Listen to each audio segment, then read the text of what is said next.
and welcome to the start of a remarkable story. In fact, the word remarkable is hardly adequate. It's almost impossible to reach for a description to describe the scale of the information that you're going to see and hear in the next 4 hours or so. Imagine, for instance, that despite what we're led to believe, there is no such thing as a random accident, a random incident, a random anything. That everything happens because it is meant to happen. On a spiritual level, how we create our own reality. And what we blame other people for, we're actually creating. And in the second part of this video, in the second video, we're going to look in detail at how that happens, because now, as the veil lifts in the last few years of the 20th century and we move into the 21st, we're now scientifically being able to confirm that these things are true. And then there's another level of what you're going to hear in the next 4 hours, which I'm going to really start with. And that's another version of there's no such thing as a random accident or a random incident. It's a story that reveals that not just now, not just in the modern world, but back thousands and thousands of years, a tiny, tiny few people, indeed interbreeding genetic bloodlines, have controlled, entered the positions of power and have orchestrated what we call history. So that wherever you look, increasingly as we've created the technology to become a global society, increasingly this tiny little clique, the tribe or the brotherhood as I call them, have been able to orchestrate the major events and therefore the direction of the world on a global scale, and a scale that beggars belief. What I've already said is staggering to the perception of life that most people have, that we're encouraged to have, that we are programmed to have. And I feel a bit like the cow who walks in the field, and you've got the herd of cows in the field there, and they're munching away, and their reality is that every now and again the big truck comes and it takes a few of them away, and wherever they think they go, I don't know, another field, on holiday, whatever. And then this other cow comes into the field and says, hey, you got to listen, or you won't believe what I've just found out. You know when they put those cows and some of us in that truck and they take us away every now and again, they're not taking us to another field or on vacation. What they do is they take you down to this big building and they slit their throats and they bleed them dry, and then they cut them up and they hang them on hooks, and then they put them in little packages and put it in the supermarket, and then them humans come along and buy us and eat us. What would be the reaction of the rest of the herd on hearing this information? You're crazy, man. You're out of your brain. You want to go and see a psychiatrist. They'd never do that. This is ridiculous. And anyway, I've got shares in that trucking company and I get a good return. Shut up, you're making waves. And yet, all the things that I have just said are absolutely true. It's just that the herd will not believe them. And what's happening now as we unfold across the millennium and beyond, and the perception of life dramatically changes. What in the past would have been considered ridiculous, extreme, and nonsense is increasingly, through documented evidence, not from some theory, being confirmed as true. A very, very few people run this planet and control your life. And yet you have the power to control your life. You just give it away. And that's the point. When I talk about a few people running the world, understandably people come back and they say, well, it's not possible, mate. Can't be done. Too many people. And it can't be done by physical means.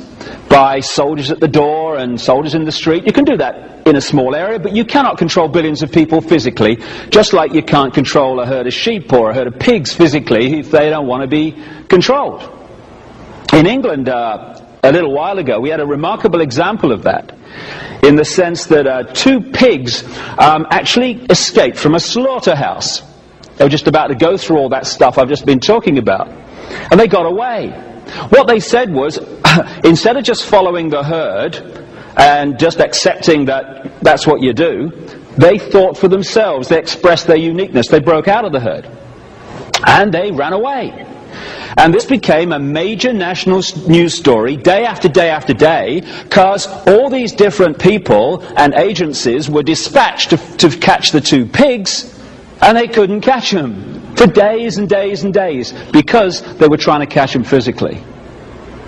And because those pigs expressed their uniqueness, far from going to the slaughterhouse, they became national celebrities and are now wheeled out at galas and fetes and other events as one of the star attractions. Shows what you can do when you express your uniqueness instead of following the herd. The point I'm making here, however, is that you can't control lots of people physically, but you don't have to. What you do is you manipulate the way they think and the way they feel, so they behave in the way you want them to. Mind and emotional manipulation, summed up and symbolized by this. We are multidimensional infinity. We're not just a physical body. As we'll come to in the second of these 2 videos, we are everything that exists. But how much of everything that exists, the eternal consciousness, are we accessing? Infinity, or just a fraction?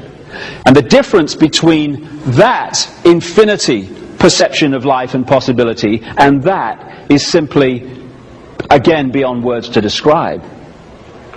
So the idea has been, over thousands of years of this manipulation, to turn unique aspects of infinity into a tiny, tiny eggshell of consciousness with a tiny, tiny perception of its own potential to control its own destiny. And once you do that, you create the herd mentality.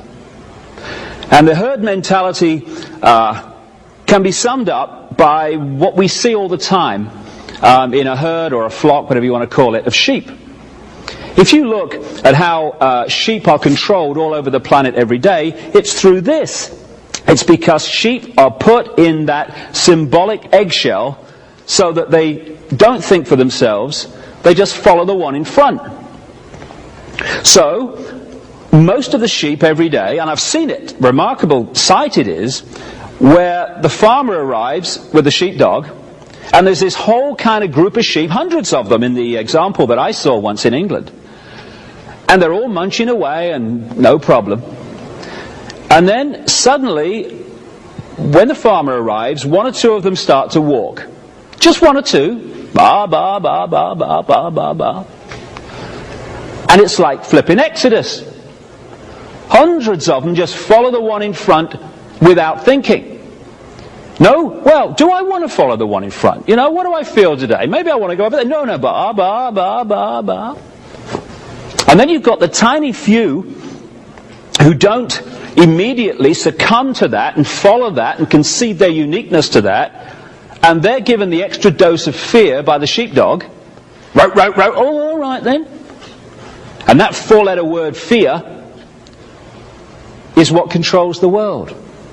Fear, fear, the manipulation of fear. So what you have are 2 states of being that get hundreds of sheep exactly where the farmer and the sheepdog want every day. And those 2 states of being are ba, ba, ba, ba, and fear, which gets the few to do the same.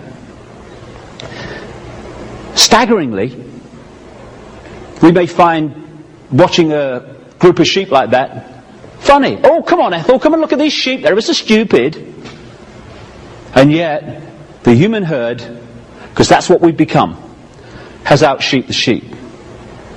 Because we have actually dispensed with the sheepdog. We police each other. It has become a crime to be different. Anyone who's different from the norm gets ridicule or condemnation.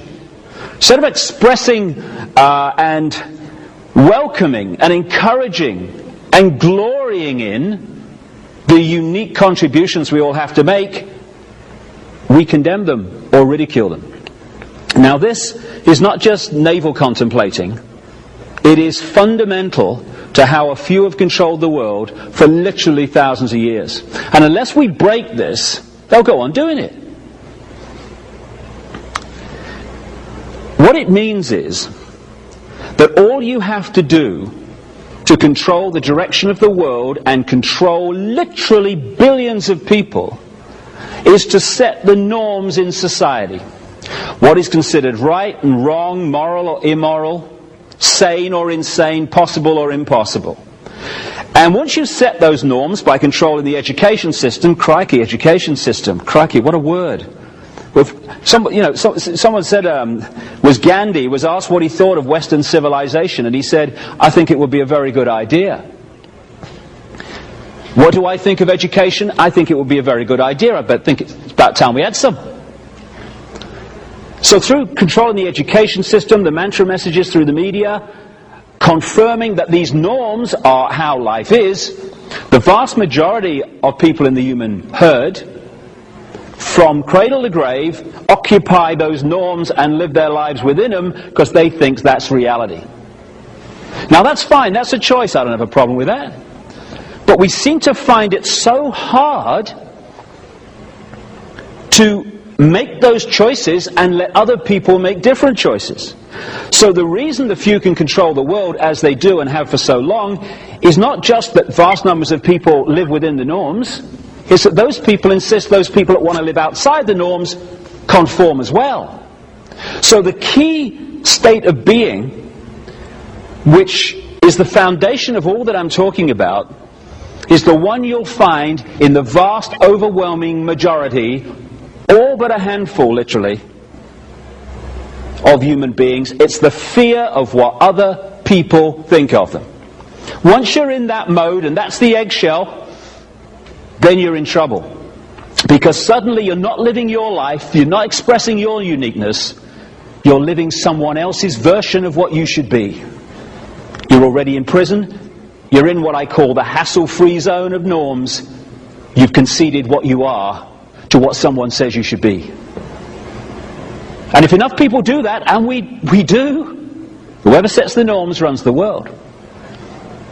And what happens then, of course, is that when you're on the edge of that hassle-free zone and you're thinking, shall I, shan't I express my uniqueness? Shall I go with what my heart's telling me? What is the fear at that point that is making us resist? Oh, should I, shouldn't I? We're not at that point thinking, what will the President of the United States think if I express my uniqueness? What will the Pope think? Although some people do that, my goodness me, why I don't know, but they do. Or what will the Governor of the Bank of England or the head of the Federal Reserve think? No. What's making us resist expressing our uniqueness is our fear of what our mother will think. Oh my God, what will my mother say? What will the guys down the bar say, or the people at work? In other words, the people's reaction that keeps us in those norms are the people who are already in there. So the sheep have also become the sheepdog. The police have also become the police. The inmates of the prison are also the prison warders. Now this combination, I repeat because it is so important, this combination means that whoever sets the norms in society runs the world. If, and the big if we concede our uniqueness to it and insist that everyone else does the same. And then when the norms are set, different aspects of the herd are played off against each other. So religions have been created, and we'll get into that because it's remarkable how the religions which fight each other and conflict with each other actually come down to the same people. Same story too when you look into it. So they play different aspects of the herd off against each other. Religion is played off against religion. Political party is played against political party. Economic theory against economic theory. And so we've set the norms that have created the herd, and then the herd is set at war with itself. And while we're cussing each other and fighting each other and blaming each other, the few people are string pulling all these different elements and creating the key element that's necessary for the few to control the many, divide and rule.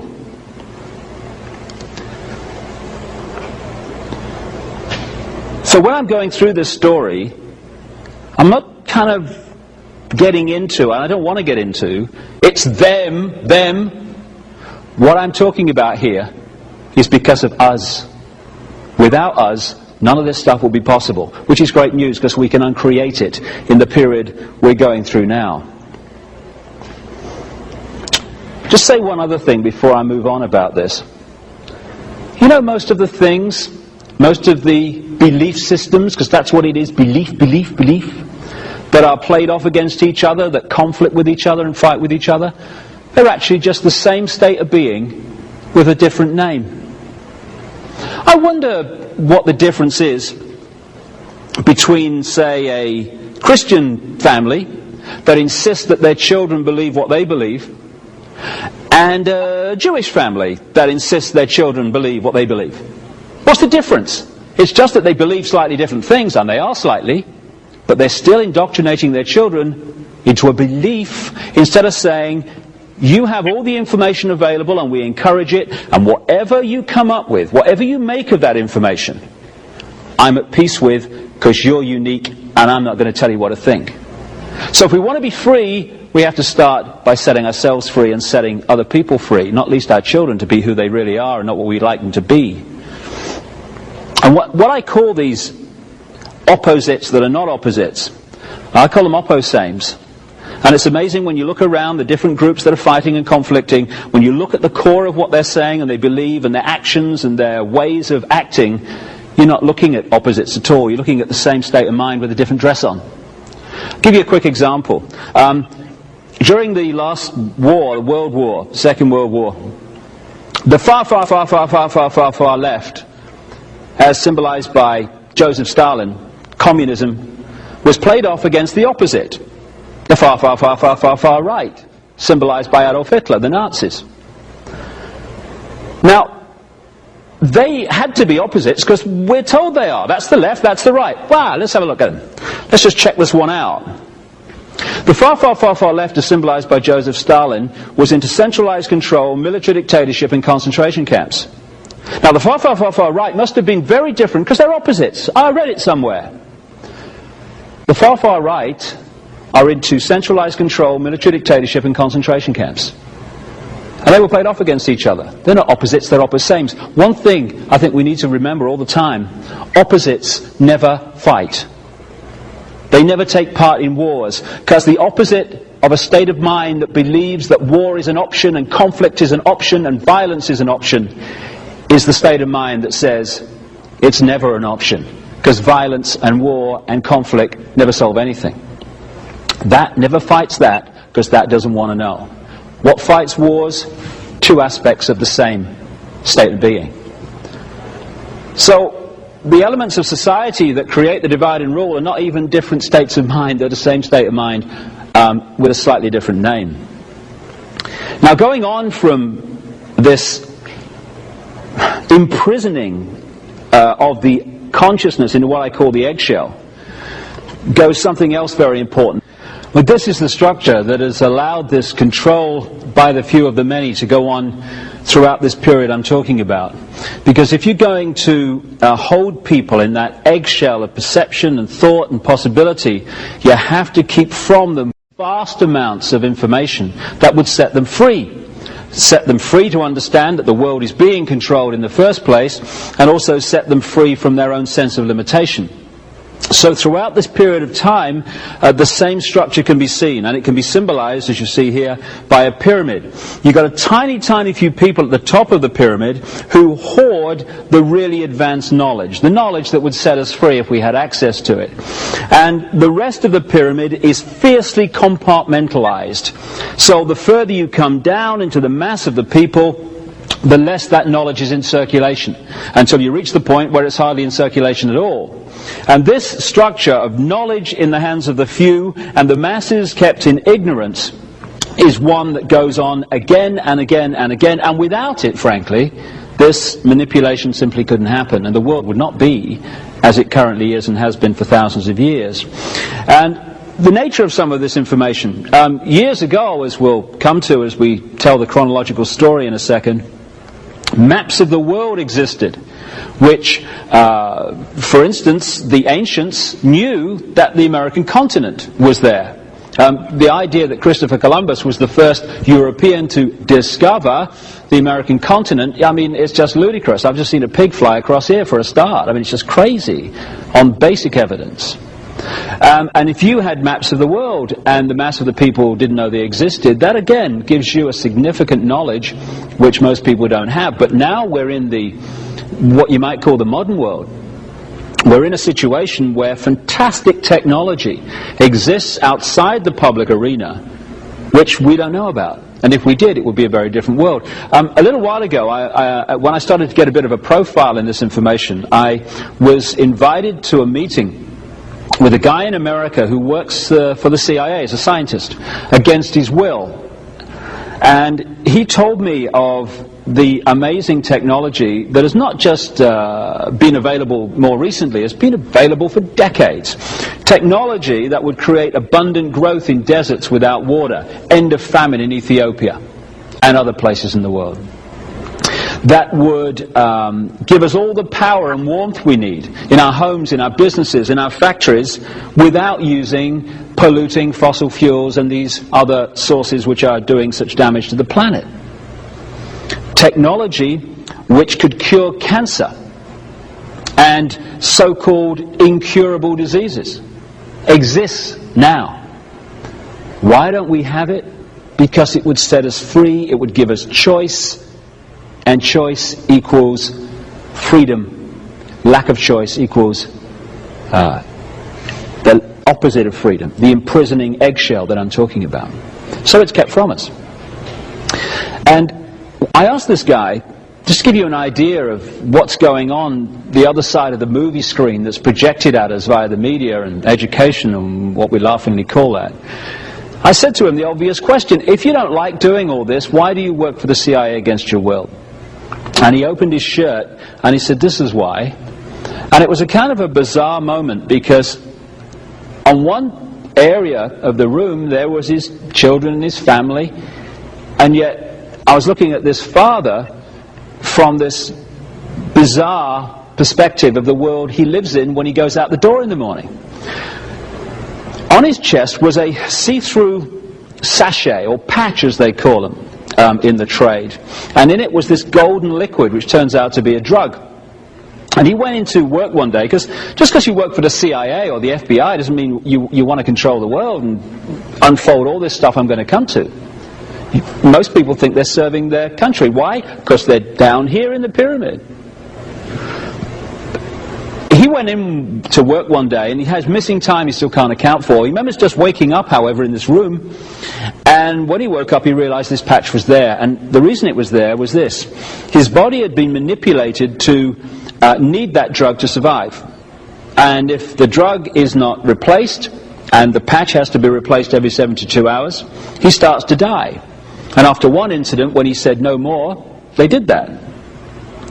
And this is just one of countless people all over the world who are geniuses in their area that could use that genius to set the world free, who in fact use it because of this situation to further imprison the world and deny us the knowledge of the existence of these technologies, while the very same technologies are used against us to increase the control. Because of course knowledge is neutral, technology is neutral. It's how you use it that is positive or negative, and is either freeing or imprisoning.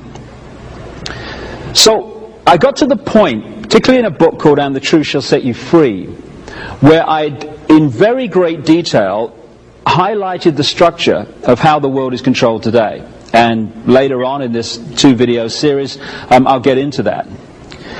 But then you look at it, and you look at the scale of the structure and the detail of it, and the way it works, and the way all these different apparently unconnected institutions are actually connected, and you say, well, this could not have been put together in a few weeks, a few years, a few decades. So when did this thing start? And you go back. I got it comfortably to the time of the Crusades and the period that a lot of so-called knights organizations appeared, around the 1100s, 1200s, that kind of period, and into the 1300s. Very comfortably back then. Keep going back. And eventually you're into thousands of years BC before you can pick up the thread of where this thing came from. And then you start to look at some of the great mysteries of the ancient world and ask a few questions, because conventional history says that we are at this time at the cutting edge of human knowledge. There was never any society or civilization in the past, or what we call the past, that was here or in advance of here. And in fact, the ancients were like primitive and didn't know much. Well, who built these then? The pyramids at Giza and some of the other great structures of the ancient world, which are mathematically, geometrically, perfection. Who built them? Bill and Ethel in the tent? I mean, who did it? Then you look at some of the other... This is Easter Island. I'm sure I know someone looks like that. I'm sure I know someone that was designed on. But this is, again, thousands of years ago. And them hats there are apparently 10 tons. Be interesting, wouldn't it? How did they get them up there? You know, you imagine it, can't you? Come on, Bill, bit more, left, right. It was done by high intelligence. No one knows where they came from. All the pyramids. Look at this. This is in Peru. Now, this has been done by an axe and chisel, isn't it?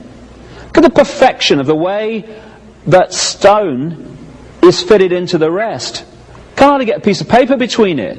Thousands of years ago this was done by a primitive people. Oh, aye. Places full of pigs flying.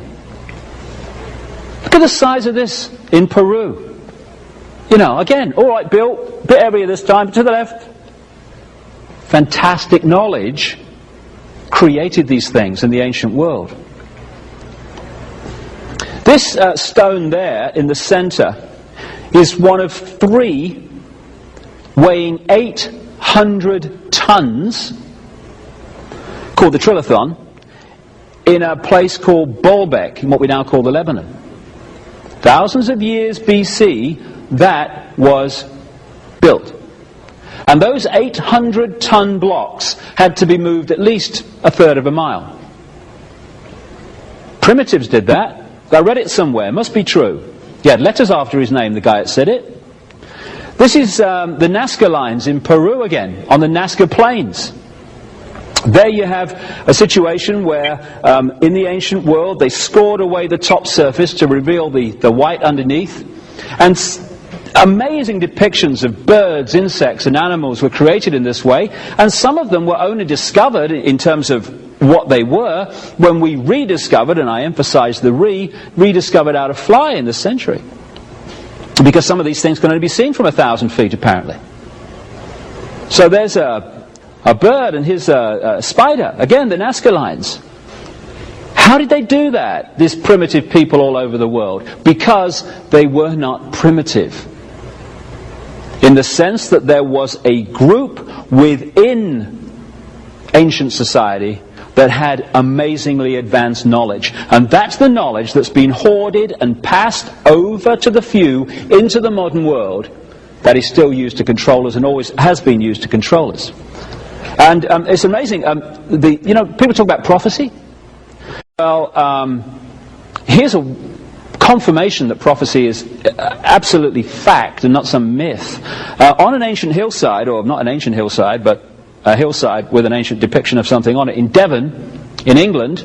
Here's an incredible prophecy of thousands of years later, the arrival on Earth of Bill Clinton. Bill comes into this in many ways. Sorry, my eyes are watering. It's all right.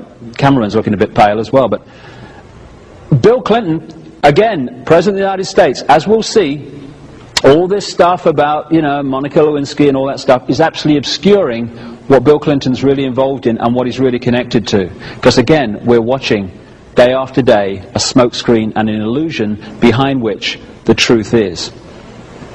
So, in the ancient world, there were people with fantastic knowledge.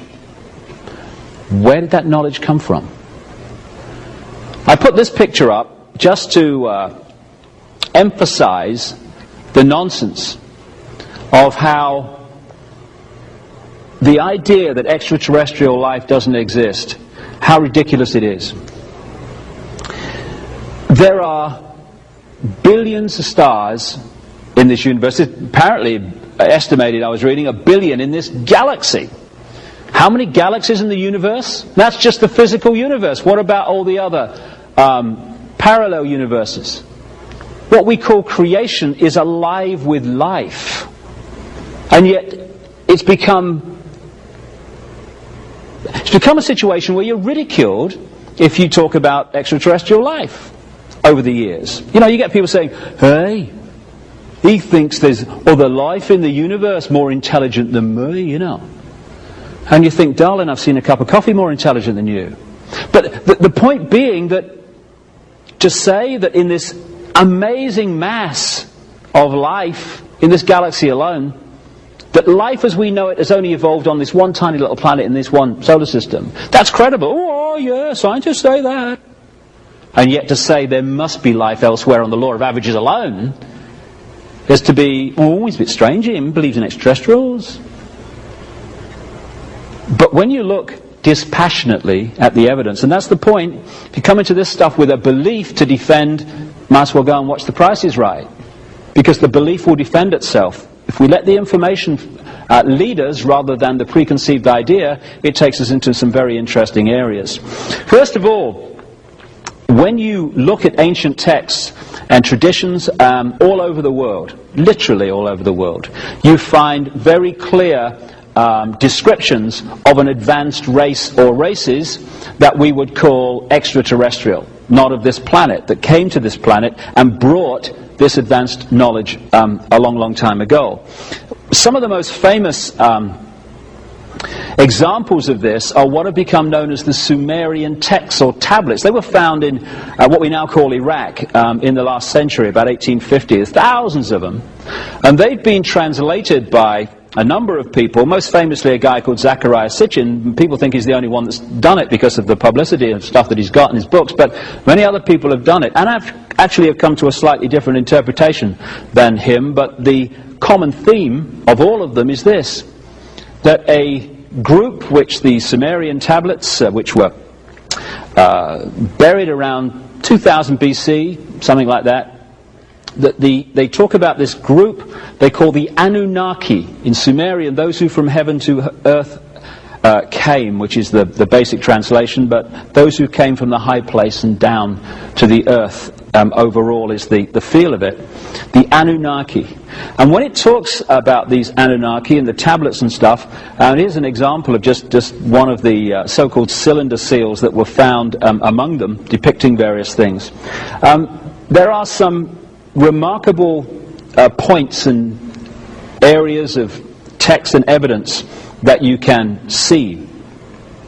First of all, there is remarkable knowledge in these texts of planetary, solar system, universal astronomical knowledge that has only been confirmed in this century, and sometimes even more recently. In the text, for instance, they describe what Uranus and Neptune look like in a way that's only been confirmed in literally the last few years. They depict the solar system with planets that have only been found in the last century and the 20th century. How did they do that? What they say is the knowledge was brought by this Anunnaki. But it's more than that, because it talks in some detail about how this Anunnaki interbred with humanity, creating a hybrid race. And you find this theme all over the world. You find it in Genesis, in the Bible, which is a rewrite, when you do the research, of the Sumerian stories. So we get the theme of the sons of God, who interbred with the daughters of men. But when you take that back to the Hebrew, just one step, you find that that phrase, sons of God interbred with the daughters of men, actually says sons of the gods interbred with the daughters of men. And every time in the Old Testament you see the word God, it's translated from a word meaning gods. And it's clear to me that we have been misled and we've misunderstood the difference between the gods, symbolically extraterrestrials in the ancient world, and God, which is all consciousness, all energy, everything that exists. So these Sumerian tablets very much confirm this ancient race. Now, again, when you look at other cultures, you find the same stories in the ancient Hindu cultures, the Vedas, their ancient holy books. You find descriptions of the gods flying in flying machines, which we would call aeroplanes or UFOs or flying saucers, whatever. And when you take the common theme around the world, it's very clear that in the ancient world was a race or races of very, very high technological knowledge. And this was the knowledge that built the pyramids. This was the knowledge that built all those ancient structures which conventional history and archaeology simply cannot explain. Now this area here of what we call the asteroid belt would seem to be very, very significant. If you take Zecharia Sitchin's translation of the Sumerian tablets, the detail of which I have a problem with, I must say, here and there, they talk about, according to his translation, that a planet called Nibiru, the planet of the crossing in his translation of the Sumerian, came into this solar system a vast amount of time ago. And one of its moons collided with a planet that was between Jupiter and Mars, and that created the asteroid belt, which just happens to be between Jupiter and Mars. That's one interpretation of what happened, but there are others, and I've come across a scientist, a friend in America, who's been researching all this for 30 years, and he is convinced from a large amount of different evidence that actually something different happened. Not least because at a major corporation he used to work for, they did a study, the physicists at that corporation, into what must have happened to the solar system, because when you look at the planets and how they spin and how fast they spin and all this stuff, it's very clear that some major disruption has happened in this solar system. It's affected not just the Earth, but also the other planets. It's a major cataclysm. And they came to the conclusion, which basically supports the theme of a guy called Immanuel Velikovsky in the 50s, who was ridiculed for the fact that what we now call Venus went through this solar system, devastated Mars and almost destroyed the Earth. But these physicists are actually supporting the basis of that. What they believe as a result of their research is that the planet we now call Jupiter came into this solar system not that long ago, remarkably, 7,000 years ago maybe, something like that. 4,800 BC was the date that I was given for the window of time that had happened, and it collided with a planet that was in that area, and devastation unfolded, and the asteroid belt was the result. They also suggested that a great chunk of Jupiter, which is a colossal planet, of course, broke off and careered through this solar system and devastated Mars. Interestingly, the probes to Mars have suggested that the landscape of Mars is no more than 10,000 years old. So something certainly happened there that devastated it. And came close enough to the Earth and was caught in the Earth's field for a while, did a couple of orbits, and that orbit, when you look at the scientific suggestion of what that would have caused starts to confirm some incredible legends, traditions, and oral and written evidence from the ancient world all over the planet that there came what the Bible calls the Great Flood. One of the things that this would have done, this pass by what we now call Venus, is to have created a 10,000-foot tidal wave. Interestingly, in the pre-flood world, since then, agriculture as we know it began at heights above 10,000 feet. Quite obvious why that would have happened in the scenario we're talking about.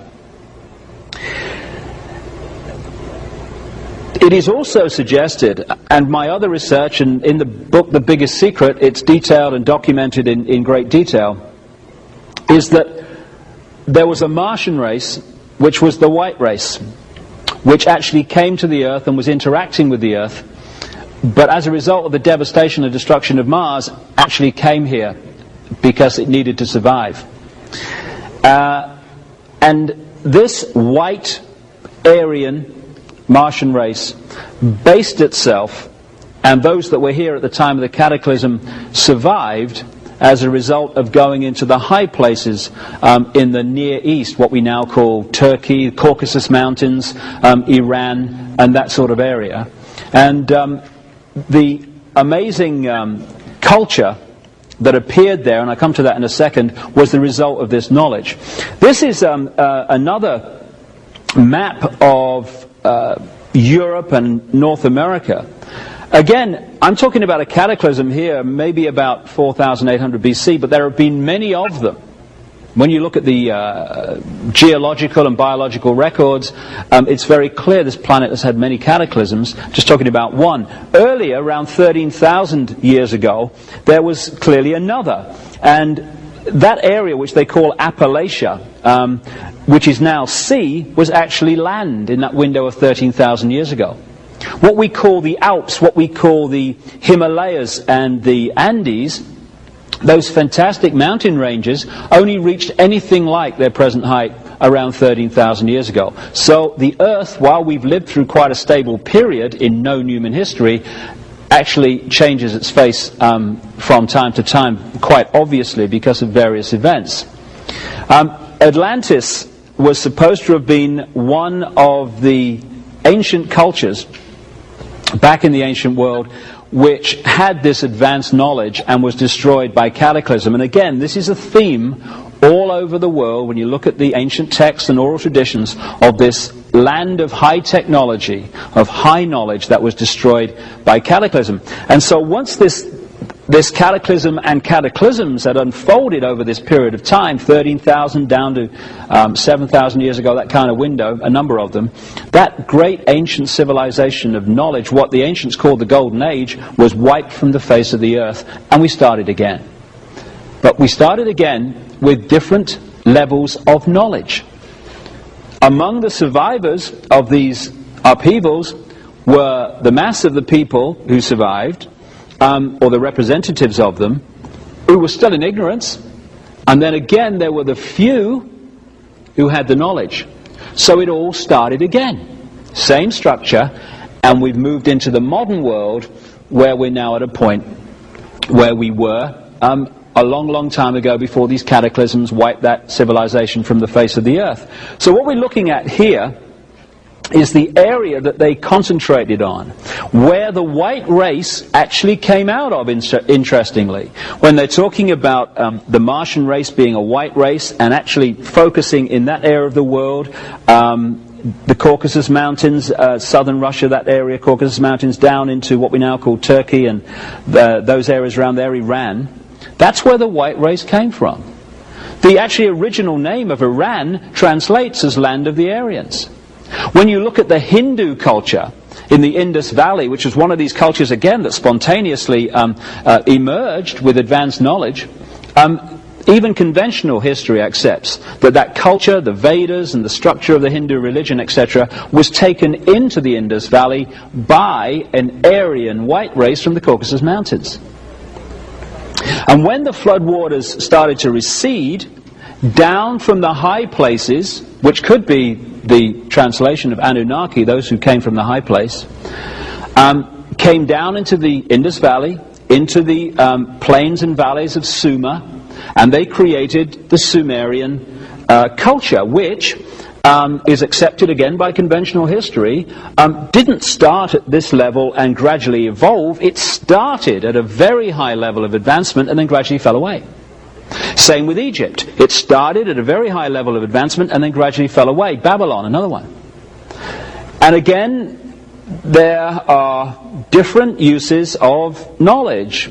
And Babylon appears to have been a center for those who were in a state of being that wanted to use this knowledge to control, because Babylon was where so much of the manipulation and control of today actually came out of. So, in short, we have an extraterrestrial race in that area, interbreeding with humanity, creating hybrid bloodlines.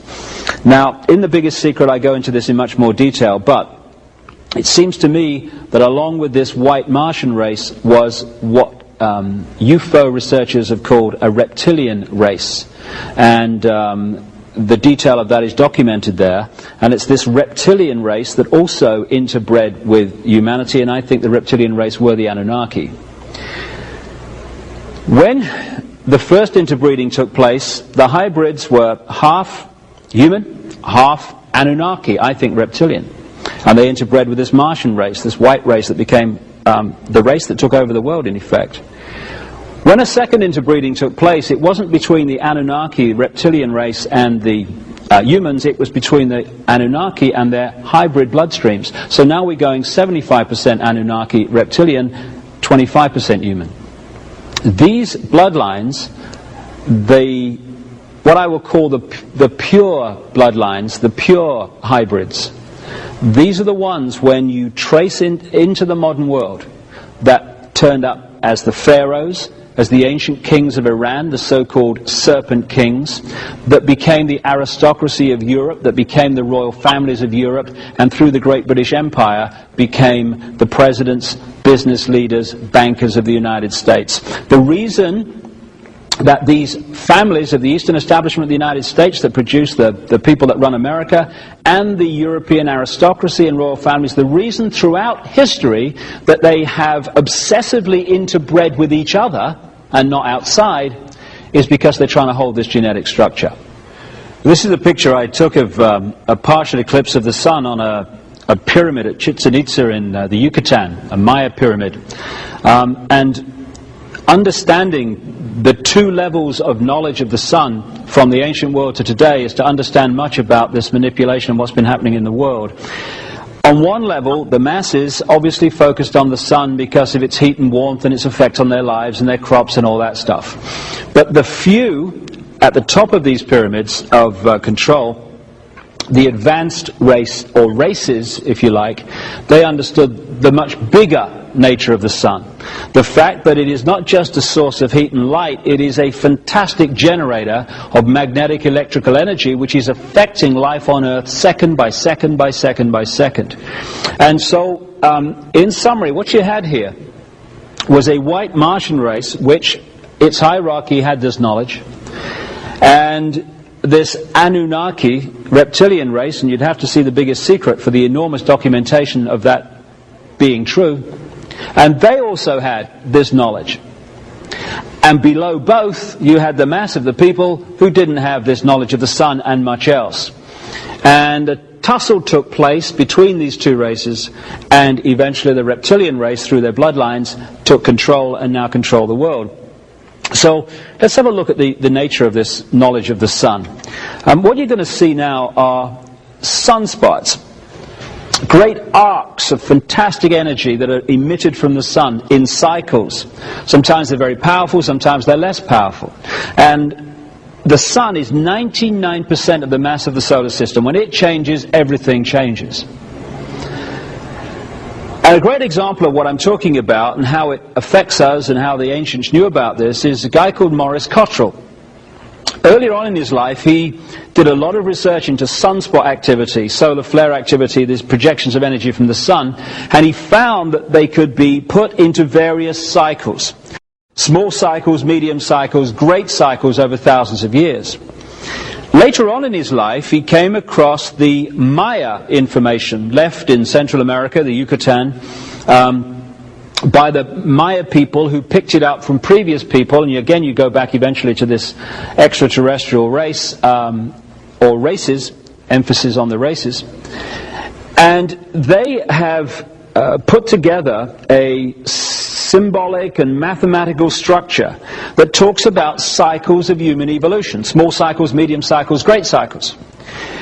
And Cottrell found, to his surprise, that these Maya cycles of human evolution corresponded, even over thousands of years, in remarkable synchronicity with his cycles of sunspot activity, projections of energy from the sun.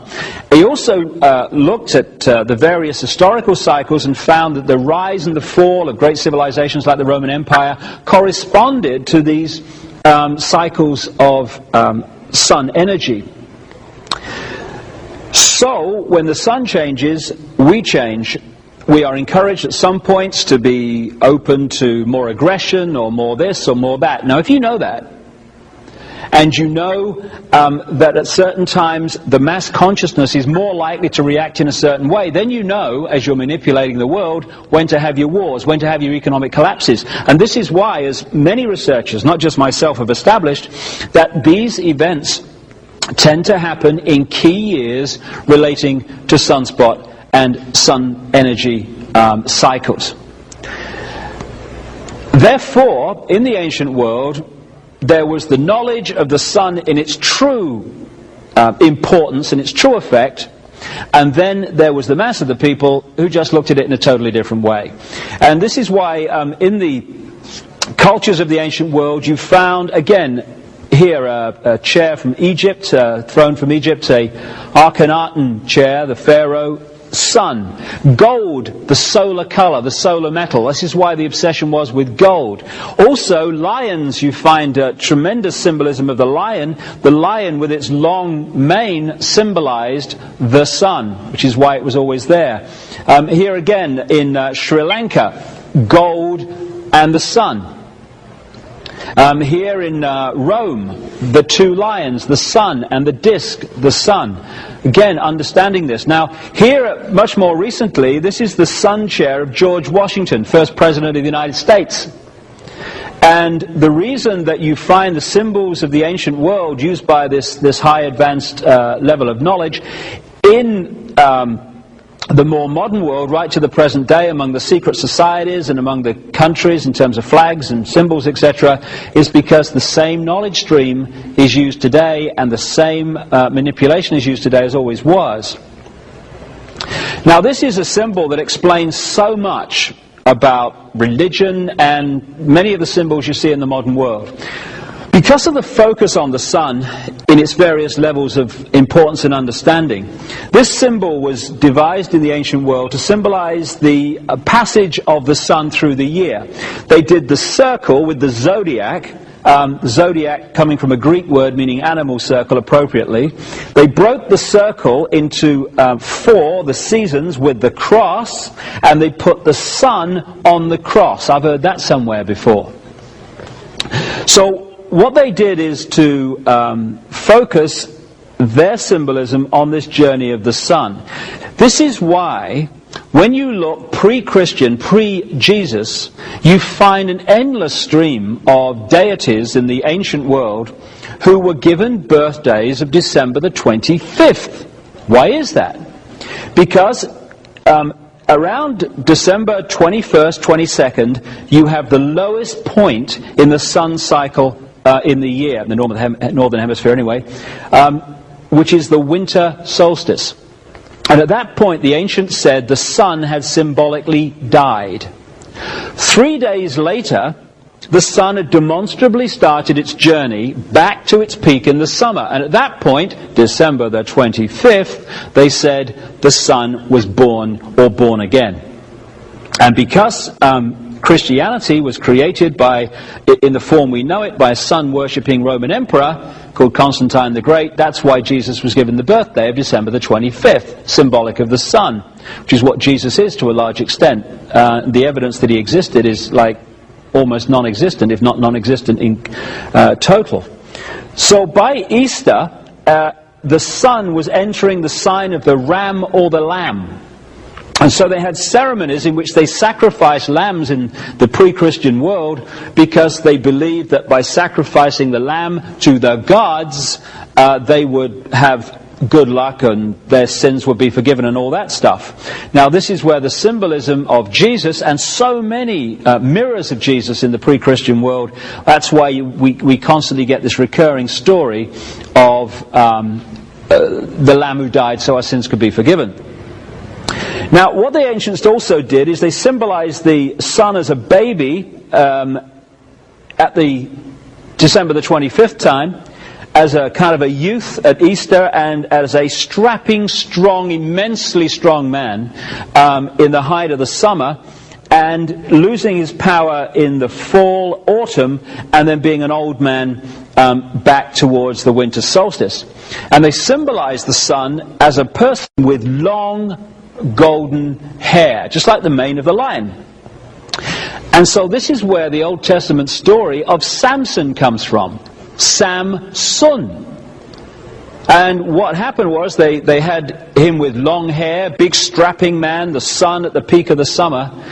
And then what happened in the story, he started to lose his strength. And what happened to make him do that? He had his hair cut. The rays of the sun were getting less and less powerful as he entered the house of Delilah, Virgo the Virgin, which is the astrological sign as you're entering into the fall. And so often, and again in The Biggest Secret, this is documented constantly, this is why you get constant stories which we are asked in the masses to take literally, therefore a prison religion emerges, when in fact they're symbolic, and often symbolic of the sun. So, this is what this is, the Celtic cross. It's the circle and the cross, the symbol I've just had on the screen. This is NATO. NATO is a wholly owned subsidiary of this brotherhood, this group of bloodlines, the reptile-human bloodlines, the hybrids that run the planet. Again, this is the CIA symbol. Again, there's the cross with the sun on the cross. And this sun symbolism is something that you can read this brotherhood by. I came across this shot, or this symbol, in the City of London. Now, we'll get to this. The City of London is the operational epicenter of this global web of manipulation. And this is across the road from St. Paul's Cathedral. And again, you see the same symbolism, and on the center you've got the black sun. Now, the black sun symbolizes two things. It symbolizes the negative use of solar energy, and it also symbolizes something that's becoming more and more obvious, and people are becoming more aware of, and that's that it's not just the planets that go around the sun in the solar system. This solar system is also traveling around a central point, and that central point is known symbolically as the black sun, kind of a galactic center, and it takes 26,000 years for the solar system to go round that sun, and we are now in the process of completing one of those 26,000 year cycles, which is why the world is changing, and is going to change dramatically in the next 15 years to 2012. So again, this symbol keeps coming up in the modern world as well as the ancient one. Now, even in the design of cities, which this brotherhood has in the modern world controlled, you see exactly the same symbol. What you're looking at here is the Arc de Triomphe in Paris. Paris, like Washington and London, is a mass of esoteric symbolism and sacred geometry built by design into the street plan. And so what you have is the Arc de Triomphe with the circle around it. There's the center of the sun on the cross, if you like, and going off from there are 12 roads breaking up into the 12 segments, just like that symbol I showed you a few minutes ago. And this again is sun symbolism from the ancient world carried by this group. And even in the road, on the road plan around the Arc de Triomphe, you see the sun there making the point. But if you don't realize where all this is coming from, it just seems like kind of nice design. Again, up there, Order of the Knights Templar in the York Rite of Freemasonry. That symbol there with the cross and the crown is the way the symbol of the circle cross has been got into Christian churches without people realizing what it means. It's the same symbol, the cross and the circle. And again, you see the same symbol here. This is the famous painting by Leonardo da Vinci. Leonardo da Vinci was a very high initiate. In fact, he was the Grand Master of a elite secret society, still very much part of the manipulation today, called the Priory of Sion, S-I-O-N. And Sion comes from a Sanskrit word meaning the sun. The Priory of the Sun is what it's actually saying. And this guy was an initiate who knew the underground story and the underground knowledge. This is why Da Vinci was able to make predictions and draw pictures of various technologies that were well ahead of his time. Now what he's done here is present the Last Supper picture in the form of symbolizing that same symbol, the cross and the sun on the middle and the circle. He's depicted Jesus as the sun, hence the halo around his head there, and he's broken up the disciples into 4 sets of 3, symbolizing the 3-month periods of the seasons and the sun going through them. This is why this constant recurring number of 12 and 1, the hero and the 12 followers, constantly reoccurs. This is why you have King Arthur and the Knights of the Round Table, the circle of the zodiac. This is why again and again the big religious heroes had 12 followers, the sun and the months and the areas of the zodiac. This is an ancient stone depiction of the Phoenician and many other cultures within the Middle Near East, but certainly the Phoenician sun god called Bel or Bil, who became the Canaanite Baal. And there you see the halo around the top of his head symbolizing the sun.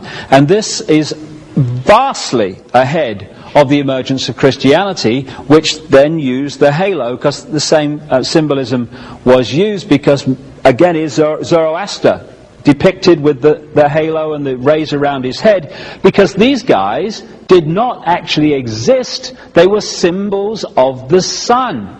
That level of knowledge knows that. This level of knowledge, the masses, takes the symbolic literal, and you have a prison religion.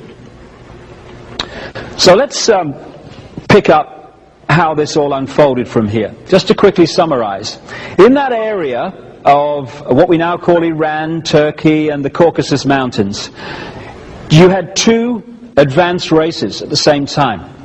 You had the Martian race, which came down and survived there and came out of there after the cataclysm involving Venus 7,000 years ago or so.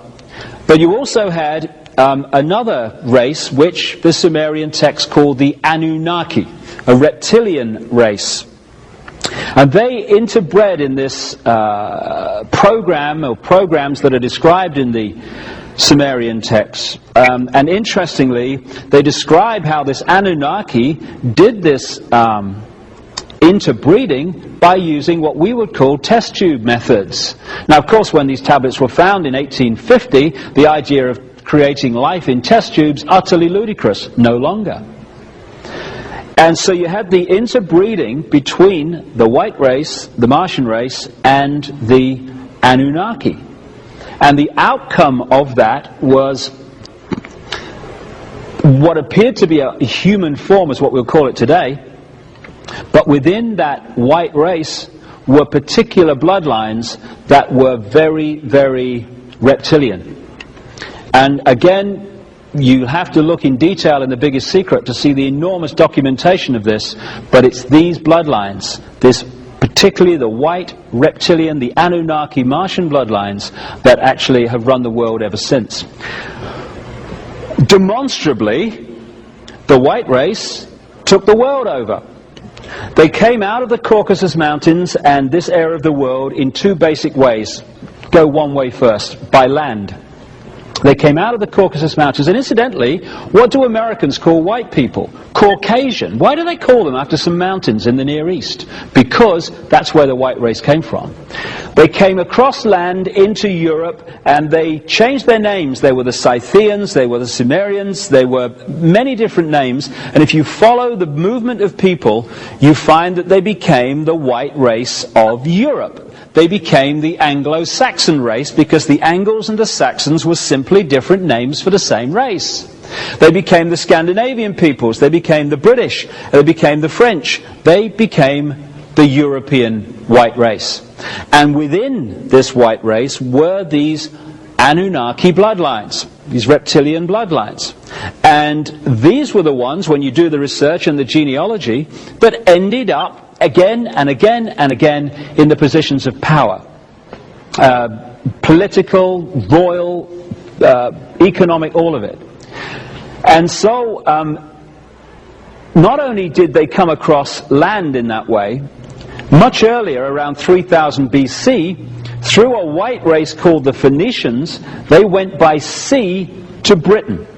And what we call the British culture, which of course has had such an effect on passing on that culture to the rest of the world, is actually the Phoenician culture.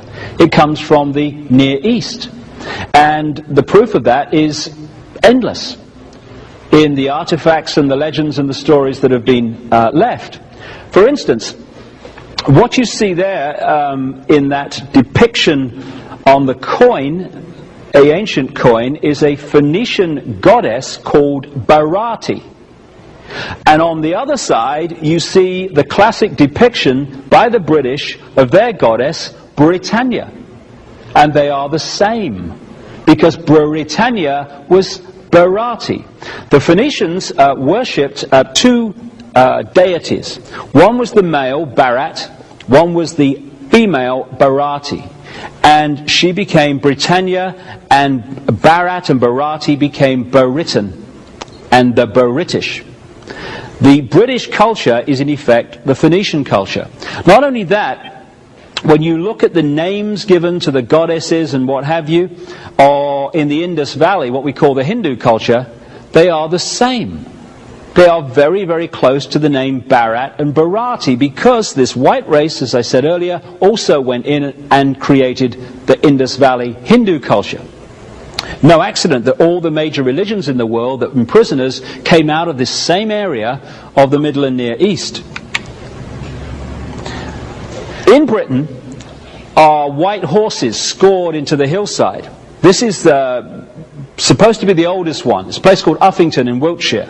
And it's been dated to around 3000 BC.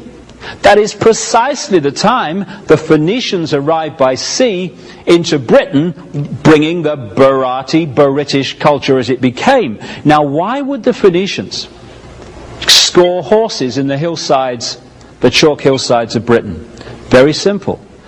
The Phoenicians were sun worshippers. This was a Phoenician symbol of the sun. This is a Phoenician high priestess. Again, you see the swastika. The swastika was a Phoenician symbol of the sun. Quite a positive symbol, and what the Nazis did, because they understood this, is they turned it round to indicate the negative, because they understood the nature of the sun as well. This is a Phoenician stone found in Britain. There again you see the swastika. And what we call the British culture came from the Near East. Another thing that these advanced people within the Phoenician culture understood was the fact that the earth has through it and around it what is known as an energy grid or grids. These are force lines of energy. Some people call them ley lines, some people call them dragon lines in China, meridians, whatever. Where these lines of force cross, you create a vortex. Where many of these lines cross, you create a colossal vortex. And therefore you have enormous energy which you can use to create and do various things. This guy was an Englishman in a place called Herefordshire, and one day he was on his horse at the top of a hillside, and he suddenly looked down into the valley and saw these lines in a sort of psychic way all over the place, straight lines, and they connected the sacred wells, the sacred places of worship, the points where the churches were built, the hillsides, etc.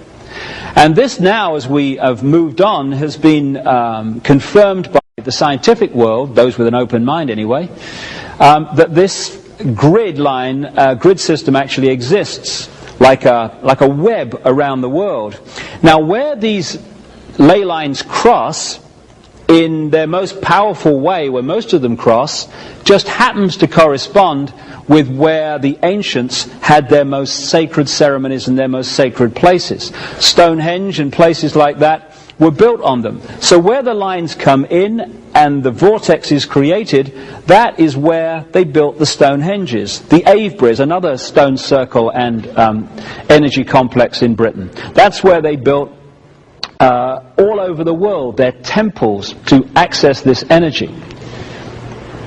This is Avebury in Wiltshire. Now this is interesting. I used to live near here, and the Phoenicians built this with their knowledge. Now the Phoenicians, I would suggest, and the evidence is presented in The Biggest Secret, were originally a Martian race.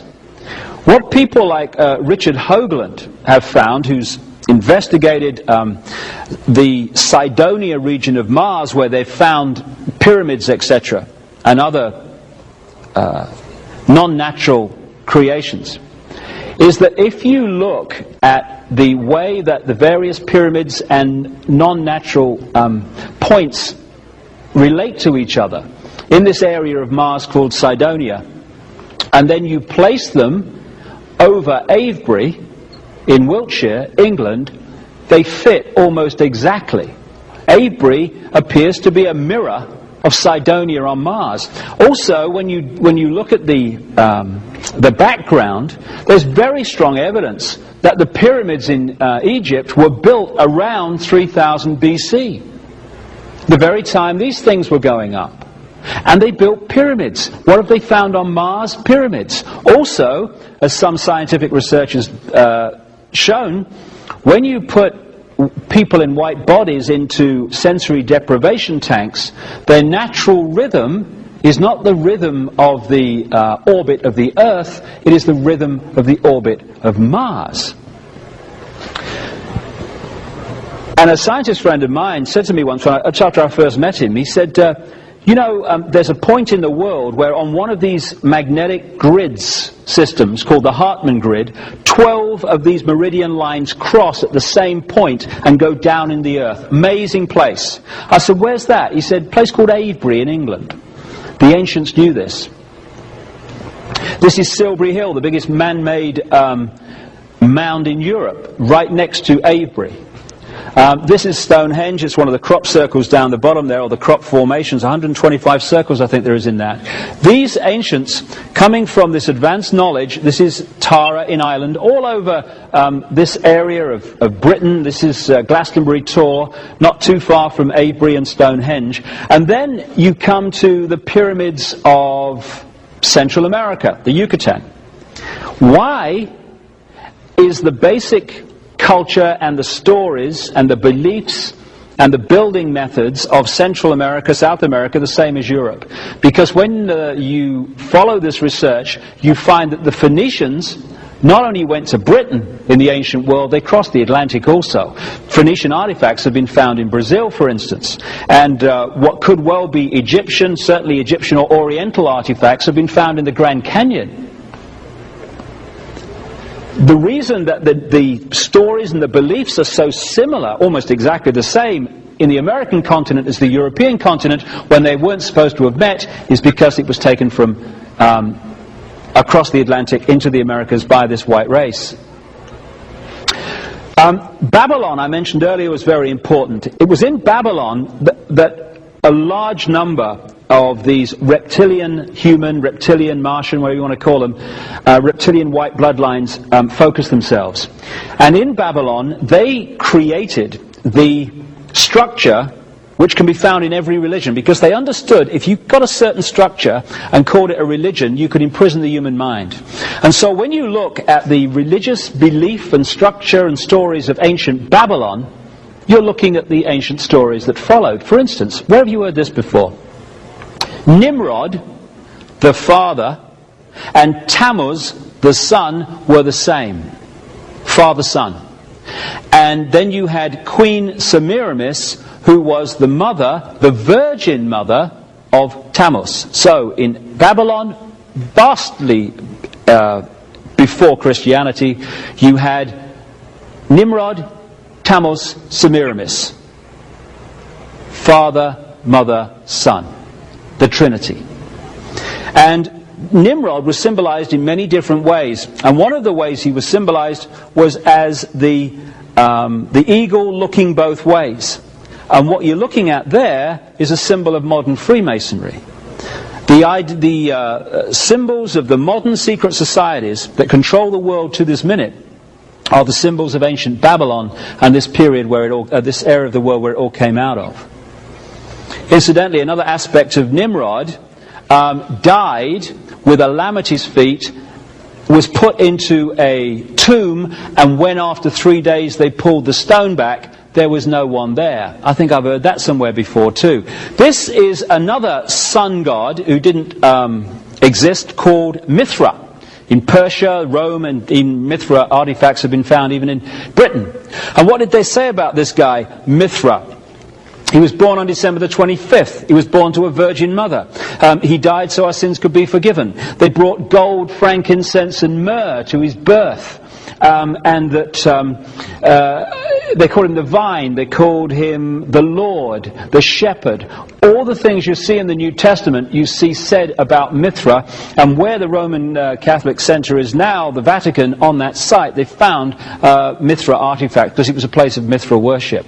And Mithra ran right up into the Jesus period, and they basically changed the name of Mithra to Jesus, and we had another religion. What they said about Jesus on the right there, and what they said about Horus, the son of God of ancient Egypt, was identical. Because Nimrod, Tammuz, Semiramis in Babylon, when these reptile human bloodlines took over the culture of Egypt, which had been started by the white race, the Phoenicians, they just transferred the same story and called it different names. So Nimrod, Tammuz, Semiramis in Babylon became Osiris, Isis, and Horus in Egypt. And again, right across the world, in different cultures and different eras, you see different names for the same deities. There seems to be a mass of names, very confusing. In fact, they're different names for the same deities. The cross is supposed to be a Christian symbol. It's not. It goes back as far as history goes back. This is a standing stone with the cross. Here we have Mother Mary holding Jesus, except that we don't. This is how the Egyptians symbolized Isis holding Horus. And again, in my book, The Biggest Secret, you'll see massive documentation of how this story just goes on being repeated. The initiates know what it means, the brotherhood, the mass of the people are asked to take it literally. What actually turned Christianity into the religion it became, and who decided what Christians believe to this day, was a Roman emperor called Constantine the Great. In 325 AD, he called a meeting of bishops in the early Christian church to his palace at Nicaea, now Iznik in northwest Turkey, and there the Nicene Creed was created. After they'd had a punch up and ripped up documents and all that stuff, they decided the Nicene Creed would be as it is to this very day, and that's what Christians are supposed to believe. In this sign you will conquer, what Constantine said, and he was a sun worshipper. He worshipped a deity called Sol Invictus, the unconquered sun, and Mithra and all this stuff. He had no problem with Jesus because it was just a different name he believed for what he was already believing anyway. What he said was that before a battle, when he was battling to become emperor, he saw a cross in the sky from Jesus saying, by this sign, or in this sign you will conquer in the battle, which sounds massively like what the Prince of Peace would say, doesn't it, really? So Christianity was a manufactured religion. Here we see the Pope. There's the Maltese cross, a brotherhood symbol that you can see to the present day. I'll come to that shortly. But on the Pope's head is the mitre. And if you look at it sideways on, it's actually a fish head.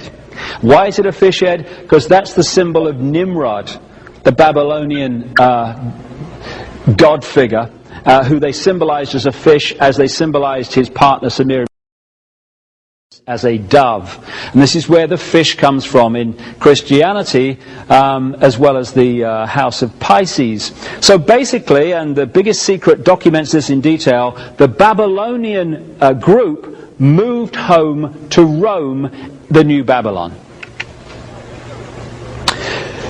Now also in this story, if we move forward to the time of the Crusades in the 1100s, 1200s, you find that in the Middle East at that time, a series of knights organizations suddenly appeared, which are still going today, and among their members today are some of the top people in global politics, business, banking, military, media, etc. They were the Teutonic Knights, which relate to Germany. They were the Knights Hospitaller of St. John of Jerusalem. And St. John, incidentally, is a symbol of Nimrod, for reasons the biggest secret explains. And the other one, which I'm going to concentrate on for a few minutes, was the Knights Templar. And they all appeared around Jerusalem at the time of the Crusades. And the Knights Templar said that they'd created this organization originally to protect pilgrims who were visiting the Holy Land. Well, there's only 9 of these fellas for 9 years, which is going to protect a massive amount of pilgrims, clearly. After they'd parked themselves in Jerusalem, right next to what we now call Temple Mount, the so-called scene of Solomon's temple. But when you look at the background of Solomon, there is no evidence he existed outside the Old Testament, and every syllable of Solomon means the sun, another symbol. Anyway, after 9 years in the Jerusalem area, next to the Temple Mount, suddenly things started to move very rapidly for the Templars. Some of them went back to Europe, and they started signing up the noble families of Europe, and to particularly France to start with. And to join the Templars, you had to give them all your wealth. So they became massively wealthy very, very, very quickly. And they created 2 basic financial centers in their empire. One was in Paris, one was in London. Today, Paris and London are the 2 key centers of the operational level of the manipulation of the world. No coincidence.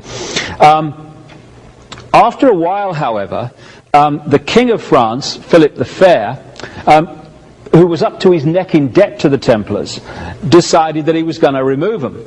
Now, this thing about debt's very important. You can follow through these bloodlines out of the Middle East, these reptilian human bloodlines that became the European aristocracy, etc., a number of themes that keep reoccurring. One is creating prison religions based on the basically same story, to keep masses in ignorance. 2 is satanic ritual and blood drinking and such human sacrifice ceremonies, which are still going on today to the same deities they did in the ancient world. And thirdly, the scam, where you lend money that doesn't exist to the population and charge them interest on it, which is what happens to this very day, of course. The debt we call debt in the world is actually debt that doesn't exist. It's just figures on a screen. There's no money involved at all. It's just a thought form. So what happened with the Templars is that they played this scam because they were part of this stream, and they got the crown heads of Europe up to their neck in debt to them, just as their successors have the governments of the world today in debt to them. So Philip the Fair wanted to bring an end to this, and there's more to that story as well. And on Friday the 13th, in October 1307, he issued orders, supposedly secret orders, to arrest the Templars on that morning. That's why Friday the 13th has been deemed unlucky ever since. Now, he got some of the Templars, but he didn't get most of them. They got away, and they went in 3 basic directions. One, they crossed the Atlantic to the Americas, and 2 other directions. First of all, they went off from their port at La Rochelle in France with the loot, because when Philip the Fair went to get the loot from the Templars in their headquarters in Paris, it had all gone. And they went in their ships, one group of them, around the outside, the west coast of Ireland and into Scotland. And there's a reason they did that, two reasons in fact. First of all, Philip the Fair enlisted the support of the Pope to purge the Templars. But Scotland, with Robert the Bruce, etc., was in conflict with the Pope at the time, and therefore excommunicated, and therefore the Destroy the Templars order didn't apply in Scotland at that time. And also a tremendous number of these bloodline families out of the Near East, these reptile human bloodlines, came out of northern France and Belgium, what we call that area now anyway, and went into Scotland almost en masse. Within 150 years, these bloodlines were running Scotland, and they have the names today that we think are Scottish. We go, Hamilton, Orkney, and MacDougall, Orkney. Scottish? No. They came out of that area of northern France and Belgium. And they were the same bloodlines. Robert the Bruce was one of them, that the Templars were connected to. So the Templars went into friendly territory. And they went underground because of the purge, and they re-emerged eventually as the Scottish Rite of Freemasonry.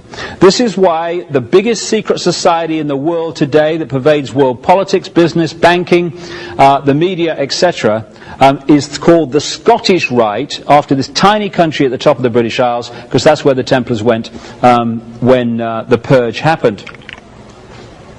This is a Knights Templar. You'll see the red cross on the white background.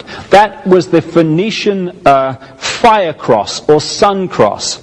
And this is why the flag of England is a red cross on the white background. It's also why you had the Red Cross organisation, which is also linked to this network at the highest level. Now here's the flag of England. It's called the St George's Cross.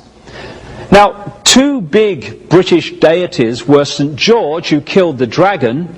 And the more I research this, the more I feel that is symbolic of this battle between this Martian white race and this Anunnaki reptilian race, because the dragon was very much used to symbolize this serpent race in the ancient world. And so St George is not actually a British deity, it's actually Phoenician, because that's where the Phoenicians went, to Britain. St Michael, which is a great Christian deity, was an ancient Phoenician deity also, and areas of Europe, like called St Michael's Mount, one in England, southern England, came from the Phoenicians who settled that area.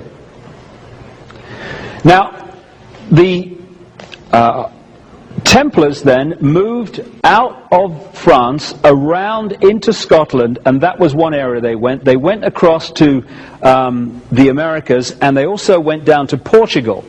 Now, before I get into that, let me show you one thing in Scotland which confirms so much of the fact the Templars were there, and indeed there are many artifacts to prove it, and other evidence.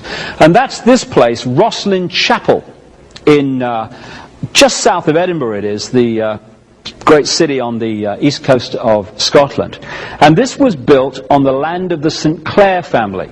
Now, the St Clair family were a French bloodline going back to the Near East that went to Scotland and became the Sinclair family, that classic Scottish name Sinclair. And this is one of the great holy grails of the Brotherhood today, the Roslin Chapel. Now, in the stonework of Roslin Chapel, you see sweet corn plants, aloe plants, and cactus plants, etc., that at the time this was built were only found in America. Perhaps still are, I don't know, but certainly then. Which is remarkable, because this was built before Columbus left on his journey to discover America. In other words, they'd been long before, they just didn't want us to know it. So, as they went to Scotland, so another group of Templars came down to Portugal, which will connect into America now as we start to enter the modern world. They hid behind an organization called the Knights of Christ. The Knights Templar are under another name. And they were a maritime organization because the Templars had a massive fleet of ships. And actually they flew on their ships the flag of the Skull and Bones, which has become known as the Pirates' flag. It was the Templar flag, which is why the Skull and Bones is still a symbol today of this brotherhood. And one of the Grand Masters of this Knights of Christ, the Templars under another name, was a guy called Prince Henry the Navigator. And he had access to maps of the world that the general population never had because of this pyramid: knowledge, ignorance. This is significant because the father-in-law of Christopher Columbus was a sea captain close to Prince Henry the Navigator. So Columbus was not looking for India when he found the Americas. He knew basically where he was going because the maps already existed. Because this unfolding agenda has a time scale, not least through the sun cycles, etc., it means that although they knew the Americas existed, the point had come in the agenda where it had to be and therefore occupied by the European races. Now, Christopher Columbus, his name wasn't actually Columbus, his name was Colon. Why did they call him Columbus? Because in the various, not just religious but other historical texts, you see the codes and the code names that the initiates would understand that the general population do not. I mentioned a few minutes ago that the symbol for Nimrod was the fish and the symbol for Queen Semiramis was the dove. Columbus means dove. In French today, colombe actually still means dove. And the Romans in the Roman Empire worshipped a deity called Venus Columba, Venus the dove. Both Venus and the dove were symbols of Queen Semiramis, this deity. So that's where he got his name, Columbus. But there's more actually to look at in terms of this, because 4 or 5 years after Columbus found that part of the Americas, down the Caribbean, etc., another guy left Bristol, England. And Bristol comes from Barati, that's where the name evolved from, the Phoenician deity. His name was John Cabot, and he discovered what we now call North America. Conventional history has not put Columbus and Cabot together, but you can do, not least through the research of a Freemasonic historian of great reputation called Manly P. Hall, who points out that Columbus and Cabot both operated in Genoa at the same time, and both were connected to the same secret society network. And within a few years, 4 or 5 years of each other, one finds one part of the Americas, the other finds another part of the Americas. Just a coincidence, nothing to worry about. What was actually happening was the time scale had come to take over America, and it moved on after that. So Columbus was a front man and a knowing one. There's one other group that came out of this Near East which it is vital to talk about, and it relates actually to Columbus too. We've seen how one group of peoples moved by land across from that Caucasus, Turkey, Iran area, and across to become the white races of Europe. We've seen how the Phoenicians went to Britain much earlier than that, 3000 BC, but there was another group which came out of the Middle Near East and parked themselves in Venice in northern Italy. And these Phoenicians became the Venetians. And they created a maritime, because they were a maritime nation, the Phoenicians, and financial empire out of Venice. And that financial empire was based on lending people money that didn't exist and charging interest on it and funding both sides in wars. Now, within these white Phoenician bloodlines, yet again, were these reptilian bloodlines, these Anunnaki bloodlines. And again, you'll have to refer to the biggest secret to see the enormous evidence that this stuff about the Anunnaki and the reptilians is correct. While they were in Venice, this group of Phoenicians Anunnaki became known as the Black Nobility, because they started creating titles for themselves and taking over titles that already existed, and they got this nickname, the Black Nobility. Now, some of the so-called Jewish banking names of the world today, like the Warburgs, not actually Jewish at all, because they came out of this group in Venice. The Warburgs, who were fundamental in creating the Federal Reserve, the so-called Central Bank of America, which is privately owned from people in Europe, the Warburgs were called the Abraham del Banco family in Venice, and they became the Warburgs when they moved up into Germany and Europe. So eventually, this black nobility in Venice moved north through Germany and centered themselves in Amsterdam. In 1688, one of this black nobility called William of Orange was manipulated onto the throne of England as William III. With that, this whole shebang moved across and created its epicenter in London. So at that point, those bloodlines that had gone much earlier through the Phoenicians into Britain, and those that had come cross land and also through Venice, actually came together in London. It was William of Orange, a few years after he became king, who signed the charter that created the Bank of England, and the central banking system was created. It was after that time that the City of London financial district became the centre of global finance. And it was after that time that we got the great British Empire, when these bloodlines were expanded from Britain all over the world. To Africa, to Australia, to Asia, to the Americas. And what started out in Babylon and the Near East and moved outwards now went global because of the British Empire. People say that because the British Empire and these European empires have actually contracted since then, that it can't be true that the world's still controlled from London and these cities. But there's two ways of controlling people. One has a finite life, one can go on forever until someone exposes it. The first one is overt, in-your-face control. The dictatorship, where Britain controls this country and controls that country. The people in that country know where they are. They're controlled by an outside force, like the Russians during communism and the Germans during Hitler.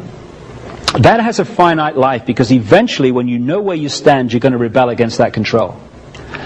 Much more subtle to replace that overt control with covert control, where people are controlled but they don't know that they're controlled. People don't rebel about the fact that they're not free if they think they are.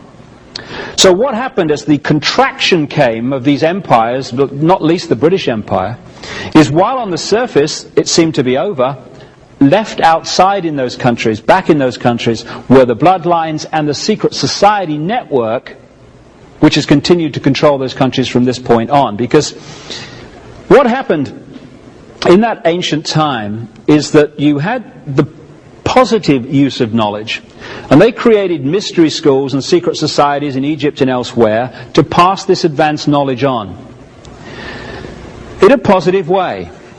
You then had this other force, largely out of Babylon, that also created mystery schools and secret societies for very different reasons. To pass on the advanced knowledge only to the chosen ones that they chose, and they created the institutions, these same secret societies, in the public arena that sucked that advanced knowledge out of circulation. Not least the Inquisition, when 2 minutes into this video, I would have signed a suicide note during the Inquisition. So therefore, you had a situation in which the knowledge was passed on to the few, and the institutions created by that secret society network to suck it out of public circulation. Eventually, and people like Manly P. Hall have documented this, that negative use of knowledge, that negative structure of mystery schools and secret societies, also infiltrated eventually and took over the positive mystery schools and secret societies. So we reached a point eventually where knowledge was passed on only to the few at the highest level who had a malevolent intent, and it was sucked out of the public arena big time. So the structure today is basically this.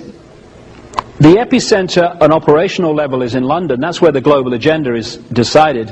And in these different countries, like America, the United States, South Africa, etc., you have bloodline branch managers, as I call them, who run those particular countries in line with a centrally decided and coordinated agenda. In South Africa, you've got the Oppenheimer family, who are the bloodline controllers of South Africa before and after Mandela. Control the stock market, the diamond mines, and the gold mines, and the other industries and the media. In America, the bloodline branch managers are the Rockefellers and the cartel of the Eastern establishment, who get their orders from the centrally coordinated epicenter in London and Paris, particularly London, and they run America in line with that. So wherever I go, in the 20-odd countries I've talked in and researched in so far, the same policies, the same structures exist because they're coming from a central point. And the world is controlled, therefore, by a very, very few people. One of the bloodlines centered in London are the Windsors.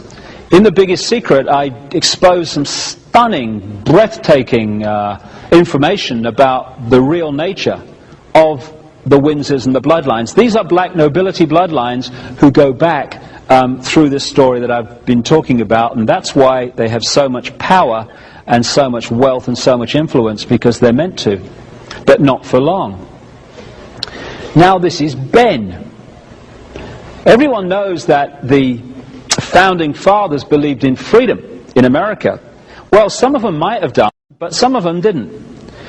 Because what happened in 1776 and afterwards, when America to this day believed it was becoming an independent nation and free, what happened was that overt control of the Americas through the colonies was replaced by covert control. America has never been free of Britain's influence and control to this very day, and it's about time it was. And people like Benjamin Franklin, and I document this in detail in The Biggest Secret, were agents of British intelligence and the British Crown. This guy was parked in Paris as an ambassador in Paris, and he spent tremendous amounts of time in London. More than that, I said earlier that one of the common themes of these bloodlines through history is blood drinking, satanic ceremonies, etc., human sacrifice. That's what this guy was into. He was one of the top Freemasons in America. He was a member of key Freemasonic lodges in France, which created the French Revolution, like the Nine Sisters Lodge.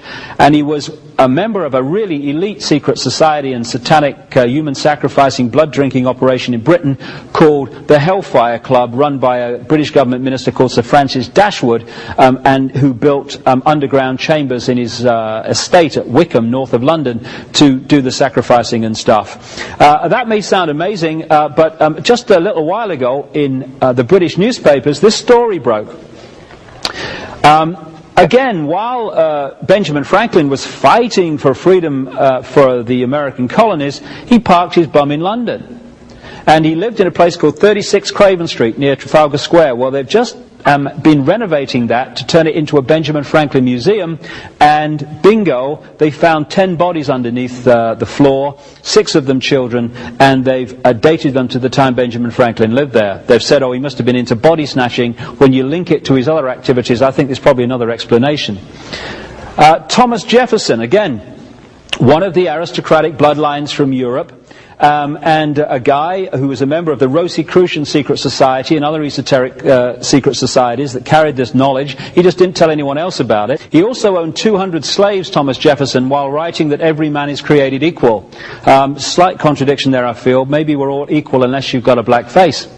And so when you look at the presidents from the very start, this is George Washington. Again, another of the aristocratic bloodlines from Europe that became presidents of the United States. And when I'm talking about these same bloodlines taking over Europe and then through the British Empire taking over America and other countries, I'm not kidding. When you do the genealogical research, you find some remarkable statistics. Since George Washington became president in 1789, and including him, every single American presidential election has been won by the candidate with the most British and European royal genes. And that comes from Burke's Peerage, the Bible of aristocratic genealogy on the planet, based in Britain. We've had, at the time that I'm speaking these words, 42 American presidents. 33 of them are genetically related to England's Alfred the Great and Charlemagne, the most famous monarch of France. Way back, he became monarch for the Holy Roman Empire. Of the 42 presidents, 19 have been genetically related to England's King Edward III, who has thousands of blood connections to Prince Charles. And then you look at Bill Clinton. Bill Clinton's a kid from Arkansas, we all know that. Not connected to any bloodlines, just a kid off the street, made good, because anyone can become president in America. I know, I read it somewhere. Clinton is genetically related to the House of Windsor, to every Scottish monarch, to King Henry III of England, and to King Robert I of France.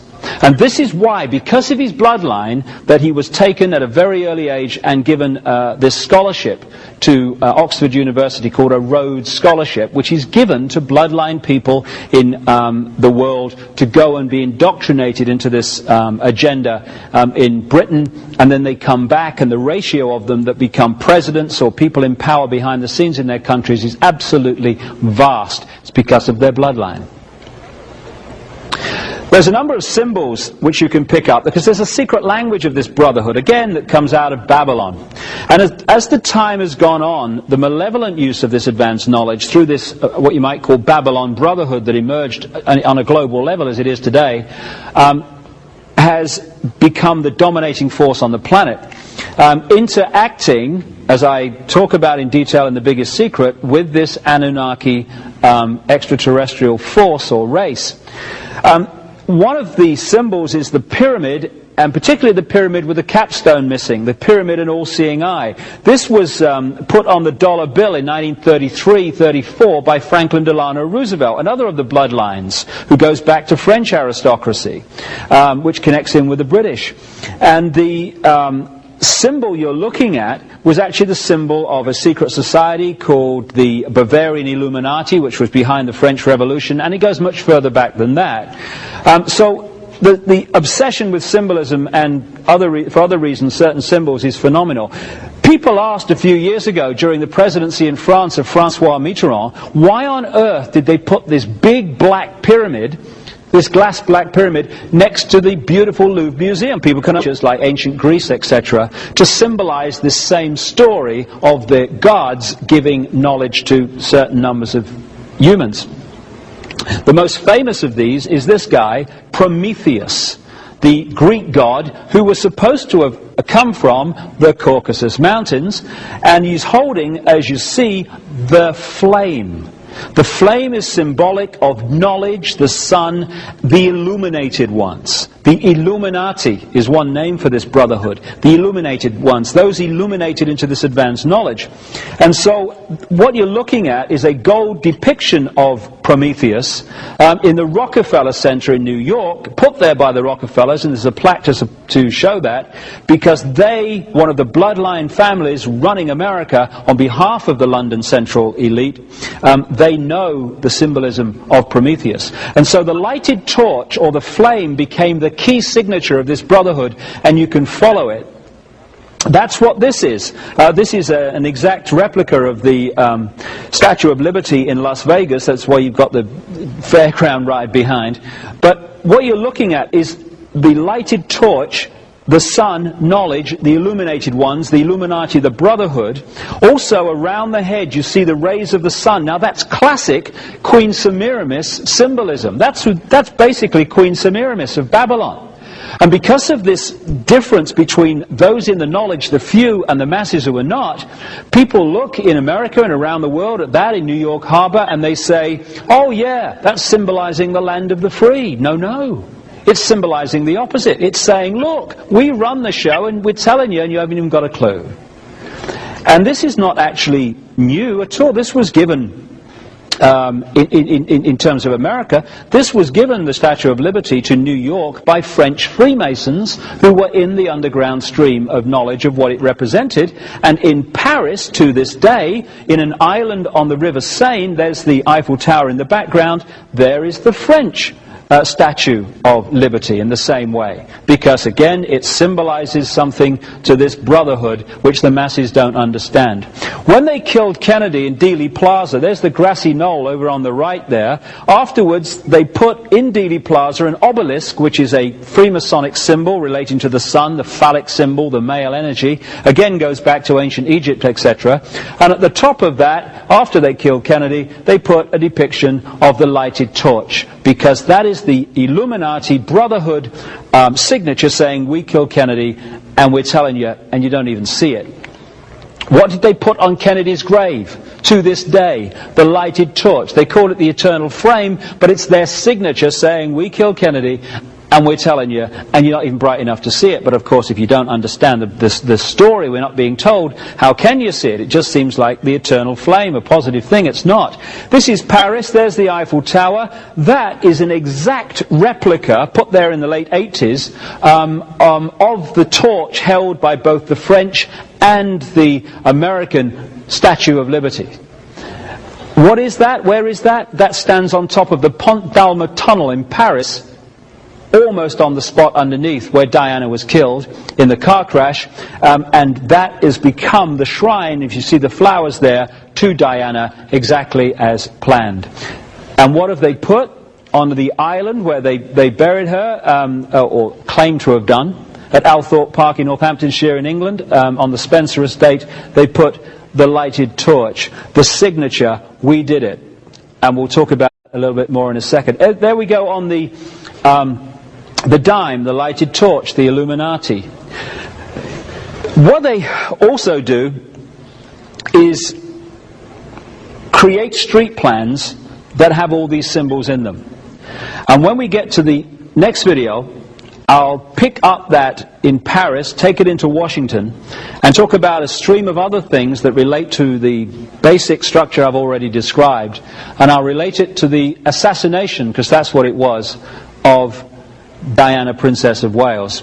And also, when we've looked at the structure of how we're controlled, we can look at the way out of here, because we're only controlled because we allow ourselves to be controlled, because we give our power away. We take it back, all this stuff is over. To summarize this first part, we had the intervention in the human genetic stream in two ways. First of all, a Martian race that came after the cataclysm to Earth settled themselves in that middle Near East area. Not least because during the cataclysm, the only way to survive was to get to a very high place. Agriculture started at 10,000 feet and more. But complicating what would have been normally a simple story of Martians coming to the Earth, a white race, was this Anunnaki, this reptilian race that interbred, creating particular bloodstreams that it could connect with and therefore control. And it's these reptilian human bloodlines that became the bloodlines of the aristocracy and the royal families and the key establishment families of the world, which today, to this minute, still run the show. Their secret language and how they speak to each other and how they further manipulate us will become clear in the next video. Thanks for now.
Okay, we come to the start of tape 2, and already we've moved a very long distance, both in the story and in the various elements that are being introduced into it.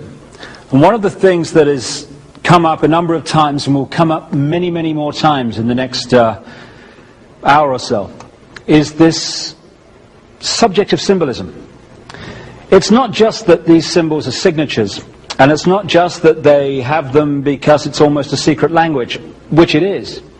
There's another major reason for symbols and why certain things are in certain places and why certain street plans are in a certain design rather than another. And that's because, and we'll get into this in the final tape in much more depth and detail, but everything that exists is energy. When you resonate energy to a certain frequency, that affects us in a certain way. You can look back at the sun cycles, for instance. The sun cycles affect us in different ways at different points in the cycle because it is a different vibration of energy. It's a different type of energy. In fact, it's the same energy, it's just a different expression of it. So if you have this knowledge, and I keep emphasizing this knowledge has been available to this few that have passed it on through initiation at the highest level of the secret society and mystery school network since the ancient world, since these bloodlines were introduced. If you know that knowledge, then you can use it to affect consciousness, to resonate, for instance, the energy field of a city in a certain way, which helps you to bring about your agenda and helps people to react and to be in a certain state of being, because they keep being affected by this repeating frequency. So this is why you look at the street plan of Paris, and I'm going to look at the street plan of Washington after this too, and you see the tremendous consistency in the way that these cities are created. But let's start with Paris. Here we have, as I mentioned in the first video, the Arc de Triomphe, which is a street plan representation of that symbol of the sun on the cross with the zodiac circle from the ancient world. But it's not just that, the 12 roads off and that symbolizing the sun. It's more than that. This is just a central point in this sequence, this pattern in Paris, which is one of the big centers of these ruling bloodlines. There's a close-up of the Arc de Triomphe looking down dead straight down the road which goes dead straight in that direction and dead straight in this one. And when you look in the direction we've just been looking at, in exact straight line with the Arc de Triomphe, you see this big modern arch, and there's another pyramid, but the big modern arch. The arch is a big symbol of Freemasonry. This is where we get Royal Arch of Freemasonry from. And the arch is very much a symbol of this secret society network, the Freemasons being one expression of it. So if we look again down in that direction, you see that modern arch straight down that road. Okay, now turn and look in the other direction, which is what we're doing in this shot. There you have the eternal flame, the Illuminati, the torch, and you're looking through that crowd there, dead straight down one of the most famous, if not the most famous, streets and boulevards in Paris, the Champs-Élysées. And if you go dead straight from this point, you go through that. The obelisk, the 3,200-year-old obelisk that was actually taken from Luxor in Egypt, one of the great sacred places, the Valley of the Kings and great sacred places of ancient Egypt, and it was put in Paris in this square. And again, it's dead straight with the Arc de Triomphe, dead straight with that other arch. We'll go on beyond that obelisk, and you see another arch, the three arches. That's also secret society symbolism, almost a kind of smaller representation of the Arc de Triomphe. And if you look through the center there, there's the obelisk of the one from Luxor. And if you keep coming straight, again, dead straight line, we're still moving from the Arc de Triomphe, you come to this thing. Our old friend, the big black glass pyramid I mentioned earlier, which was put there during the presidency of Francois Mitterrand. Why did they put that there? Because it was part of an emerging geometrical pattern in the street plan of Paris, which resonates the energy of that city, that key city to this brotherhood, in a certain vibrational range which they want to happen. So let's look now at Washington, D.C. Thousands of miles away across the Atlantic, but the same principles apply yet again.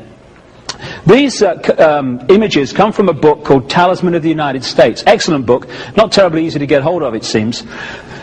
And the writer looked at the history of the building of Washington and how, when they built it, they put in the street plan, esoteric symbols, astrological symbols, and classic symbols like pentagrams and what we call Stars of David. And there you see a Star of David in the street plan of Washington. There's the Capitol building down the bottom. But it's not a Star of David, funnily enough. It's nothing to do with the Jewish race, the Jewish people. When you look back into the ancient world, this symbol can be found all over the place in the ancient Arab world and the ancient Hindu world, etc. Became associated with Jewish people after the Rothschilds started using it when they developed their banking empire in Frankfurt in Germany and then wider afield. But again, you see in the street plan of Washington, the way it was designed from the start, in the District of Columbia, District of the Dove. This is why we have British Columbia. It's why we have Columbia Pictures, why we have Columbia Broadcasting, CBS. They're all Queen Semiramis dove symbolism. And incidentally, just as an aside, look at the symbols of those organizations. The symbol of Columbia Pictures, the lady with the lighted torch. Look at Columbia Broadcasting, the eye, the all-seeing eye, which is on the screen between every program. Columbia University, symbol, lighted torch, because they are brotherhood operations. And here in the street plan of Washington, there's the Capitol building in the center there. These streets, according to the research of Talisman of the United States, are actually lined up with where the sun comes up at the winter and summer solstice. Now, when you go back to the ancient creations and mounds and structures that were created by the Phoenicians and that white race in Europe and Britain and Ireland, you find exactly the same principles. There's a massive mound at a place called New Grange in Ireland, and there's a really narrow entrance to it which goes right into the center of the mound, and in the center it opens up into a cavern. Only at the winter solstice, if it's a cloudless morning, the sun comes up in exact line with that and shoots its golden light straight the way through this little narrow passageway and lights up the whole of the central cavern. And apparently there's a 6-year waiting list to be in there at the time that happens. And again, it's just the same principles, the same knowledge applied to the street plans. This is why the political buildings, etc., and the Freemasonic temples are built on the vortex points in the grid that the old stone circles and that were built on also. Now, I'm coming back to the street plan of Washington in a second, but there's something I need to talk about before we come back. What you're looking at behind me is a place about 75 miles north of San Francisco, next to the Russian River. It's called Bohemian Grove. That's what you see behind the trees there. And Bohemian Grove has become notorious in research into not just the global manipulation politically, etc., but also into those people who are looking into satanic ritual and human sacrifice and blood drinking and all this stuff, again, which can be charted with these bloodlines from the ancient world. And behind those trees are 2,700 acres of redwood forest, Bohemian Grove, where and again, in The Biggest Secret and some of my other books, I document how people are sacrificed there, the blood drinking and stuff goes on, involving some of the most famous people in America and also from further afield, presidents and business leaders and stuff like that, the Henry Kissingers of this world and the Bushes and people like that. So here you have the entrance to it, no through road, as far as I could get before it was no further. Here a picture taken at Bohemian Grove in 1957.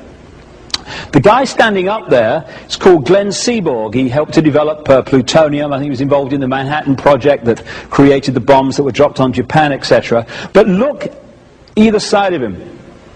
To his right, you have Uncle Ron, Ronnie Reagan. Back in 57, just a B-movie actor. Going to be president of the United States. What, old Ron? You must be joking. Well, he became president. On the other side of Seaborg is Tricky Dicky, Richard Nixon, who went on to become President of the United States. And it's through these organizations, these elite secret societies and groupings like Bohemian Grove, that presidents and the other people in positions of apparent power, that's the route that puts them into these positions. Not surprising. Now here's another picture at Bohemian Grove. Just concentrate a bit on this one, because it was taken on a long, long lens.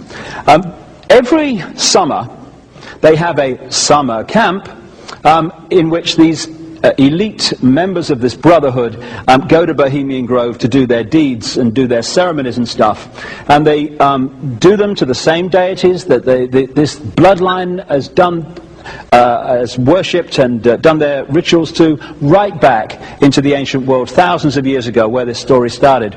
And what you're looking at here, staggeringly, is a group of people, some of the most famous people in America, in long gowns. Behind them there you see a 40-foot stone owl. And there's the fire between them, next to the lake at Bohemian Grove. Now, one might wonder, understandably, why the people that run the banking, political, economic system and the media in America should be dressed in long robes doing a ceremony to a 40-foot stone owl. I think we should be told myself. So what's it all about? Again, you have to go back to see the present. Back in the ancient world, these Phoenician, Canaanite, Babylonian bloodstreams, which have merged to become the controlling force in the world, they worshipped a deity called Moloch or Molech. It was a deity that was an aspect of Nimrod, who keeps coming up everywhere, of course. And what they used to do is sacrifice children to Moloch or Molech.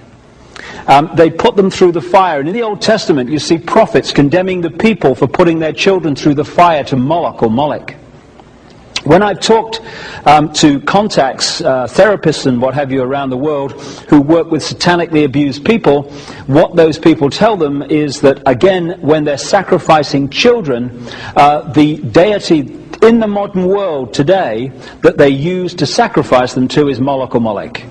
Same seamless stream. So the question comes in relation to this: how do they symbolize Moloch or Molech, this deity to which they sacrifice children? They do it, symbolize him as an owl. That's why the owl comes up all over the place. Now, when I was looking in the street plan of Washington, this is not in Talisman of the United States, this just caught my eye as I was looking through a Washington street map. I found this around the Congress building. There's a Congress building in the middle. And just by drawing in red pen on the roads within the Congress building complex, very obviously an owl appears. You can also see an owl on the dollar bill if you can magnify it enough. It has to be magnified very, very intensely, and then you see the owl in one of the corners. But when you look at the next shot, this is not being doctored by me in any way with a red pen. This is just a shot directly from a Washington street plan. And there you see around the Congress building the owl, Moloch, the deity going back to Babylon and this whole story I've been talking about. And he's actually sitting on top of a pyramid. A pyramid and all-seeing owl, just like the pyramid and all-seeing eye. Because the owl and the eye symbolize the same thing, this force which controls the world through these bloodlines. Also in the street plan of Washington, you find pentagrams. Symbols are not in themselves negative. The five-pointed star, the pentagram as we call it, it's not in itself negative. Just as the swastika in its original form is not negative, it was just a symbol of the sun. Other things too, probably. What the Nazis did, however, was take the swastika and turn it round to indicate the negative. It's what they call reverse symbolism in Satanism. So what they do with the pentagram, which is why it's become a satanic symbol, is to turn it upside down, so it's pointing down. Reverse symbolism. It's the same with the dove, Semiramis. To the general population, the dove equals peace, love, and all this stuff. Reverse symbolism, the dove equals death and destruction. So here we have two pentagrams in the street plan of Washington. The top one points into the Capitol building, and the one at the bottom points into the White House. And not only do they reverse the pentagram to indicate the negative. Another way of doing that is to distort the pentagram so it's not in a geometrically equal pattern. Some lines are longer than others, and that's what you see here. Now, if you take the road through the middle of that White House pentagram, you might call it, and you go out the other side, very soon, just a few minutes from the White House, in a direct line with it, you find a very strange building in Washington, and it is this one. What you're looking at here is a building that looks completely out of place among the streets of Washington, the Washington environment, and that whole area. The reason is this is a particularly special building to the Brotherhood.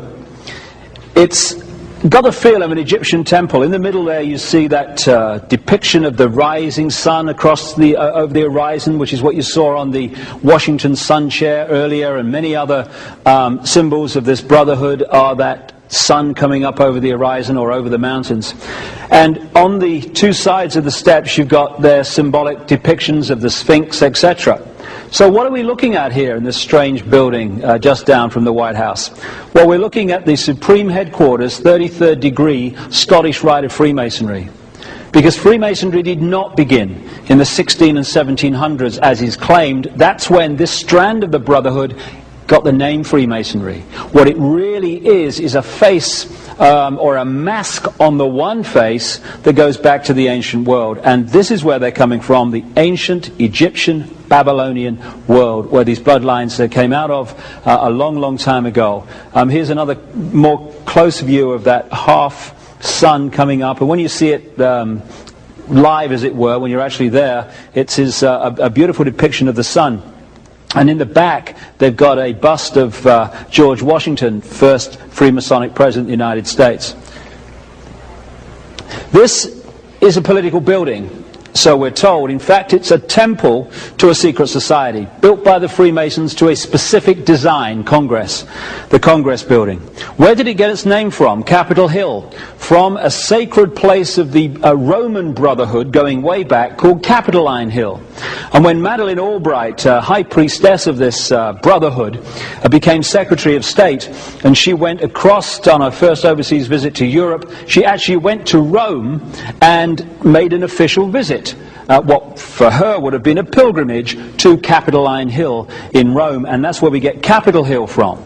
Now, they build these buildings in specific designs. This is where you see obelisks and domes everywhere in the major cities. It's because the dome resonates and draws in female energy, and for obvious reasons, the obelisk, the phallic, draws in male energy. And so in particular places, in particular cities, in particular locations of politics or whatever, religion, you get the dome and the obelisk. So just take a look, just for a second, at that dome on a political building in Washington. And there it is again. This time it's St. Paul's Cathedral in the heart of the city of London, one of the epicenters, this global manipulation. And St. Paul's Cathedral was built on an ancient site of worship to the goddess Diana, and was built by Sir Christopher Wren, one of the high initiates of this secret society network, after William of Orange arrived in London to be King William III, and the whole thing epicentered in London. There is St. Paul's Cathedral. There's another view of St. Paul's Cathedral. Looks like it, but it's not. This is the Pantheon in Paris. Again, a mirror image of St. Paul's Cathedral and the Congress building, this time in the other great Brotherhood epicenter city of Paris. The obelisk, there we have the Washington Memorial, the phallic symbol of the obelisk, and this goes to again to ancient Egypt with the story of the penis of Osiris. It was apparently lost, and Isis got another one. Again to ancient Egypt with the story of the penis of Osiris. It was apparently lost, and Isis got another one. All that stuff they talk about, and since that time, this has become the symbol of the male energy, the male phallic. And I must say, just a brief story. These symbols are actually manifestations of thought. So what these are built to represent is what they generate in terms of energy. I was inside a massive obelisk near a place called Hebden Bridge in England, and as I was climbing the stairs, it was so big it had a stone staircase inside it, the energy around me I just felt this enormous male sexual energy, and I thought, what's going on? Especially when you get to my age, you know.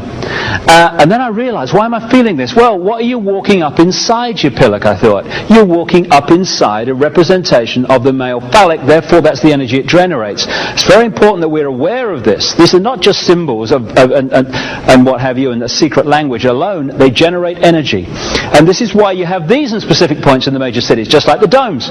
So here's the Washington Monument, the biggest stone obelisk in the world, right in the centre of the Washington Street Plan, down from the White House. This is what's known in London as Cleopatra's Needle. Again, like the one in Paris, it was taken from Egypt as an original. It was in the city of Hon or Heliopolis, the city or place of the sun, and was brought over during the reign of Queen Victoria. Again, this is on former Templar land. The Temple Bar is just across from here, where the centre of the secret society network of the legal profession is based, in the former Templar land of Temple Bar. Here's again this 3,200-year-old obelisk in the city of Paris, from Luxor in Egypt. No accident. There's another one in Central Park, New York, I understand, as well. Here in the wholly owned Brotherhood city of Las Vegas, where they had a blank sheet of paper to start with, a blank sheet of land, they have just filled it with the symbolism of thousands of years. And here you have the big black pyramid, the casino.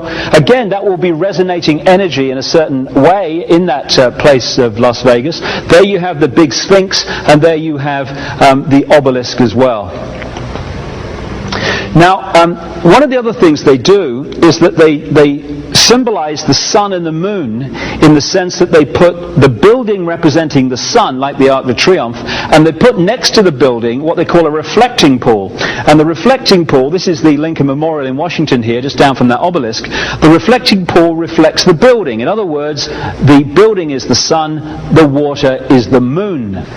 And here's that symbolism again in Dealey Plaza this time, with the obelisk that the Freemasons put up there after Kennedy was killed. And again, it is the male phallic, the obelisk, reflected in the reflecting pool, which symbolizes the moon. They understand how these moon and sun energies can be used and manipulated, and that's one of the great areas of knowledge that has been kept from the rest of the population in the secret society network. And this goes back a very long time.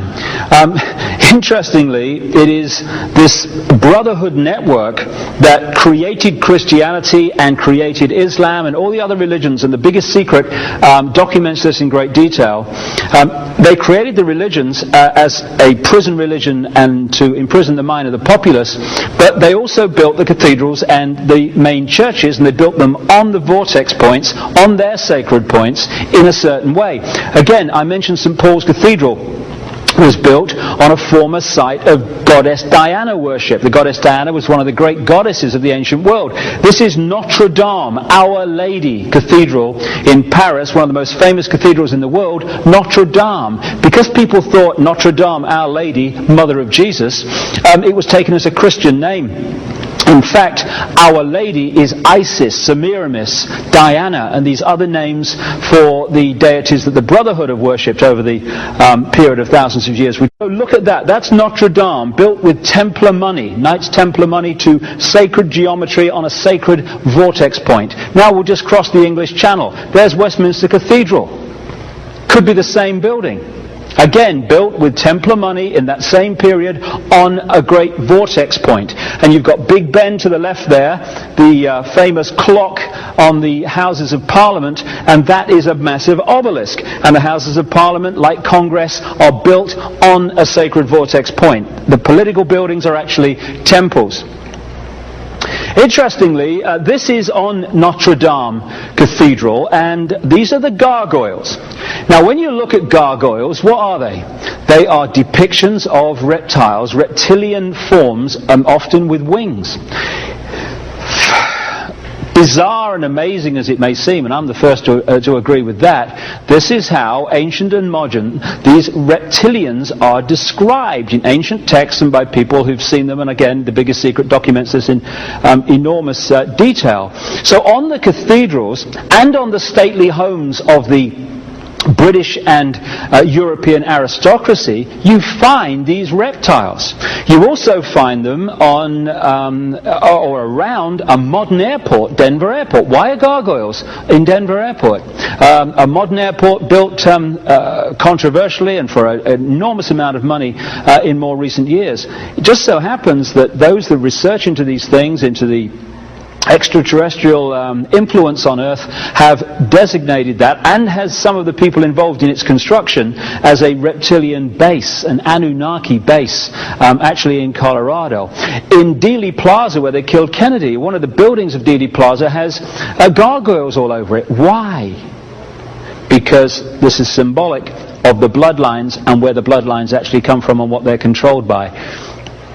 This is a depiction 5,000 years BC in the Ubaid culture, the one that just preceded Sumer in what we now call Iraq, and this was a depiction of one of their gods. And again, the reptilian, lizard-type humanoid figure, ancient and modern, keeps coming up again and again, and you can see it also in the states, in the coats of arms and the family coats of arms of these aristocratic bloodlines in Europe. Okay, another indication of how this symbolism works and where they're coming from. This is George Washington. In the last century, they decided they didn't have a decent statue of George, so instead of getting an American to produce one, they ordered it from Italy, from Florence. And when it arrived on the dockside, people were staggered, because here was George, the first president of the United States, depicted naked from the waist up, with this cloth over his Bill Clinton's, and then pointing up one arm, pointing down the other. What's going on? Unless you realize where these people are coming from, it's inexplicable.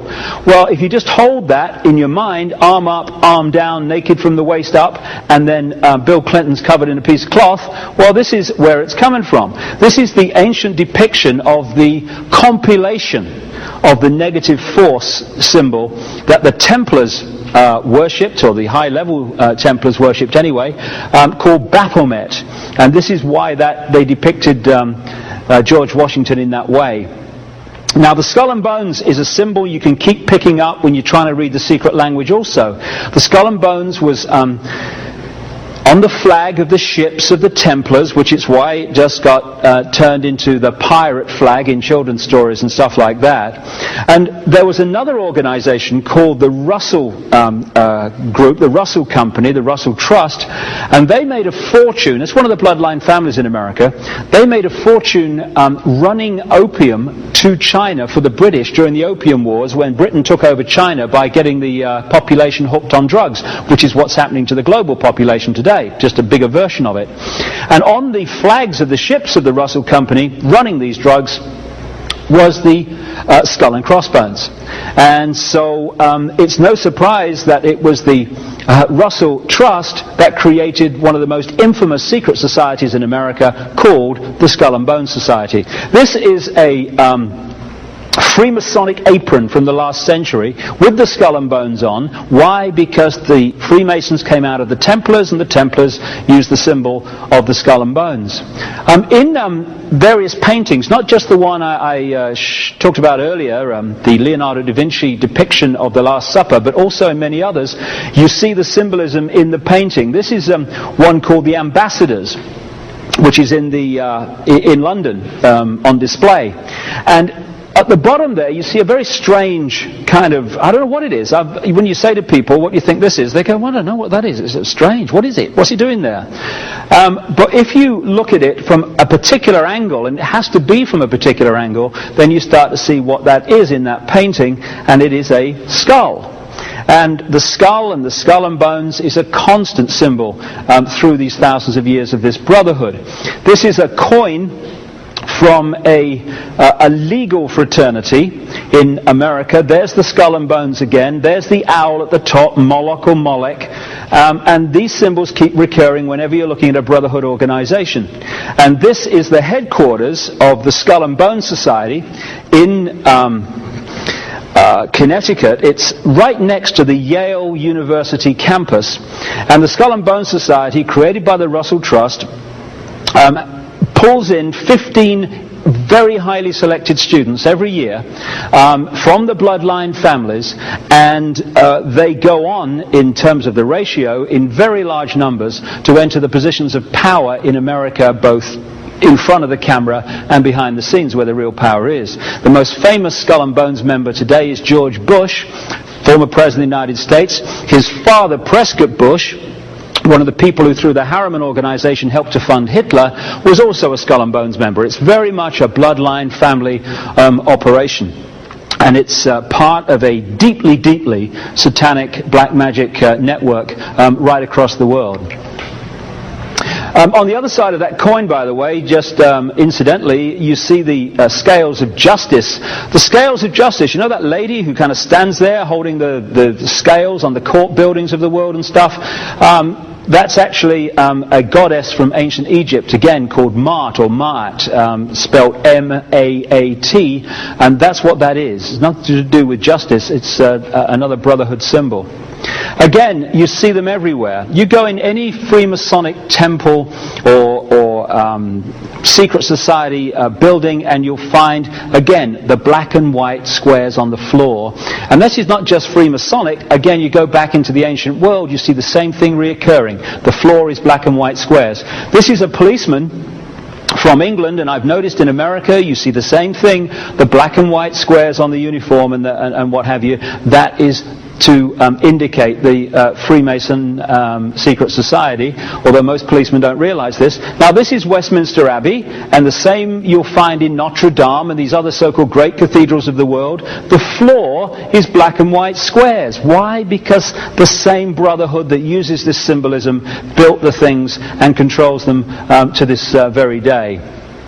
When you get into the transnational corporations, again you see the symbolism, because as we'll come to as we go along in a few minutes, all these apparently unconnected areas of our lives, banking, transnational corporations, oil companies, connect into the same group, the same controlling force, and so all over the major companies of the world, banks and what have you, you see the brotherhood symbols. This is Arco, Atlantic Richfield Oil Company, and there its symbol, the pyramid with a capstone missing, looked at from above. One of the classic symbols. Chevron.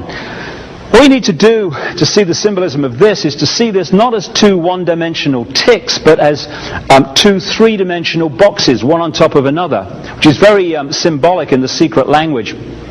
One square equals we control all that is right, all that is just, all that is fair.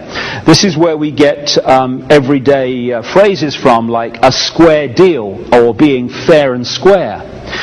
One square on top of another square in any form means we control all that is right and all that is wrong, all that is positive, all that is negative, all that is just, all that is unjust, all that is this, all that is that. We control everything. And so that's what that's saying. And so, appropriately, when you look in the main lobby of the Houses of Parliament in Britain, you find the two squares, one laid on the other, the so-called eight-pointed star. And that says we control everything in the Brotherhood secret language. Also, as I travel the world, the number of times I see police forces have their badge in the center of two squares laid on top of each other. This is Sussex Police in Britain, but I've seen it all over the world. The same thing. Very appropriate. We control everything. One of the most important strands of this bloodline, going back to the Anunnaki of the ancient world and this hybrid race that was created, is France. And particularly an area of France and near across the German border called Lorraine, or Alsace-Lorraine. And the House of Lorraine has been a real home for the purest of these reptile Martian or reptile human bloodlines. And the House of Lorraine developed this symbol, the double cross. See that there on this guy. Double cross. That's where we get the phrase being double crossed, being manipulated. How appropriate. And so you take the double cross, and we see it in the modern world in Exxon, the Rockefeller-controlled or guided oil company, with the double cross in the symbol. Again, to the uninitiated, people would look at that and say, oh, it's just a symbol, mate. But actually, to the initiates who run this show, it actually means something. A Texaco oil company, esoteric symbols again. The circle, the pentagram, and the T-cross of Freemasonry, the Tau cross it's also called. Again, symbols are talking to the subconscious. When you look at that symbol, you can't hear words coming off it in a conscious way, but it's actually resonating an energy that talks to the subconscious. This is why advertisers who are in this knowledge stream manipulate advertising in a way that they use certain colors, certain phrases, certain symbols to talk to the subconscious and get us to then buy the product in a conscious way, thinking we've made the decision when we've been stimulated from a much deeper level. Subliminal advertising is massive. Amoco, the oil company with the lighted torch. Again, the same symbol that keeps recurring all over the place. The British royal family, the Windsors, are one of the most identifiable of these reptile human bloodlines that have been controlling the world increasingly powerfully for so long. In the ancient world, on caves and underground areas in Cappadocia, an ancient Phoenician center, you find the splayed cross on the wall, what we call now the Maltese cross. And so, appropriately, on the crown that crowns the monarch of England, this is the crown on which, or with which, the Queen of England was crowned back in the 50s, 1953, you see, again, the Maltese cross. And that keeps coming up again and again. Also on that was the fleur-de-lis. The fleur-de-lis is a symbol of Nimrod. Here are some of the sticks the Queen holds, in the ceremonies and stuff. Scepters, they call them. And once again, you see the Maltese crosses and the doves. The dove, Queen Semiramis, the deity of Babylon, on the various scepters and bits and pieces that they use in their royal ceremonies and regalia and heraldry and stuff in Britain, because this to an initiate means something very significant. This is the Dutch royal family. Again, you've got the splayed cross, the Maltese cross, and the Dutch royal family are the same bloodline as the British royal family, because the royal families of Europe are one bloodline, just offshoots of it. And all the surviving royal families of Europe are blood related to William of Orange, William III, who helped this scam to really motor when he became King of England, as I talked about earlier. And one of the members of the Dutch royal family is a guy called Prince Bernhard of the Netherlands, and he'll come up as we go along, good mate of Prince Philip, both knowingly manipulating this agenda I'm talking about. So we go to the Nazis. Now, of course, the Allies were against the Nazis. I read that somewhere too. But it's funny, the same symbolism comes up. On this Nazi, you've got the Maltese cross. It was a big Nazi symbol. You've got the flying disc, which was a symbol of the sun in Egypt and other ancient cultures. And as we go along here, here's the classic Heil Hitler symbol. What was that? It was a symbol from a ritual of a secret society, a satanic secret society called the Order of the Golden Dawn, involving a guy called Aleister Crowley, which was working through both the Allies, the British, and the Nazis during the Second World War. And here's a guy who's he collects them, this fella.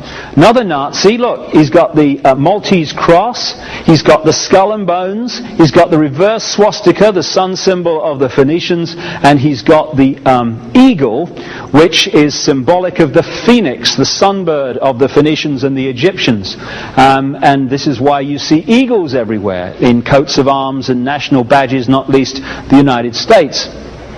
Here it is. The original, apparently, coat of arms in the United States actually had a phoenix until it was switched to the eagle. And if you count the number of arrows there, the number of feathers, the number of letters in that name, and all this massive symbolism, they all add up to key esoteric numbers like 13, 9, etc., etc., because initiates created this.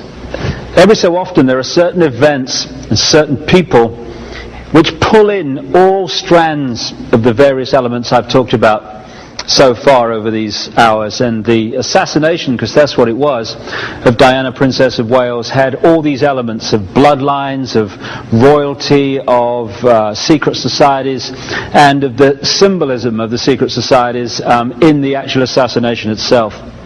In The Biggest Secret, I've gone into this in tremendous detail in one chapter in particular, and there is a video documentary planned of this Diana assassination and the background to it. Maybe it will even have been done and be available by the time you see this. So I'm not going to go into the Diana thing in great detail here because it's done elsewhere, but I just want to go through a few things. From close confidence of Diana, it's very clear that she realized after a while that she had been pulled in for a specific purpose. She used to call herself the Windsor broodmare. The Spencer family is an ancient bloodline which is interbred with many of the aristocratic families of Britain, of Europe, and of America. Spencers are distant cousins, for instance, of the Rockefellers.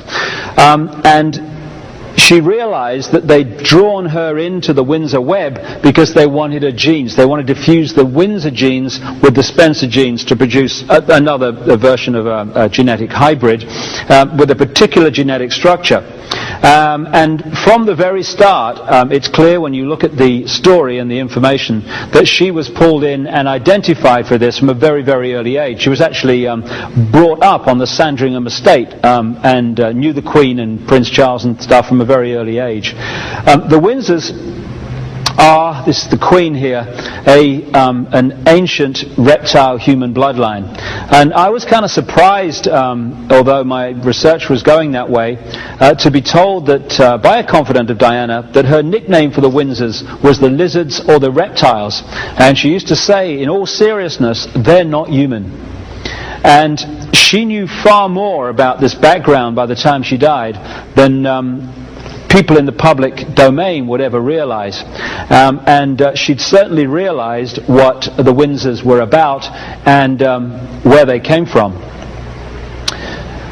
Now, this is a guy who has been going around saying that Diana and his son Dodi were assassinated. I haven't got time to go into why someone might feel it acceptable for their son to die in a road crash, but if you read The Biggest Secret you can see some of the background to this. If we start judging whether something is possible by what we would do, we're going to lose the plot, because not everyone thinks like everyone else.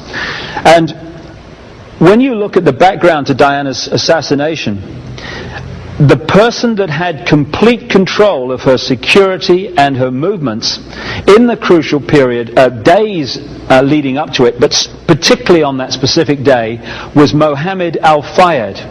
And when you look at his background, as I've said in The Biggest Secret, you know when Mohammed Al-Fayed is trying to kid you, trying to tell you something that's not true because his lips are moving.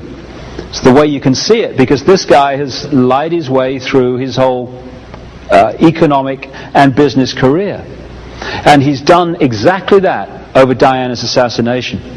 There was a guy that I've mentioned a number of times in my books called Tony Blair. Tony Blair was brought through by this brotherhood to become Prime Minister of Britain. And I have a contact who for a long time performed satanic ceremonies in which ritual human sacrifice took place of children and of adults. And one of the key places, which I've talked about in my books, is a place known as the Castle of Darkness in Belgium. In the late 80s, she says that at a ritual sacrifice that she performed was the Queen of England, which she's done sacrifices for many times, the Queen Mother, Tony Blair, who was then just a lower ranked politician, and Mohammed Al-Fayed, father of Dodi. And yet in the public arena we get this royal family on one side and Dodi Fayed's father, Mohammed Al-Fayed, on the other, when in fact they lock into the same controlling force, and he had control of her movements on the crucial day.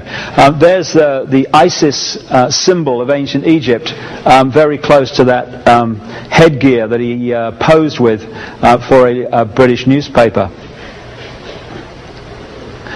Now again, if you're going to kind of follow the symbolism and the background to Diana's assassination, you have to go back into the ancient world. You can pick one of these one of the pure key reptile human bloodlines up in Troy, ancient Troy, which is what we now call Turkey. You can follow this bloodline through the Caucasus Mountains and into Europe and into what we call France. In fact, France is named after these people. They call themselves the Sicambrian Franks. And they had a royal offshoot, and eventually became known by this royal offshoot, called the Merovingians. And the Merovingians set up the city we call Paris. You're looking at a part of the modern Paris, which was the place that they established the original Paris. And they named the city after one of the people involved in the Trojan Wars, a guy called Prince Paris. And there's Notre Dame, Our Lady, Diana, Semiramis, Isis Cathedral. And this was where Paris kind of came out of with the Merovingians many, many centuries ago.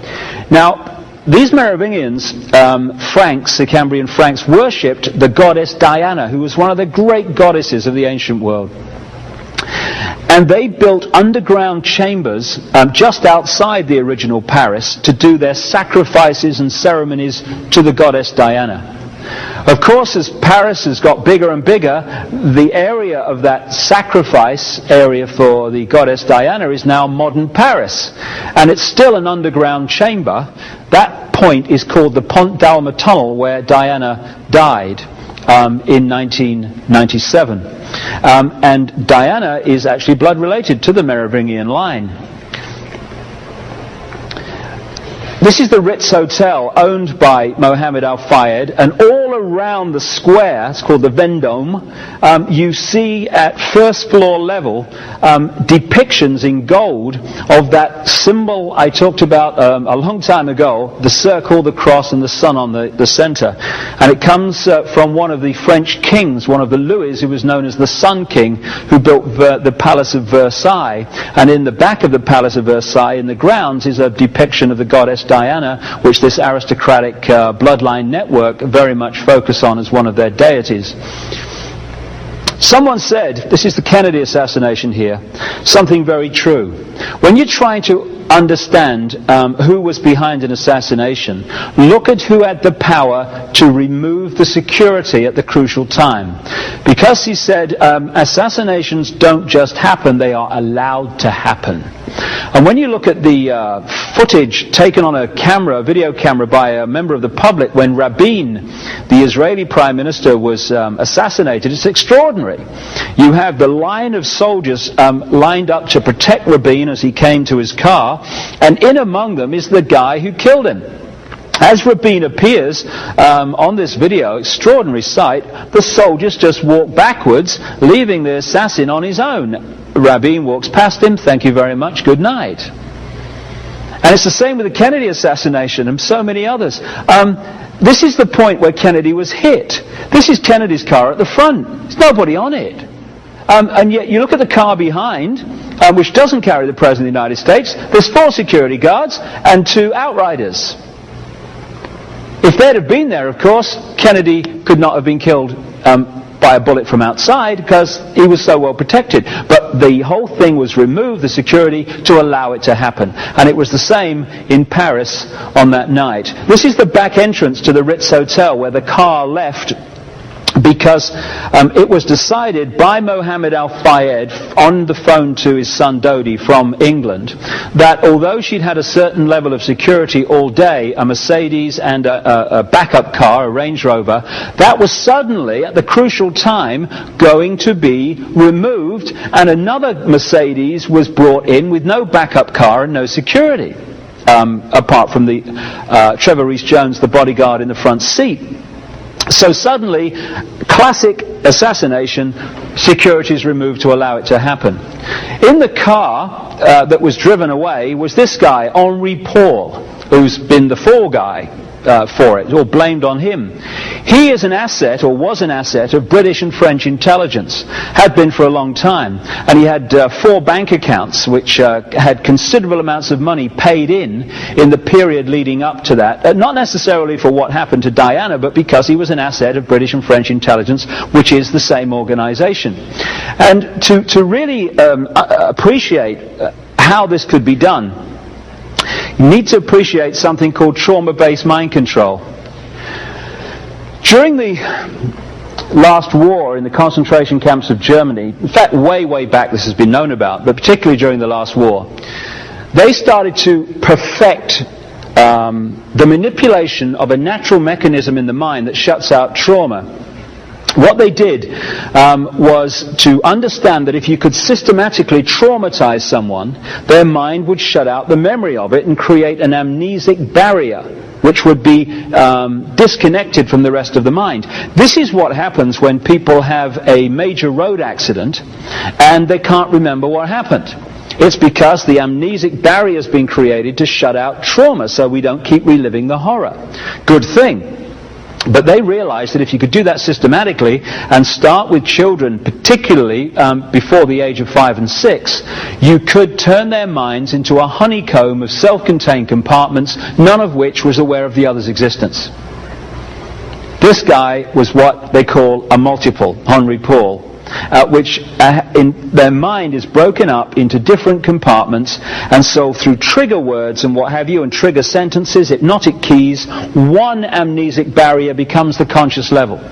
That experiences something or is programmed to do something, and then he's pushed back and another one's pulled forward. It's actually got to the point where, amazing as it may seem, you can be drunk in one compartment and completely sober in the other. Which is interesting in relation to what happened if you look at the story of Henri Paul. Once the programming is in there, and in the biggest secret, I put incredible documentation and background to this and what happened, and trauma-based mind control and how it creates assassins and people going crazy with guns to justify taking guns out of circulation, all this stuff.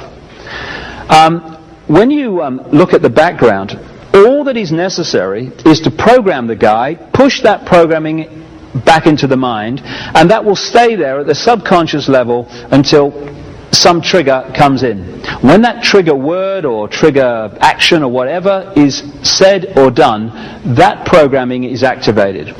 So you can be in normal mode and be very normal and no problem, and never noticed anything different about old Henry that night. Trigger word, bang, programming, you're like a robot. And what gives away this is the fact that the car hit the 13th pillar. If you read The Biggest Secret, you'll see the incredible obsession with symbolism that this brotherhood has. I've been to Paris, and in that tunnel, the Pont d'Alma tunnel, there's 30 odd of these pillars. It hit the 13th. The 13 is the number that reoccurs again and again and again and again, constantly over thousands and thousands of years in all these different brotherhood groups and all these different secret societies. And it relates in part to the 1 and 12, that symbol again of the sun and the 12 months, the 12 areas of the zodiac. So, all it would have needed, because the guy was missing for 3 hours that night, was the trigger word or the trigger to activate the programming, and Henri Paul suddenly goes into whatever he was programmed to do. Now, where they were going that night, and this is agreed by everyone, is from the Ritz Hotel, which is numbered 1 on this map, down to the Champs-Élysées and to almost the Arc de Triomphe, where Dodi Fayed had his flat. When they went earlier in the day, the car went down to the Place de la Concorde, went up the Champs-Élysées to his flat, which is right next to that circle you see there. This is the quickest way from the Ritz to the apartment of Dodi Fayed. But not that occasion did he go that way. Henri Paul went around to the Place de la Concorde, and suddenly, instead of going down the quickest way, went on to this dual carriageway that goes alongside the River Seine. He went at an increasingly fast speed and then went down into the Pont d'Alma tunnel. Now, why would he go that way? Some people say, well, he was going round to miss the traffic or whatever. But the key thing is, by going the long way to the apartment, it took him through the Pont d'Alma tunnel. It took him through this ancient sacrificial site to the goddess Diana. And what does Pont d'Alma mean? Pont d'Alma means passage or bridge of the moon goddess. And Diana, in Brotherhood symbolism, is a symbol of the moon, a moon goddess. Another interesting thing is that bodyguards, when they're in the front seat of a car, they never wear a seatbelt because they're looking after their clients and they need to react quickly. What happened with Trevor Rees-Jones, the bodyguard, is that he never had a seatbelt on when the car left the Ritz, which is normal practice. When he got to the Place de la Concorde, one of the photographers chasing the car got a shot of the bodyguard, Trevor Rees-Jones, still no seatbelt. Literally a minute later, probably less, when the car crashed in the tunnel, Trevor Rees-Jones had a seatbelt on. The only person in the car who did, because the people in the back dirty fired and Diana did not. So either Trevor Rees-Jones knew what was coming but didn't tell his clients, or he realized at some point there was a danger going on here and didn't tell his clients. This is the Place de la Concorde, and there is the obelisk, the 3,200-year-old Luxor obelisk, which was about a minute's drive that night from the crash, and Diana went round there on the way to the scene. This is Trevor Rees-Jones. When asked why he put his seatbelt on, he says he doesn't remember, and maybe we'll never know, but it's got to be one or the other. When the car came down to the tunnel here at the Pont d'Alma, it's a series of crossroads, and that's very, very significant, because these deities are symbolic of the moon and various energies. They're broken up into different polarities. You've got Diana, which is the positive moon energy, and then you've got the negative force, which is called Hecate, which is the goddess of the crossroads, and she's symbolized by crossroads and all over the world. The Hecate satanic symbolism can be seen in the ceremonies and what have you. And so here we have a situation now where Diana, goddess of the moon, is taken into an ancient sacrificial site to the goddess Diana, dies in a tunnel which is called Bridge or Passage of the Moon Goddess, and is also covered with crossroads to the goddess Hecate, which is the malevolent symbol of the moon energy. This is the Pont d'Alma tunnel. It's very short, and I've been through it, and they keep telling me in the media it's very dangerous. I didn't really see that myself. And it's very close to the Arc de Triomphe, which is another obelisk symbol. This is the 13th pillar, and there's no way that car hit the 13th pillar, given the obsession with symbolism of this brotherhood, unless it was meant to happen. I've talked to people who are experts in this mind control, who work to deprogram people who have been mind controlled in this way. And I said to them, is it possible to mind control a driver on a subconscious level to go into that tunnel and just whack the 13th pillar? Because of course in the conscious level you'd say, come on, it's not possible. And everyone has said absolutely, for this reason. The conscious level has a certain feeling of time. So going into the tunnel at 60, 70, 80 miles an hour and then hitting the 13th pillar, you must be joking. But the subconscious level has a completely different perception of time. 60, 70 miles an hour to that is walking pace. Therefore, the programming goes in at the subconscious level, making that hit the 13th pillar at speed. Piece of cake, according to these experts I've spoken to. Diana actually survived the crash. All reports say that. But instead of being taken to hospital, where she could have got treatment that could have saved her life, she was held in that tunnel for a very, very long time. Medical experts outside of France have said it's ridiculous how long it took. About 95 minutes from the crash to get her to hospital, by which time she was clinically dead. Between the Ritz and the tunnel are 17 of these things, traffic cameras, which are filming the road which the car passed down. Had they been on that night, we wouldn't be standing here saying, well, I wonder what happened, could have been this, could have been that. We'd have seen it. All 17 were switched off in the period it took the car to get from the Ritz to the tunnel.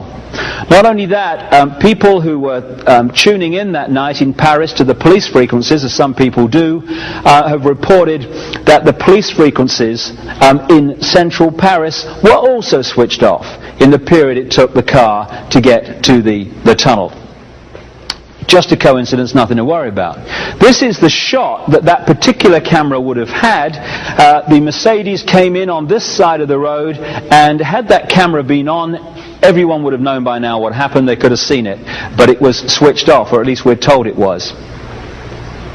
And so we have a situation in which Diana was held in that place for all that time, and she was clinically dead by the time she left it. And the question has been, even from people who have said, yes, it was an accident, why did they do that? Because according to the strict and obsessional symbolic ritual of this brotherhood, she had to die in that underground chamber on the site of ancient Diana worship and sacrifice to Diana. There's no way she was going to be allowed to leave the tunnel until she was dead, and so they kept her there all that time when most doctors, as some have pointed out, would have had her at a hospital as quick as possible, and she'd still be alive today almost certainly. So the Diana story is just full of endless symbolism, and I'm just skipping the surface here. The detail is absolutely mind-blowing.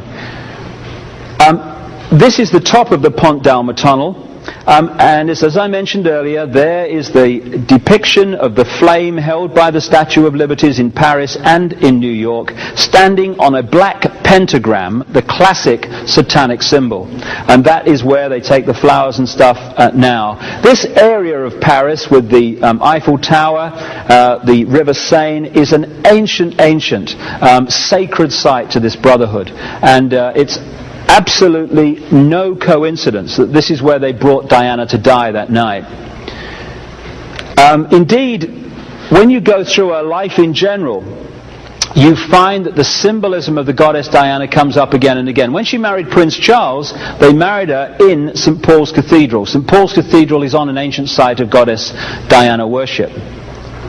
And when they brought her coffin out of Paris, it wasn't with the Union Jack and the flag of the country, it was with the flag of the royal family, full of these old symbols of the sun going back to the ancient world. And as I've pointed out many times, and with a lot of supporting evidence, the British royal family were definitely involved in her murder. Interestingly, when the crash happened, this guy comes into focus. This is Diana's brother, Earl Spencer. And there's one or two questions I'd like to ask him, really, because the symbolism of the goddess Diana in the ancient world related again and again to the tree grove, which is the sacred place to the goddess Diana. That's where they used to worship her, in the tree grove. Lakes and islands. Those three things keep reoccurring again and again and again in the stories of the goddess Diana. This is where they put her grave, on an island, in the tree grove, in the middle of a lake on the Althorpe estate, the Spencer estate.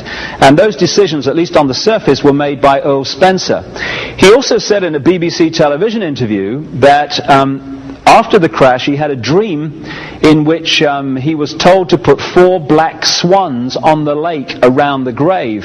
And the next day he said he called his estate manager and asked, where do I get 4 black swans? And his estate manager apparently replied, according to the official story, you've heard then. You've heard what? We've just been given 4 black swans. Okay, well, the pigs are filling the room again. I don't really accept that. What is the symbolism of 4 black swans? First of all, when you look into the mind control programs, the swan is very symbolic to the mind control programs. But there's another one. Just take Swan Lake. Swan Lake, in which the white swan, symbolic of the positive, was killed by the black swan, symbolic of the negative. And here you had the positive Diana energy killed by this brotherhood, and the 4 black swans on the lake are tremendous symbolism, occult symbolism of that negative force overcoming the positive. And in the Althorpe estate now you have this, what you might call temple to Diana, and on many of the aristocratic estates and stately homes of England that carry these reptile human bloodlines, you find either temples to the goddess Diana in the grounds or areas of the stately home handed over to the goddess Diana. So this lady was a great example of the way that people are not just assassinated, but are assassinated in a way that follows ancient ritual.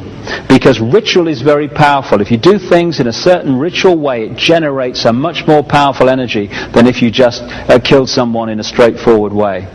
But as I say, in The Biggest Secret, I go into this in enormous detail, and the symbolism is just stunning of this event. Okay, we're in the modern world. We've come a long way over thousands of years. This brotherhood, as it came out of the Near and Middle East into Europe and then through the British Empire across the world. And we're now at the point where the control of the globe is possible. And we're also at a point, a crossroads, where we can choose to take the road of freedom, or we can choose to stay as we are and allow this agenda to unfold and further imprison in a most extreme way the human race in the next few years. Just a choice. We take that choice, this is gone. But we need to make that choice and do something about it. The aim of this agenda over this long period of time has been to create this structure. And don't take my word for it, just look around the world. It's unfolding now. This is not a theory or a prophecy. It's happening on CNN when you turn on every day. You're seeing it unfold. It is to have a world government which would control a world central bank, a world currency, a world army, and a microchip population. The microchip population is already being introduced. Under that structure of world government, the army, incidentally, the world army is designed to be NATO, gathering more and more countries and then becoming the world army by stealth. Under that world government is a European Union, which is now with a single bank and a single currency and very much in place. The American Union, the America's version of the European Union. The European Union came out of a free trade area called the Common Market, the EEC. The American Union is designed to evolve out of NAFTA, another free trade area, North American Free Trade Agreement. And in 1994, APEC, another free trade area, was created in the East and the Australia area, and that is designed to evolve into the Pacific Union. Under that is designed to come nation states and regions, and then the people with no power whatsoever to control their own destiny, because the major decisions are made at these higher levels of power, particularly the world level. The microchip is being suggested all over the world. This is a guy at Reading University in England who was microchipped as part of a kind of experiment, but it's not really an experiment. All over the world in our lives now, that we're being prepared to take the microchip. People on one level think it's about electronic tagging and it's about knowing where people are, and that's okay, that's on one level of it. But it's more than that. The guy I talked about very early on in this video series, the guy with the patch on his chest who works for the CIA against his will, he was telling me, and other people have done too, what the microchip can really do. And if we allow ourselves to be microchipped on the basis of, oh well, it's better than having credit cards and money, that's what the cashless society is about. It's about getting people to be microchipped. And we'll never lose our child again if we microchip them at birth. All this stuff's being suggested now.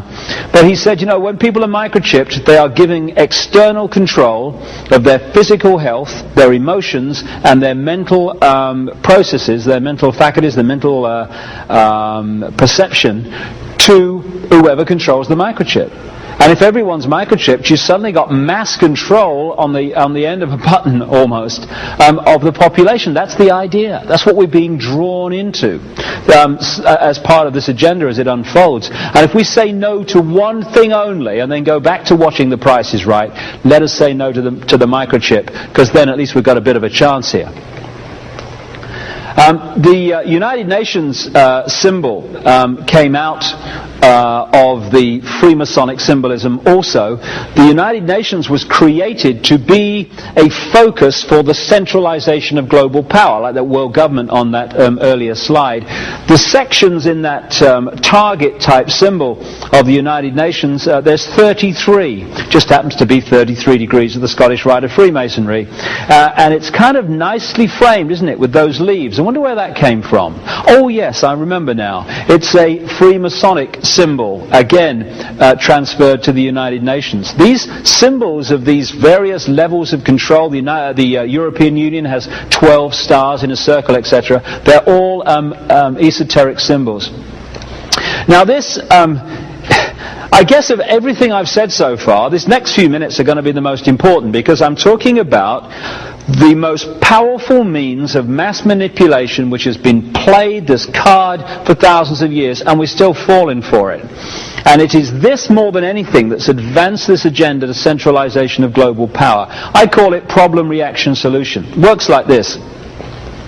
You want to bring something in here, centralization of power, more power for the police, more power for security agencies, whatever, and you know that if you do it openly and honestly, there's going to be a reaction against it. We're not having this is a global fascist state. Go away, we're not standing for this is outrageous. That's what you're going to get if you do it openly. So you don't. What you do is you create a problem here. Could be society breaking down, so there is more crime, so people get in fear of being mugged and being burgled. Could be war, it could be a terrorist bomb, an economic collapse, whatever. And you create a problem, but you get someone else to be blamed for it. You get a Lee Harvey Oswald, you get these patsies, as they call them in America, who are blamed for events that they weren't involved in. You then get the people in general, by the way that you report your problem, to react by demanding you do something. This can't go on, do something. What are they going to do about it? And at that point, those who covertly created the problem and got that reaction, something must be done, then openly offer the solutions to the problems they have themselves created. Problem, reaction, solution. Who benefited from the Oklahoma bomb? Not the people of Oklahoma, not the people who died and lost children and relatives in that bomb. One group of people and one group of people only benefited from Oklahoma. Anyone who wanted to centralize power even further in America. Because anti-terrorism bills went through Congress that took away basic freedoms from Americans purely and only because of that bomb. And as independent bomb experts and explosive experts have said, that fuel fertilizer device in the Ryder truck could not possibly have done that damage. It had to be done by high-tech devices on some of the pillars inside the building. So problem, reaction, solution is the classic means of advancing this agenda and getting the population to demand you do it, even though they don't know the agenda exists. And the Second World War, like the First World War, were global examples of this. As I've shown in my books like And the Truth Shall Set You Free and The Biggest Secret, come to that. The Second World War was the creation of a brotherhood, a global elite, that was funding all sides, that had control of the leaders of all sides, and just played them off against each other to create a war, a problem, which then had a solution. As myself and many other researchers have shown, Soviet communism was funded from Wall Street and London. The Nazis were funded from Wall Street and London, through the Bank of England and through the German subsidiaries of American and British multinational corporations, not least the Rockefeller Standard Oil. The front men of the war were Joseph Stalin in Russia, front man for this brotherhood. You had Winston Churchill in England, whose image left us by conventional history is an absolute farce. This guy was a man of war, among many other things. In America, you had one of the classic frontmen of the 20th century for this brotherhood, Franklin Delano Roosevelt, comes from one of the elite aristocratic French bloodlines. In Germany, you had Adolf Hitler, who was put in there by a network of secret societies, the Thule Society, the Vril Society, the Edelweiss Society, that locked into this global brotherhood. And they were funded by American loans and in the way that I've just talked about. So you create two sides, Incidentally, again, sun cycles, numerology, certain years, certain things happen. You look at 1933. 1933, the number of things that happened in that year. That's when the pyramid and all-seeing eye went on the dollar bill. That's when Roosevelt stole the gold from the American people. That's when Hitler came to power. That's when Roosevelt came to power. No accident. All by design. And then you get two sides and you play them off against each other in a war. And from the war, at the end of the Second World War, in such a few years, the human race was mentally, physically, emotionally and mentally wiped, exhausted. And in that mode we are putty in the hands.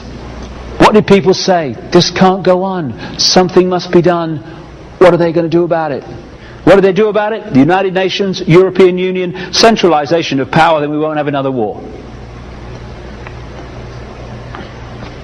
As I've shown in my books, documents exist that show that the Second World War was planned as the First World War was ending, probably before that. And if anyone thinks that it's not possible for a few to control the world, you're looking at it. How many people in Britain, America, Germany, Australia, South Africa, France, all these different countries, how many of those people wanted to go to war in the First World War? Hardly any of them. They want to be at home with their families, seeing their kids grow up. So why were they there? They were there because the pyramid structure and the hierarchy in this country persuaded its population they had to fight the people in this country. But the hierarchy in this country persuaded their population they had to fight this country, and these two hierarchies locked into one hierarchy, which was pulling strings of all sides. And there was a song in the 60s by a guy called Donovan, sang by a guy called Donovan, which went like this, which sums up where we're at with this. It went, he's 5'2" and he's 6'4". He fights with missiles and with spears. He's all of 31 and he's only 17. He's been a soldier for 1,000 years. He's a Catholic, a Hindu, an atheist, a Jain, a Buddhist and a Baptist and a Jew. And he knows he shouldn't kill, and he knows he always will. Killing for me, my friend, and me for you. And he's fighting for Canada, he's fighting for France, he's fighting for the USA. And he's fighting for the Russians, and he's fighting for Japan. And he thinks we'll put an end to war this way. And he's fighting for democracy, he's fighting for the Reds. He says it's for the peace of all. He's the one who must decide who's to live and who's to die, and he never sees the writing on the wall. But without him, how could Hitler have condemned him at Laval? Without him, Caesar would have stood alone. He's the one who gives his body as a weapon of the war, and without him, all this killing can't go on. He's the universal soldier, and he really is to blame. His orders come from far away no more. They come from here and there and you and me, and brothers and sisters, can't you see? This is not the way we put the end to war. And that sums up a very simple truth. When we stop playing the game, there is no game. The few can only control the world and manipulate wars if we fall for it.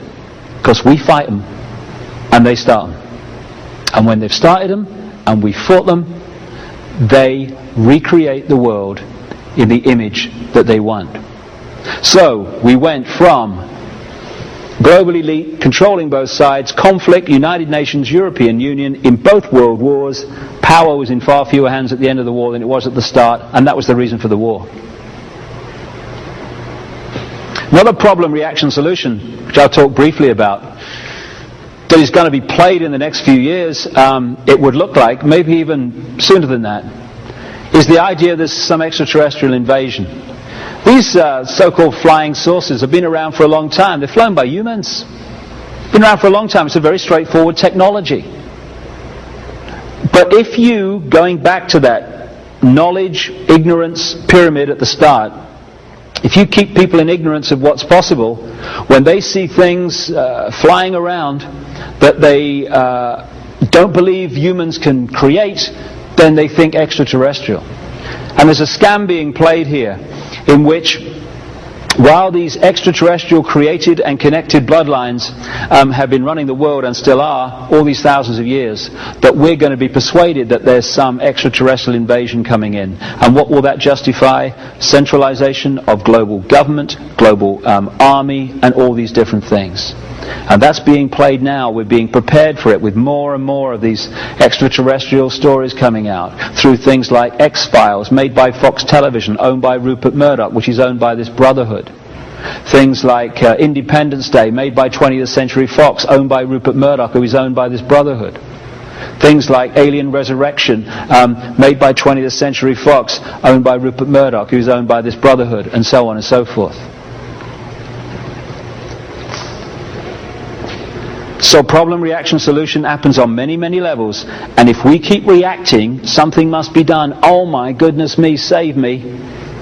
This will just go on. We have to ask, I would suggest, a very simple question when these things happen. Who benefits? Who benefits from me believing what I'm being asked to believe about this event? And if who benefits, and invariably it does, anyone who wants to centralize power in the world, we should do a lot of thinking before we jump in and say, do it, anything, to change the situation we're in. Alongside problem, reaction, solution is another technique. I call it the stepping stones technique. James Madison once said, I believe there are more instances of the abridgment of the freedom of the people by gradual and silent encroachments of those in power than by violent and sudden usurpations. And what that is saying in simple terms is, if you want to go from here to there, you know if you go in one jump, people are going to go, what's going on? What's going on? So what you do is you do it in little steps, each step projected as totally unconnected to the others, and suddenly you're here, and when people look back they say, my goodness me, where did this come from? The European Union has been created like that. You join a free trade area, you end up in a centralized fascist state. This is the structure throughout these thousands of years that I've been talking about, which has allowed this scam to go on. You have the elite, the Brotherhood elite, because, you know, even when the Freemasons and these secret societies, the vast majority of them haven't got a clue this is going on. They'll be as surprised as this as anybody. These secret societies are compartmentalized fiercely. You only go to the next level if you're chosen to go to the next level, and that means knowledge. So most Freemasons and secret society members are not involved in this scam. Only the few at the top who know what's going on. And so you have a situation with pyramids inside pyramids. It's like Russian dolls, one inside the other. So a bank is a pyramid, a transnational corporation is a pyramid, and a compartmentalized pyramid. The guy who goes to work in the bank in the morning, he's gone to earn his living so he can pay for the mortgage and look after his family. He's not trying to scam the world. But he doesn't know what he's part of.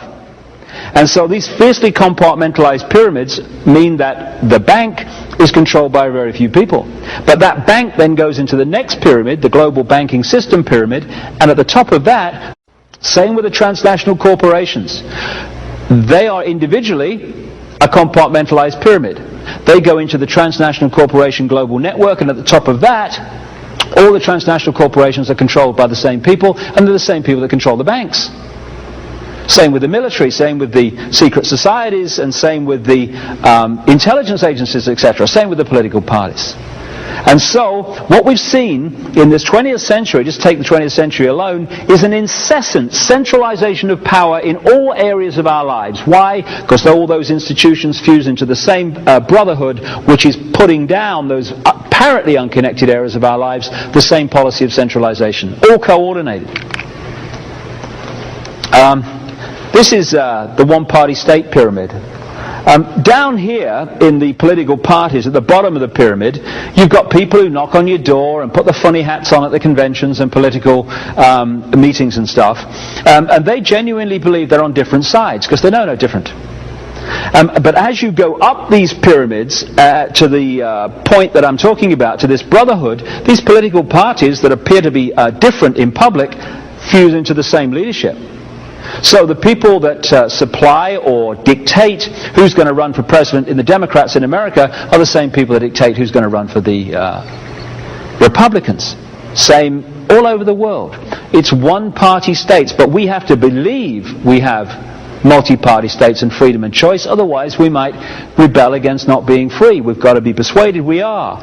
And these political parties, in the end, are controlled by the same people.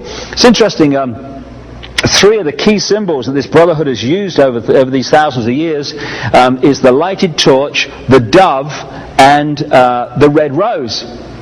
And the three political parties in Britain are the Labour Party, Tony Blair's government, which is the red rose symbol, the Liberal Democrats, which is the dove, and the Conservatives, which is the lighted torch. Just a coincidence, nothing to worry about. We are told, and the media emphasizes this, and the leaders of politics, etc., walk the world stage as if they are at the peak of political decision making in the world. When you look at the way it really works, the presidents, prime ministers and heads of NATO, etc., are nowhere near the top of this global pyramid. They're some way down, and they are appointed and manipulated into power by those above them that control the banking system, the media, etc., which you need to have money and media support if you're going to make these positions. So presidents and prime ministers, why they stand there, as someone once said, the president of America is the most powerful man in the world. My goodness me, what a joke. They are administrators of an agenda which is being decided above them by people outside the public eye mostly. This is the health pyramid, another wonderful example of how this works. You've got the transnational drug corporations controlled by this global elite. They, the transnational drug corporations, created the World Health Organization within the United Nations. The World Health Organization as a committee called Codex, which is devising regulations to make life very much more difficult for alternative healing and food supplements, etc. The Codex regulations come down and are introduced by European and national governments, go through the medical profession, and then are imposed on the people. And the alternative health methods, I say alternative, they've been around for thousands of years, the scalpel and the drug for 10 minutes, they are being squeezed out by this edifice of power.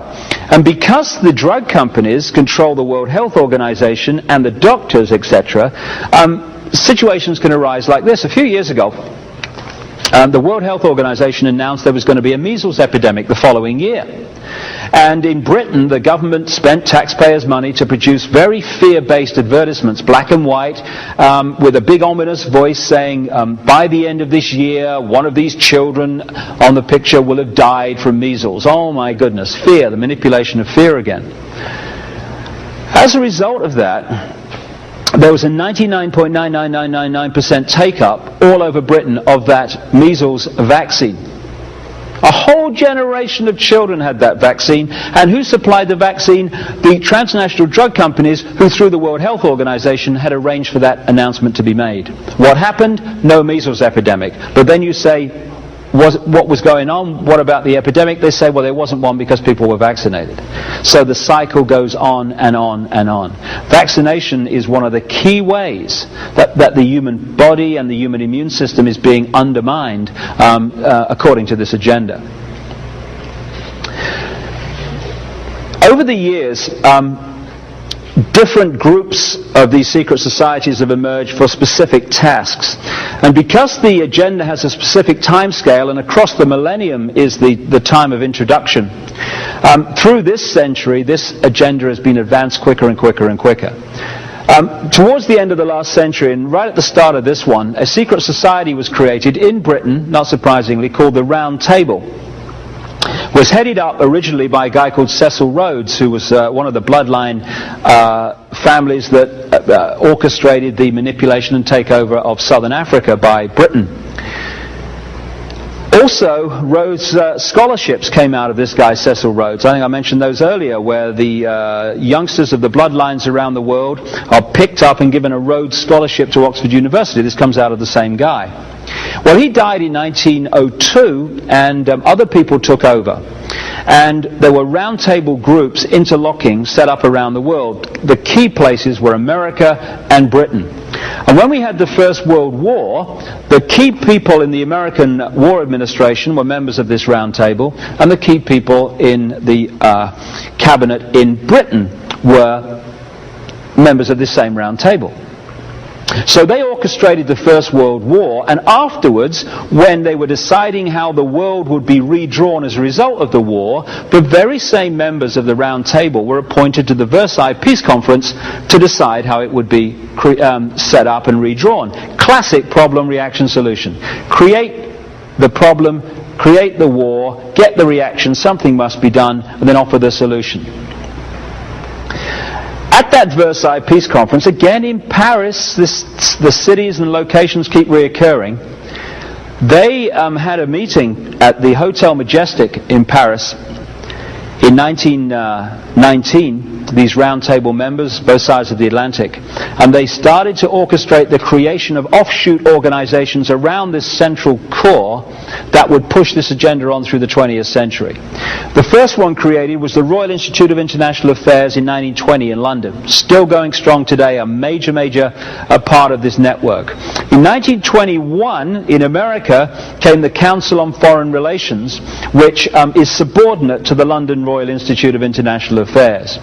Since 1921, virtually every president and endless major positions in the administrations of both parties have been members of the Council on Foreign Relations. You cannot become an ambassador for the United States today without being a member of this private organization. In 1954 came the Bilderberg Group, set up at the Bilderberg Hotel in Oosterbeek, Holland, and this, like the Trilateral Commission that came in 1972-73, these organizations coordinate the same agenda between apparently unconnected areas of our lives.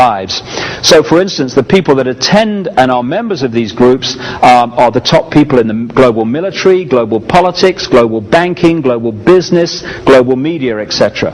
And so through these organizations, the same policy is coordinated. And I'll just give you one example of what I mean. The Bosnian War has been an example, magnificent example of all these elements that I'm talking about. First of all, it was problem, reaction, solution. You had the problem, the war, the reaction, something must be done, and the solution, a 60,000 strong world army under NATO control, which has advanced the agenda closer to the world army, which is the great goal of this agenda. People like Henry Kissinger, Kissinger Associates, and Lord Carrington, founding director of Kissinger Associates, were the key manipulators of the Bosnian War, among many others.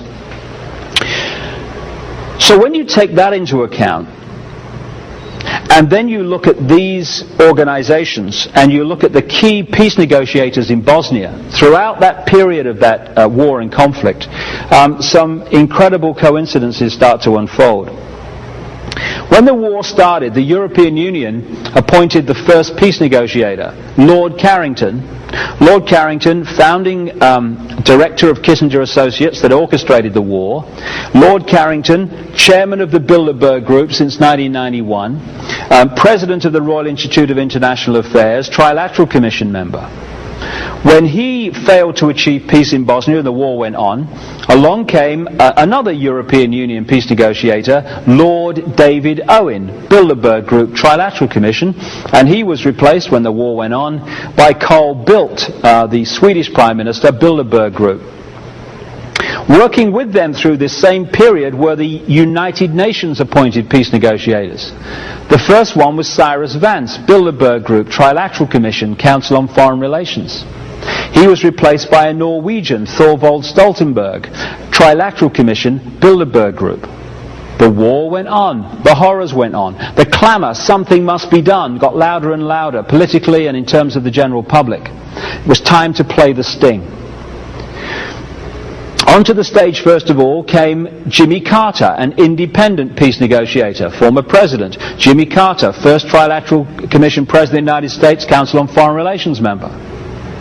And then came the team that introduced the sting, the solution, the World Army. This was led by Richard Holbrooke, Bill Clinton's peace envoy. Richard Holbrooke, Bilderberg Group, Trilateral Commission, Council on Foreign Relations.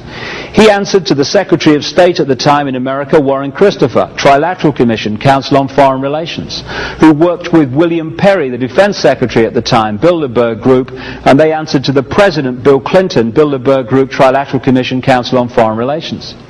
who answered to the unelected David Rockefeller and Henry Kissinger, leading executives of the Bilderberg Group Trilateral Commission Council on Foreign Relations. The first head of the World Army appointed in Bosnia was Admiral Leighton Smith, Council on Foreign Relations. And the ambassador in the former Yugoslavia through this period was Warren Zimmerman, Council on Foreign Relations. Just a coincidence, nothing to worry about. But unless you do this research, you think all these people are independent, when actually they're all connected. This roundtable network also accounts for the coordination of the media, because if you look at the three television networks in America, NBC, ABC, CBS, if you look at the Los Angeles Times, the New York Times, the Washington Post, the Wall Street Journal, etc., all over the world, you're looking at the people who control those organizations being members of this same roundtable network. Washington Post, Catherine Graham, Bilderberg Group, Trilateral Commission Council on Foreign Relations, and so it goes on. So you have a coordinated policy, a coordinated agenda through all these different areas of our lives, including the media, which controls how that agenda and those events that you're creating are actually reported to the people. Complete stitch-up, but it doesn't have to be. It depends on us giving our power away and watching the Price is Right instead of focusing on what's going on in the world and taking responsibility for it so it ceases to happen. Just to finish this sequence, this is the administration of a Democrat, said on his election form, Jimmy Carter, Trilateral Commission member, also Council on Foreign Relations. Democrats, and his administrations, here's CFR, TC, Trilateral Commission Council on Foreign Relations. This is more Jimmy Carter, more of the same organizations coordinating policy through this apparently elected administration. So then you get to 1980 and you think, oh, well, I'm fed up with them Democrats, and of course I'm in a democracy, and so therefore I can choose someone different because I want to change the policy, and it's great being in the land of the free and all that. And so you choose Ronald Reagan. His chief advisors up there were David Rockefeller and Henry Kissinger, two of the great brotherhood manipulators of the 20th century. And then again, the names change in these various positions, but the coordinating bodies do not. CFR, TC, everywhere. More Ronald Reagan. Ronald Reagan was a non-member, but he didn't have to be, did he, Ron? He read the autocue, did as he was told, like they all do. But he was a member of other secret groups and, of course, Bohemian Grove, as we saw earlier. Again, here you have the ambassadors, the Congress, the State Department, CFR, TC. So then you move on to George Bush. George Bush, I would refer you to And the Truth Shall Set You Free and The Biggest Secret, and I will say no more about George Bush. So there again, another administration, different names, same coordinating bodies. More George Bush, same again. So then you get to, 1992, and you say, well, I'm fed up with them Republicans. They've had all these terms, and with Reagan and Bush, and I think we ought to have a change. And so along comes Slick Will from the Windsor bloodline from Arkansas, and he starts saying that he stands for change, and I stand for change, and vote for me, we need change. That was his mantra throughout that election. Well, let's see how the change took place. There's Bill, member of all of them, got the full set, and there again, different names. We're Democrat now, because it says so. Same coordinating body, Bill Clinton administration again, same coordinating bodies. So we've come a long way in these hours so far from the ancient world to the present day, and we have seen unfold, and I have scratched the surface here. I've just scratched the surface of the information that's available and the supporting evidence that's available because of time. But we've come from the ancient world and seen these bloodlines expand their power to the point now where they control the planet. We're also at a point of enormous change as this 26,000-year cycle comes to an end of the solar system going round the galactic sun. Always a time of tremendous change. We're starting to see it happen. People are waking up. People are starting to look at this information for the first time. And indeed, this energy of change is lifting the veil on all this for the first time in thousands of years. We're blinking into the light of what's been going on behind our backs, behind the movie screen all this time. And I repeat, this can only happen because we allow it to happen and we play a part in it happening. It's not that this group have more power than the rest of the population. Nonsense. It is the rest of the population give their power to this group day after day after day. It's because we allow ourselves to be divided and ruled, because in our stunning self-righteousness we think if we believe something, everyone else must believe it or we're wrong. It's a time to grow up. It's a time to go from spiritual childhood to spiritual adulthood very, very quickly in the time that we have available as this change takes place. And in the final video in the series, I'm going to look at what changes are taking place and who we really are. The information above all else, above all this, that this brotherhood and these bloodlines have been desperate to stop us understanding all this time. Who we are, the nature of life, and the fact there's no one on this planet that's ordinary, there's no one in this creation that's ordinary. There's just billions who've been manipulated to think they are, so we become a doddle to manipulate and control. That time is over, and we'll see that in the final video in this series. For now, thank you very much. Well, it's many hours since I started talking here about this long story from the ancient world. And it's appropriate we finish in this final section on what we can do about it and how we can bring this manipulation to an end and bring freedom, true freedom, to this planet for the first time in literally thousands of years. And therefore, it's hardly surprising that it's this information that I'm going to be talking about now that has been most suppressed and most fiercely suppressed of all. Because if we realize who we really are and the nature of our true power to control our own destiny and control the direction of our lives, then the ability of a few to control the many becomes impossible. This is why we've had such emphasis over these thousands of years on creating religions and other prisons of the mind which have divorced us and kept us apart from the knowledge that would set us free. And we really come to another opposame, religion and science. As I document in my books, the same secret societies that created religion, all of them, were the same that created what we call science. This idea, excuse me if I insult your intelligence, that this world is all there is and we come from oblivion, and after a period in awakened consciousness of a few seconds or 100 years, we go back to oblivion. Get letters after your name for coming up for that, you know, it's amazing. And a big salary. Now these two things appear to be opposites. One saying God and all this stuff, and you must do what God says, and this one saying there is no God, and it's kind of, you're just a cosmic accident, darling. They have many things in common. They have one key thing in common. They're both saying that control of our lives is not here, it's out here somewhere. What science is saying is always just a random accident, mate. Just your luck. And over here in religion, it's saying, well, yeah, your destiny is controlled by whether you serve and do what God says. Oh, by the way, me and my long frock and nice collar, I know what God wants, so do what I tell you and you'll be fine, darling. And so, religion was used for so long, and still is used massively, to control people and shut their minds off from the reality of who they are and the nature of their true power, life itself indeed. And when, particularly during the last couple of centuries, people began in increasing numbers not to buy that little scam, along came this world is all there is science to pick them up. And the idea of both, and indeed the creators of both, were high initiates of the secret society and mystery school network who knew that both versions of life were a load of old crap. If we don't buy either, we can see what they're trying to keep us from. We are given the choice of being controlled by God or being basically a cosmic accident, okay? What we are not given the choice to see from early in our lives, unless we have enlightened parents, is that we are not a physical body and we are not just an entity that lives in a physical world. We are everything that exists.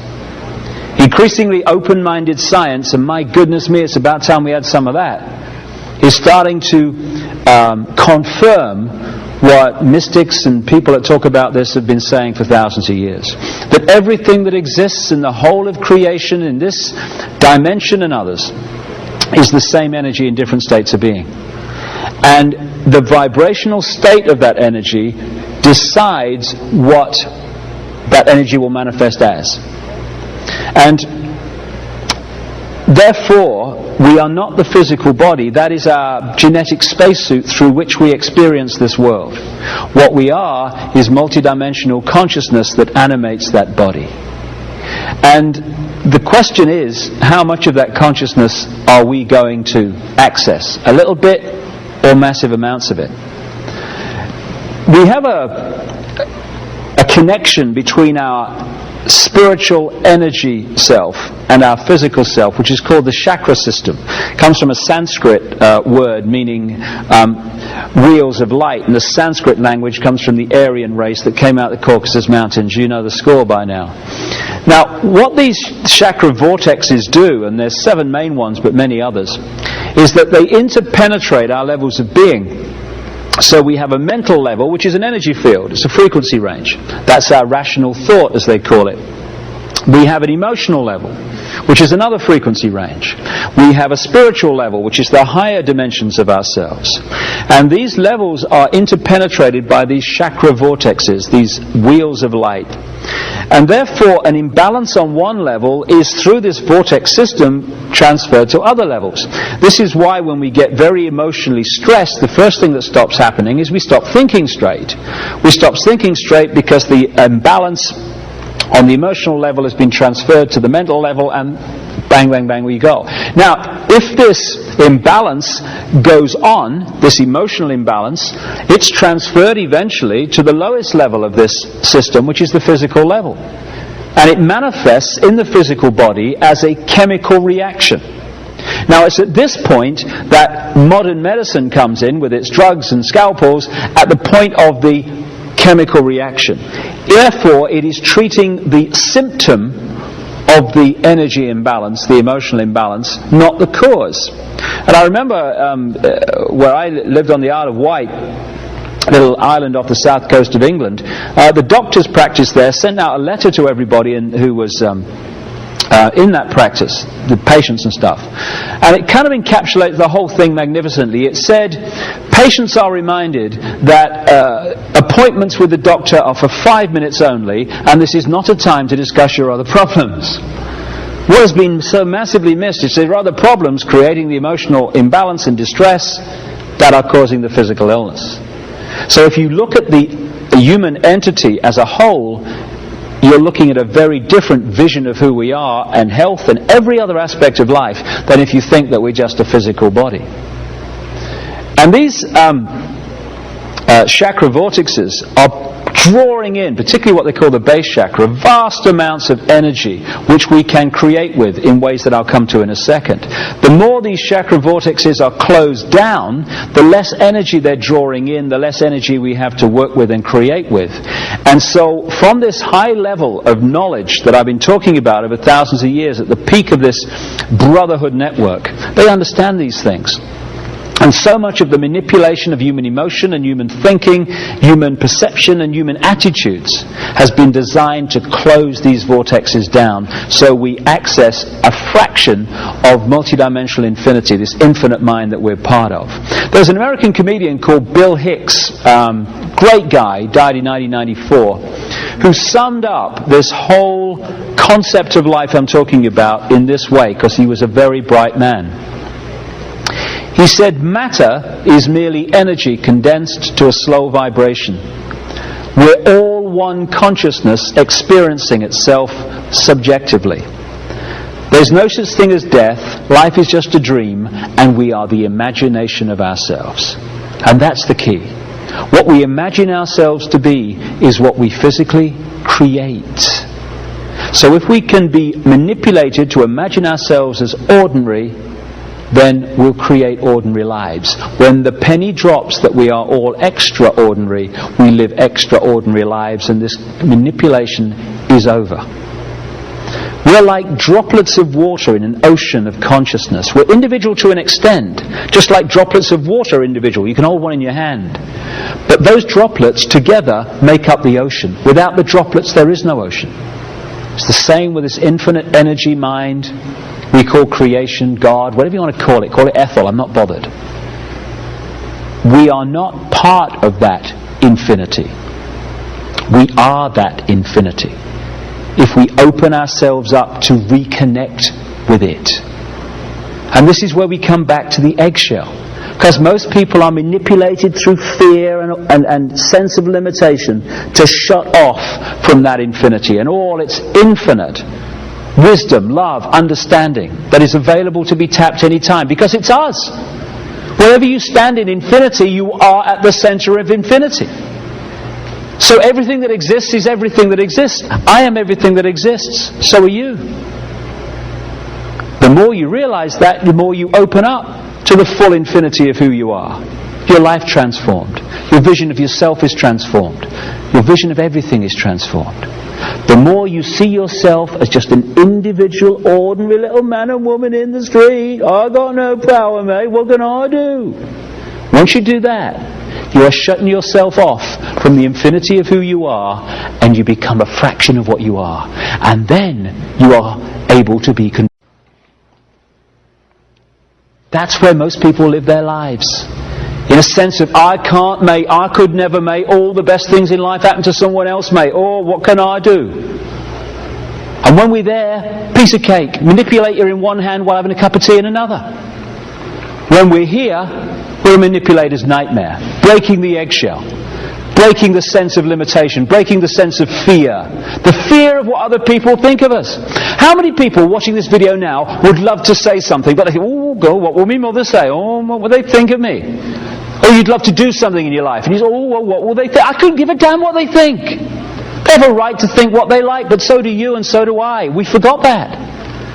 And once we start believing that because people are different to us, they must be wrong, then we're in a situation where whoever sets the norms in society runs the world. Because we police each other, like I said right at the start of this journey we've both been on, and all been on in the last few hours. Cracking the eggshell, stepping out of the fear of what other people think of us, being who we are, speaking our truth, living our uniqueness. That is the revolution. It's not guns and bombs and meeting violence with violence and meeting anger with anger. What's the point? You get twice the anger, twice the violence. My goodness me, we've moved on, haven't we? The way out of this is the ultimate revolution. It's to be who we are and not what someone else tells us we should be. It's interesting. If you stood in front of a mirror, or not even in front of a mirror, anywhere, and you got a baseball bat, and you started smacking yourself around the head with it, people would call the guys in white coats, wouldn't they? Crikey, get him away. And yet that's what we're doing all the time. When we express that violence to another human being, or to an animal, or to anything, we're actually expressing it to ourselves, because that is us. We are all each other, because we are all this infinite mind. And because we've lost sight of the fact that we are everything, and what we are inside is what we externally create, we go round, because of the manipulation, we're like walking, talking movie projectors. Let me put it this way. Our inner self, our state of being, our attitudes are resonating us to a certain vibrational frequency. You change your attitudes, the frequency changes. Hate has a certain frequency, and when we feel hate, we resonate the energy around us, that is us, to the hate frequency. We feel love, we resonate it to a different frequency. This energy that we put out with this vibrational code within it, created by our thoughts and attitudes, then draws towards it a reflection of itself. Other energy fields, people, places, ways of life, experiences that sync with what we're putting out. Therefore, what we are in here, we externally create. And I came across this symbol here. There's some esoteric symbols and that involved in there, but ignore all them. I'm just looking at the basic concept, which is of a reflection. There was a guy, a writer called Longfellow. I think it was Longfellow who wrote this. Anyway, some tall chap, and he wrote a story about how someone drowned thrashing in the water, fighting with their own reflection. And again, if you saw someone next to the river doing that, you'd call the white coats. They'd be on call all day, wouldn't they? But that's what we do, all of us, all the time. We seek to change what we've created by thrashing at the reflection instead of looking at what's creating it. So when things are happening in our lives we don't like, and we're drawing people into our lives we don't like, and we're drawing experiences we don't like, instead of saying, why am I drawing these in? What is it about me that's creating this? What is it I'm putting out that's drawing this reflection in that I don't like? This pain in the arse is giving me a hard time. Instead of taking that power back and responsibility for what we create in our lives, we look out there for it. Boom, boom, boom. And we're encouraged to. And so we're in a situation where we're looking at the reflection, trying to change what's going on, when we need to change what is being reflected. You know, if you're standing next to a river and you see a reflection of yourself and you don't like it very much, you can throw stones at it, you can cuss it, you can kick it, you can jump in and thrash around. All that external thing, which we do in our lives all the time. You're responsible, it's your fault, I'm in this position, out there, externalizing responsibility. But once all that thrashing around is finished in the river, and once you've thrown all those stones in, everything settles down again, and exactly the same reflection is being reflected as was before. Because the reflection is merely, literally, a mirror of what is being reflected. We change inside, we change out here. This is the thing that we've been pressured, encouraged not to understand. Evolution's very, very simple. Very simple. Goes in this sequence. Experience, learn from the experience, evolve as a result of the experience. If at stage 1, we're putting out energy, reflecting our state of being, and we draw in a certain experience as a result. Person, place, whatever. If at the point where we don't like the experience, we are blaming everyone else out here. It's your fault, it was Ethel in 1963, it was me mother, it's me colour, it's me sexuality. What is pulling that experience in is not changing, because we're blaming everyone else for it.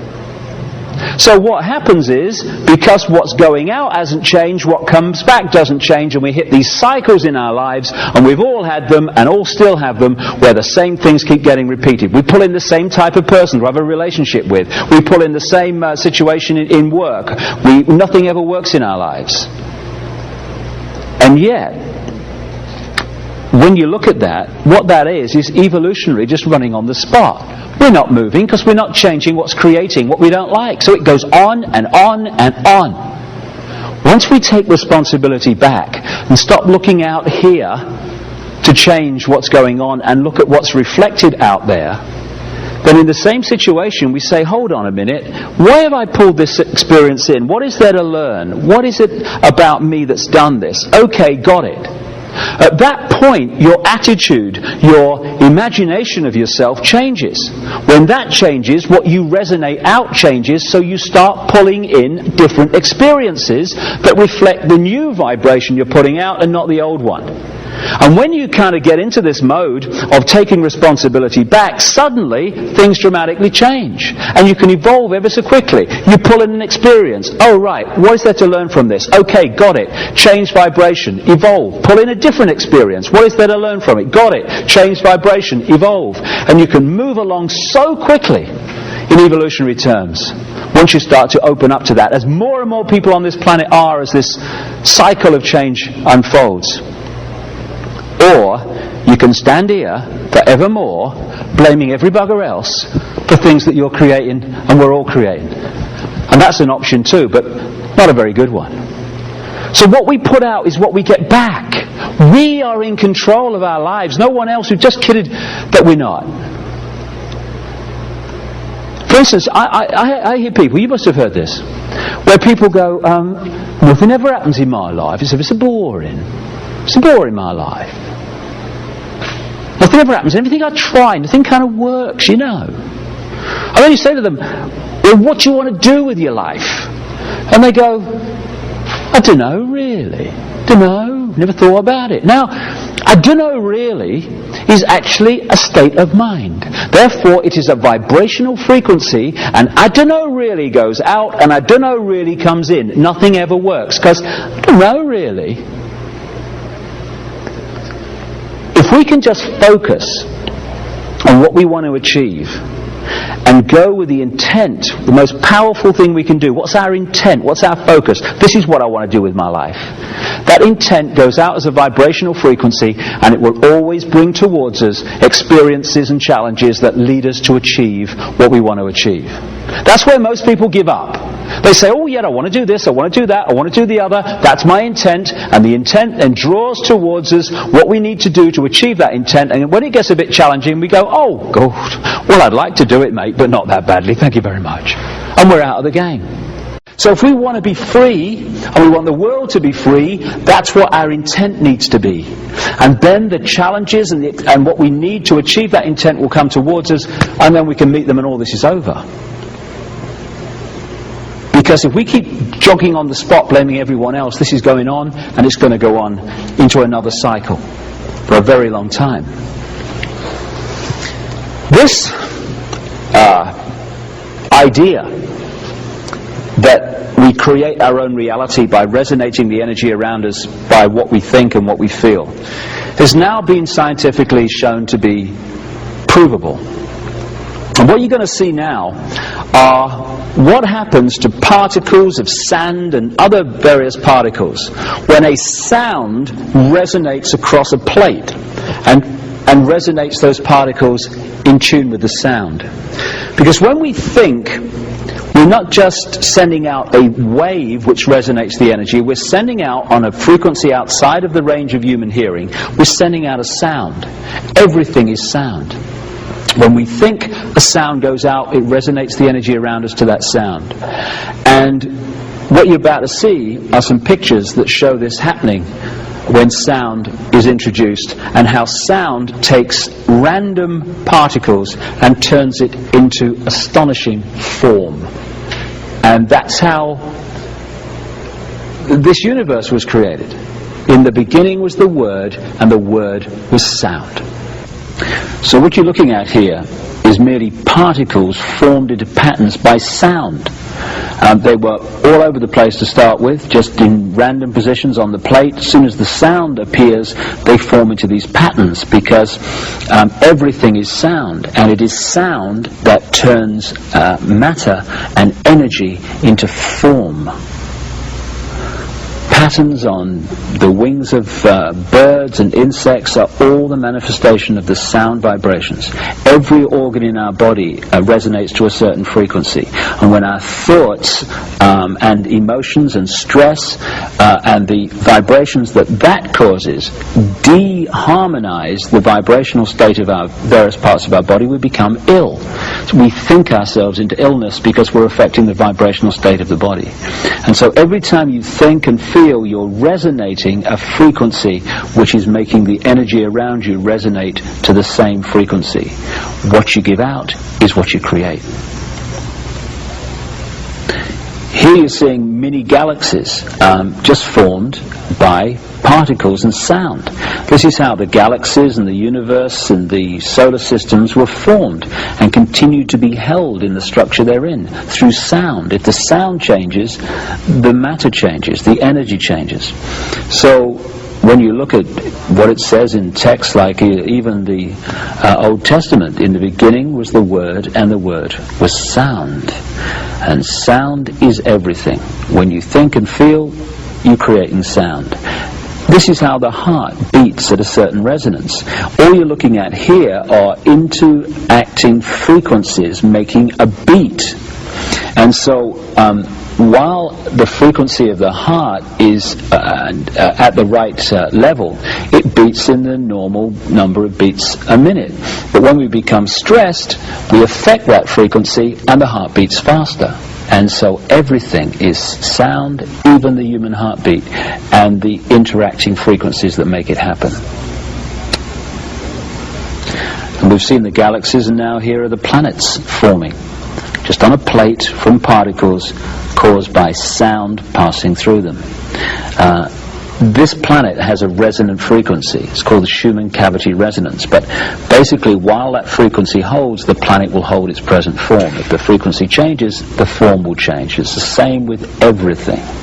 And here you see sound being passed through ion filings and particles, and therefore creating form once again. And from these pictures, it's hardly difficult to see how the human body is formed through sound resonating energy, and how that physical form is held as long as that sound matrix is held. But once that changes, the physical body changes.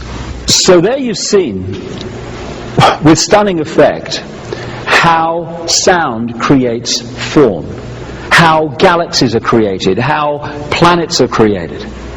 And all those planets, balls of particles, all those revolving galaxies were merely particles turned into that form by sound. And when you think, you create a sound and you change the world, or the world you're immediately living in. We are fundamentally in control of our lives.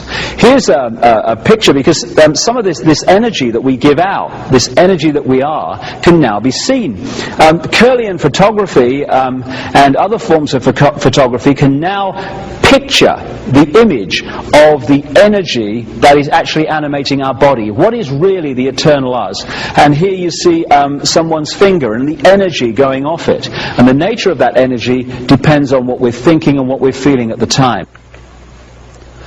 And here's some examples of how people on a psychic level and their psychic vision have seen the auras, the energy fields of people in different states of being. And indeed, if anyone's come to some of these various spiritual and health expos and expositions around the world, they will have seen this aura photographing technology now, which can photograph the colors in the aura. And the colors change when our attitudes change. And here are different attitudes and phenomenally different colors and sequences appearing as a result of the sound and sound waves and thought waves that are generated when we change into different states of feeling.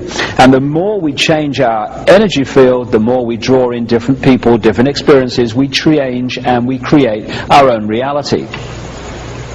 And this is the energy field of a leaf. And what they've found is that when you cut part of a leaf away, that energy field, when you rephotograph it, holds the original blueprint shape of the leaf, even though part of it is gone, and it takes a while for that energy to reform itself into the new situation with the piece taken out of the leaf. And when people have limbs removed, of course, they feel for some time that the limb is still there, and then eventually that goes away, and that's the energy field reforming itself into the new situation, as opposed to the one that was there before. So therefore, this energy that we're generating, that can now be photographed and can certainly be felt when you meet someone and you say, oh, I got bad vibes from them, or I got good vibes from them, depending on their own state of being. This energy is the energy that creates our reality, because it attracts to us a reflection of itself, and what that energy reflects is our inner self, our emotional, spiritual and mental state. So when we feel fear, we attract to us fear. We attract to us what we most fear. And this is the ultimate evolutionary genius. It's what I call designer evolution. Because of this system of what we put out is what we get back, we constantly see a reflection of our inner self in our everyday life. Therefore, we can see our inner self in a physical way and learn from the experience and move on. Also, fear is the greatest block on evolution. Whatever area that we fear, that our fear relates to, is a no-go area for our evolution. Because people don't normally say, well, I fear that, I'm going to face it. They go, oh, no, thank you very much, change the subject, not going in there. So this process of drawing to us what we put out means that we have to face that we're putting out, so we can face it and evolve. So, when we fear something, we draw what we fear to us eventually. When we put out anger, we draw to us anger. When I was having my angry period, in the 1970s particularly, my life was a series of angry confrontations. I was working in the media and the BBC and all that stuff, and wherever I went, I was attracting angry people all the time. Even if I was in an apparently consciously calm state, my subconscious anger is still going out there and it's still pulling in angry people. Someone comes into a bar in that period and they'd had a bad day, they found me every time. And I realized, and I started to ask a few questions, what's the common denominator of all these angry confrontations? Oh yes, it's you. So what goes on? What's causing them? Why? I started to realize, because I was angry, I was attracting anger. There was a lovely song that I came across by an American group which said, if you hold anger, guess what comes to you? A lot of very angry people do. And I certainly know that to be true. And when I've observed my own life and the lives of others, it's very obvious that what they're putting out in their state of being is creating their physical life. And there's nothing more debilitating, more controlling and limiting than the victim mentality. We're encouraged by this manipulation throughout our lives to see ourselves as victims, to blame someone else. Oh, I'm a victim, I'm in this situation because of A, B, C, D, and on it goes. And when we're in that state, we're going to stay in that state, because when you think you're a victim, the victim vibe goes out, the victim circumstance goes in. When you say, hey, I'm not a victim, I'm in control of my life, I've created these circumstances I don't like, therefore I can create circumstances I do. At that point, the victim mentality's gone. Victim circumstances stop being attracted, and suddenly people come into your life who are just the people you need to get you out of the circumstances you don't like. And if you don't realize what's happening, and most of us don't at the time, we say, oh my God, mate, I was so lucky. This fella came into my life at just the right time. This person, I couldn't believe it. Amazing luck. No. You pulled them in because your state of being had changed and you synced with what you needed to get out of that situation. We are so in control of our destiny, it's unbelievable. And yet billions are persuaded they're not, and therefore they create a very different reality. So if we're in fear, we can attract a reflection of fear. But when we emit love, we create a very different energy, therefore we create a very different reality. It's just a choice. Everything is just a choice. I keep hearing people say, oh, I had no choice, mate. I had to do it. We never have no choice. We have choices we like to make, choices we'd rather not make, but we never have no choice. It's a cop-out. And some people find it very difficult to take this on because it's much easier in their own mind to blame someone for what happens in our lives. Much more of a challenge to say, hey, I've created this, I'm responsible for it. But when you do, you stop creating what you don't like and you start creating what you do. And this love connection is the key to removing this manipulation and taking humanity onto another level of existence, another level of consciousness, which is what's happening to so many people in this period we're going through now. There's been some tremendous science that's going on over the last few years and is going on now. Open-minded science, which is challenging this tunnel vision that official science has to keep us from what's really going on. One excellent place of this research is called the HeartMath Institute in America.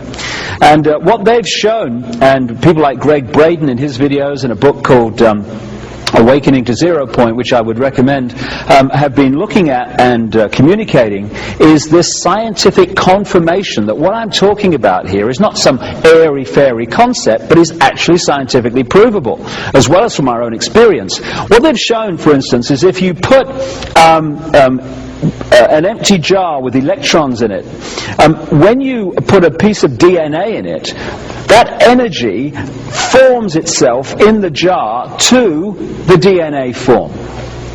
When you take the DNA out, the energy still holds that DNA form. In other words, when we're walking through our lives in the supermarket or whatever, oh my goodness me, the price of fish this week. When we're doing all that stuff, we're actually resonating and changing the energy field around us in relation to our state of being. So you don't have to be kind of in front of a camera talking about this stuff. You can do it in your everyday life.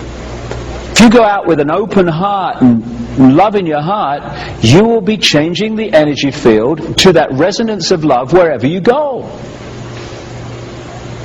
Insignificant, ordinary. There's not an ordinary man, woman, blade of grass, breath of air, insect, anything, anywhere in creation. But there are billions on this planet who think they are, so they live ordinary lives. Just because they think they're ordinary. They are the extraordinary. They are genius waiting to happen.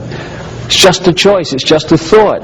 Another thing that's been established by this open-minded scientific research is that fear, because everything's about wavelengths and resonating energy to various frequencies, fear is a long, slow wavelength. And as the wavelength of fear passes through the DNA, it does not activate these various antennae which connect us to the bigger world, the bigger cosmic mind. But the wavelength of love is very quick, a very short wavelength, and therefore as it passes through us, it's activating these antennae all the time and connecting us to the outer world. Now this is interesting from many points of view, not least this. Everything relates to everything else the more you talk. The reason, or one key reason, why the imposition of fear and the manipulation of fear has been imposed upon the human race all these thousands of years since this control began is because it comes from a level of knowledge that understands how these things work.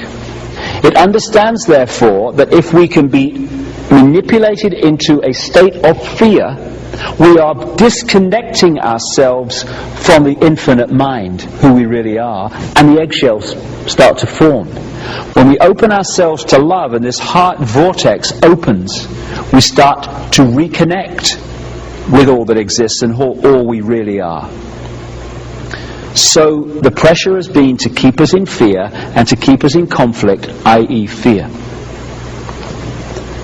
And also it's been understood that because we create our own reality by our state of being, our imagination of ourselves, it's been understood that if through outside influences, manipulations, propaganda, etc., our imagination of ourselves can be manipulated to be ordinary man and woman in the street, I've got no power, then through this process, our imagination of self, I am ordinary and powerless, will create a physical experience of being ordinary and powerless.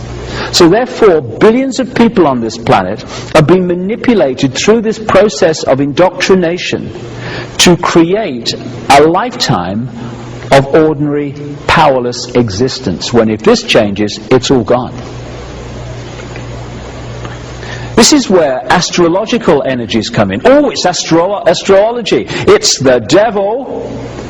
Why has religion been used so much to convince people that astrology is the devil? Oh my goodness me.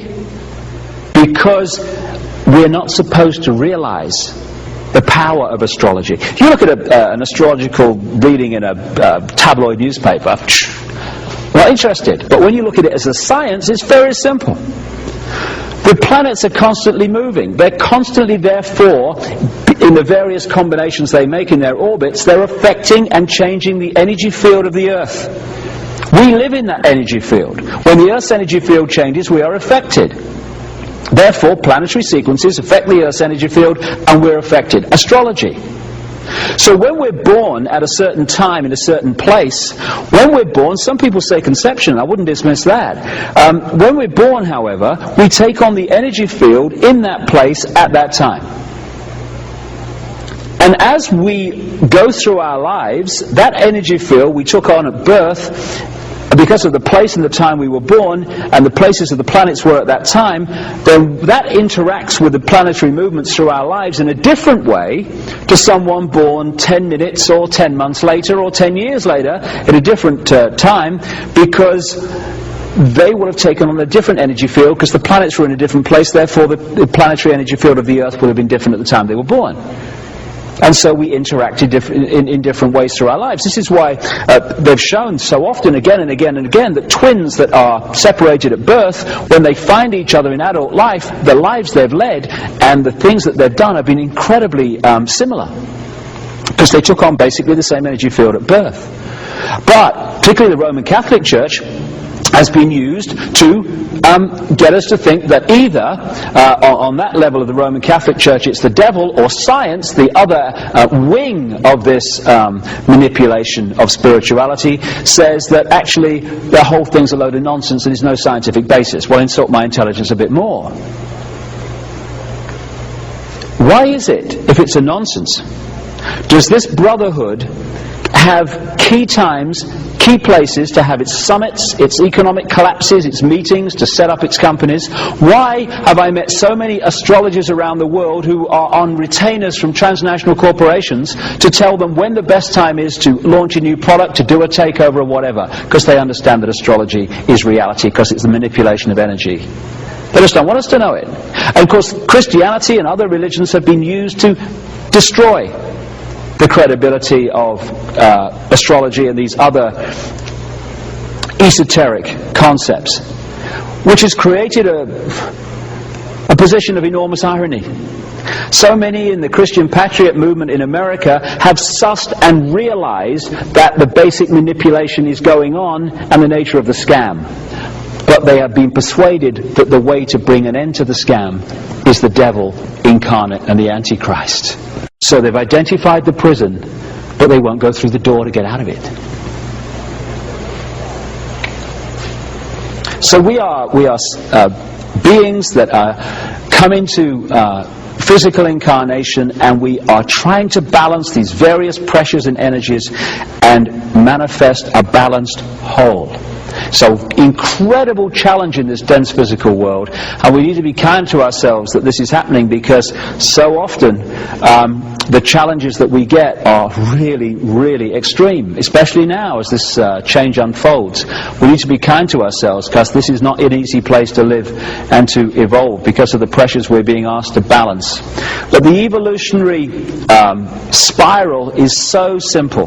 Someone said to me once, that evolution is like going round a mountain. You keep facing the same view, but you see it completely differently, from a completely different angle. So down here in the evolutionary spiral, you'll have an experience, and you'll say, it was his fault, it's your fault that I'm in trouble, and how dare you. And then as you evolve, you face exactly the same experience, but then you say, why have I created this? What does it say about me? What is there to learn? Okay, got it, evolve. Same experience, different perception, higher level of evolution. Now we are at the point, I've mentioned a number of times in these last few hours, where we're at the end of a 26,000 year cycle. As I travel the world, it's obvious that there's an awakening going on, and again, the science is starting to identify it. Some years ago, a different pulse, a different resonance was identified in the center of the spiral of the galaxy. More recently, probes that have gone to investigate what's going on the sun have identified that tremendous changes are going on in the sun. Its magnetic field is falling, and there's incredible solar flare activity that's starting to emerge, which will be very powerful in the years ahead and fundamentally affect us. So you've had the different resonance coming out of the center of the galaxy and affecting the sun. The sun is changing. When the sun changes, we change. 99% of the mass of the solar system. It's now very demonstrably been identified as being passed on to the Earth. Tremendous changes are happening in the Earth's field. Magnetics are falling. Many phenomena are unfolding as a result of this changing frequency that's come out of the galaxy. And open-minded research has also identified how the Earth connects into the human form. The resonant frequency of the Earth comes in at the heart chakra point, the love point. And from there it goes to the brain, and the brain transmits it to every cell in the body. So when you follow this sequence, this is why people are waking up at this time in increasingly vast numbers. The frequency changes the center of the galaxy. It comes to the sun, the center of this solar system. Brings about change there. From there it goes out to the planets of the solar system, to the Earth. The Earth manifests its changes. We live in the Earth's field. It affects humanity. And now this rising frequency, this changing energy field, is starting to dramatically change life on Earth, and we've seen nothing yet. If we shut down the heart, or if we get into the intellect which follows the kind of intellectual programming instead of following the intuition of the heart, then we can switch off this connection with the cosmos, this connection through this sequence out into infinity, when the head shuts down and shuts down the heart. And that has been the process of the education system and other institutions. It's been to get people to close their heart down and get stuck imprisoned in the head. Therefore we switch off the cosmos and live in the eggshell. We keep coming back to the same thing. People like Greg Braden and others have started to focus on this particular image. Back in 1899, something was identified called Schumann cavity resonance. What it was the heartbeat, the frequency beat of the Earth. From the time of its discovery, 1899, to 1986, this heartbeat frequency was a constant 7 cycles, 7.8 hertz a second. Constant. Boom, boom, boom, boom. From 1986 onwards, it started to rise dramatically. Just when people started to wake up in increasing numbers. It's gone through 9, apparently the last I heard it was gone through 10 cycles. And the projection is that by 2012, which is the point the Maya say in their calendar, and so many other calendars point to the same period, that the jump will be made from this cycle of human evolution into the next one as the 26,000 year cycle comes to an end and we enter the start of the next one. At the same time that this resonant frequency of the Earth, boom, boom, boom, boom, is getting quicker, and therefore affecting us, coming in through the heart for those that are open, and resonate in our bodies increasingly, and changing our minds and our perception of life, the magnetics of the planet are also dropping, like they are on the sun, very dramatically. 2,000 years ago was the peak of this cycle when the Earth's magnetic field was at its most powerful. It's been falling ever since, and it falls exponentially. The quicker it falls, the more it falls, the more it falls, the quicker it falls. And the projection is that what Braden calls 0 point, 2012, is that the magnetics will reach virtually zero, if not zero, on the planet, and 13 cycles a second will be reached by the Schumann cavity resonance, the heartbeat. Now, one thing's for sure, at that time, The Price is Right ain't going to be on the telly, because this world is going to be very, very different by then. And this is what we're heading for now. Now, the reason this brotherhood have focused on the millennium rather than this real point of change, because we have the millennium because of the Gregorian calendar which came out of the Vatican. They are trying to do a situation through the microchipping whereby we are held back artificially from making this leap of consciousness into a totally different state of being. Why is the magnetics of the planet falling? Very simple. When you put an electrical charge through an iron bar, it creates a north and south pole. When you put the charge the other way, the poles magnetically flip. If you look at the geological and other evidence, this has happened again and again on this planet, many, many times. There has been a magnetic pole shift when the whole magnetic field of the Earth has flipped, which has, of course, serious consequences and brings about tremendous change. Now, what is it that creates the Earth's magnetic field? It is the Earth spinning. Therefore, it throws out this electrical charge that creates the Earth's magnetic field. One other thing that's being identified as this change unfolds is that the Earth is spinning slower and slower. As it does so, the power of the magnetic field that it creates is getting less and less powerful. And again, the projection is around 2012 that the Earth could stop spinning altogether for about 3 days and then start to spin the other way. And what will happen at that point? The poles will flip magnetically. And the poles will change, and that, the geological and other records show, has happened again many times. Indeed, you look at some of the ancient texts and descriptions, they talk about phenomena that fit very well into this happening before. They talk about the longest day, the longest night, and what have you. So we're entering a period of fantastic change which is getting faster all the time. And we have two challenges here. Two challenges, one after the other. The first is to open our minds, start taking responsibility back, and remove this edifice of control and suppression of information, which will allow the full flow of knowledge of who we are to flood into the public arena. Once people get access to that information and start to realize who they really are and the nature of life, then we can go into stage 2, which is the incredible consciousness shift that is going to happen, and is happening for many people already, but can happen for everybody if we open up to the knowledge of what's going on. And to do that, the edifice of suppression has to go. And what I see so often in the kind of what we call the New Age movement is they're focusing on the second bit, and they're in denial about the first. And the second is not going to happen for many people unless we remove the edifice of suppression, because most people are going to think, what the heck's going on? They're going to go through this great change in a complete fog of what's happening. Tremendous fear. Oh my goodness me, what's happening? So there's two things to do here. One is to start focusing on how the world's controlled, identifying it, removing it. Secondly, then we can concentrate unhindered on the transformation spiritually that is unfolding to the year 2012 and beyond. One area too, key area, because I mentioned the Gregorian calendar, that has been used to control us and de-link us from who we really are, is the manipulation of time.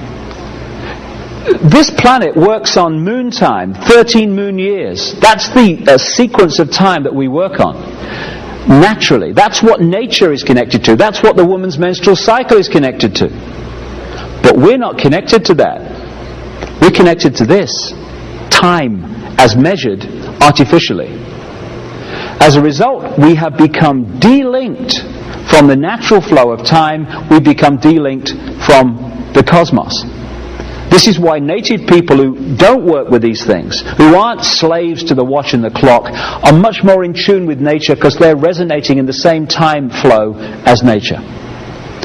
And where is time measured from on this planet? Greenwich, London, in the heart of the manipulation of the Brotherhood at operational level for so long, right to the present day. No accident. So we have a situation where the idea has been to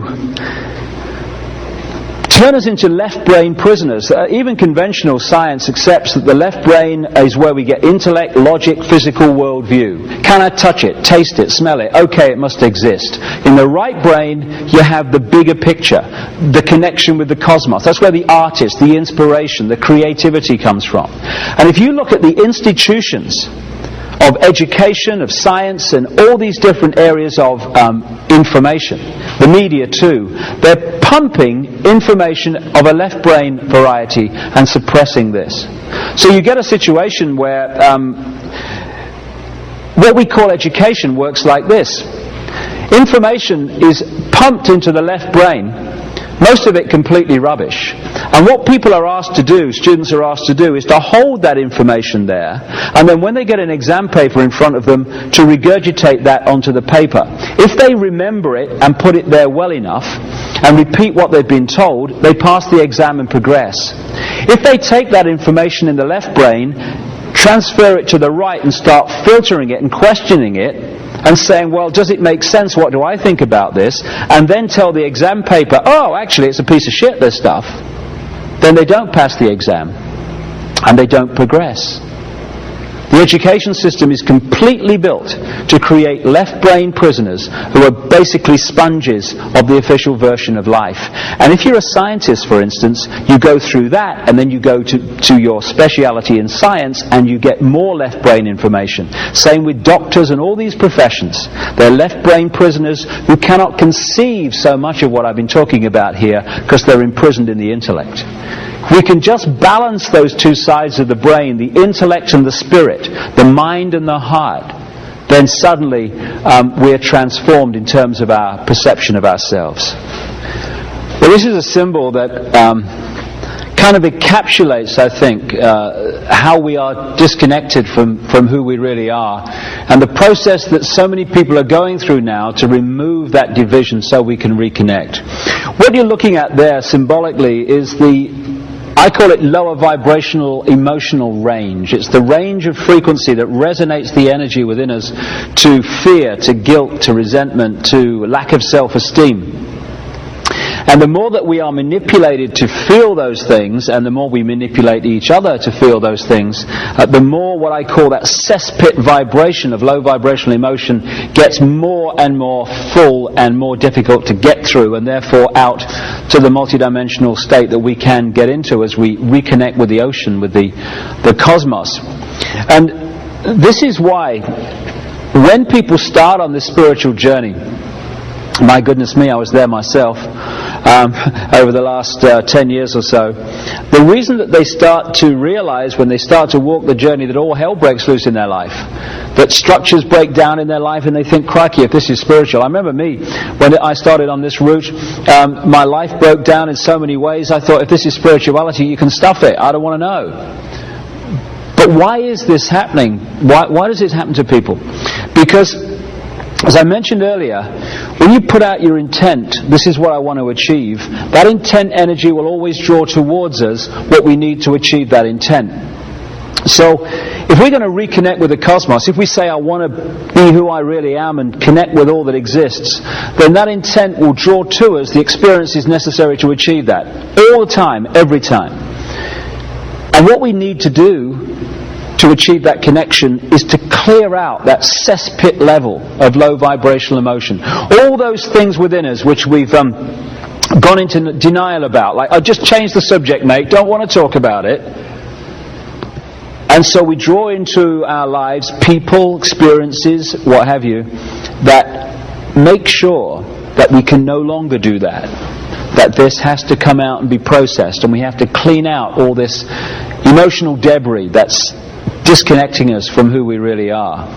And so if we're prepared to walk this journey, if we don't at that stage when the challenges come go, oh no, like spirituality but not that badly, thank you very much, if we're prepared to take those challenges, to take a step back and realize that it's actually an experience that is going to set us free rather than a really negative bad thing that is something to do with the fact that we're not good people. Must have been something terrible in a previous life. I hear that all the time. These connections, or these challenges, are to help set us free by cleaning this out. It's important we understand that. And I find that there are so many people in what's called the New Age, or into the psychic stuff and all the rest of it, who are still operating on a fraction of who they are, because they're not prepared to do what is necessary and take the challenges to face what's within us. And we all have this stuff within us to remove and process. And when you do, that's when you can start talking about freedom. And it's coming back, as we come to a close here, to the same thing again and again, the way to freedom. And that is to step out of the fear what other people think of us and just do it. Just do it. Just do it. People say to me sometimes, how do I get over the fear of what people think? How do I get over the fear of what people think of me? What I would suggest is let the fear be the trigger to overcome it. So if you're in a situation where you're thinking, oh, well, I'd love to say this, but what will they think? Just say it. Just say it. If the people around you cannot respect your right to be you, then what are you worried about? What they think of you for? And if you're in a situation where I'd love to do this is what I like to do, but what will they think? Just do it, just do it, just do it. And when you get into that just do it mode, just do it mode, just do it mode, some very interesting things start to happen. First of all, you're following your intuition, your heart, your connection with out there, and you're letting that be your guide. Just do it intuitively. And after a while, and I've seen this in my own life, although the head is screaming, "Oh my God, what are you doing?"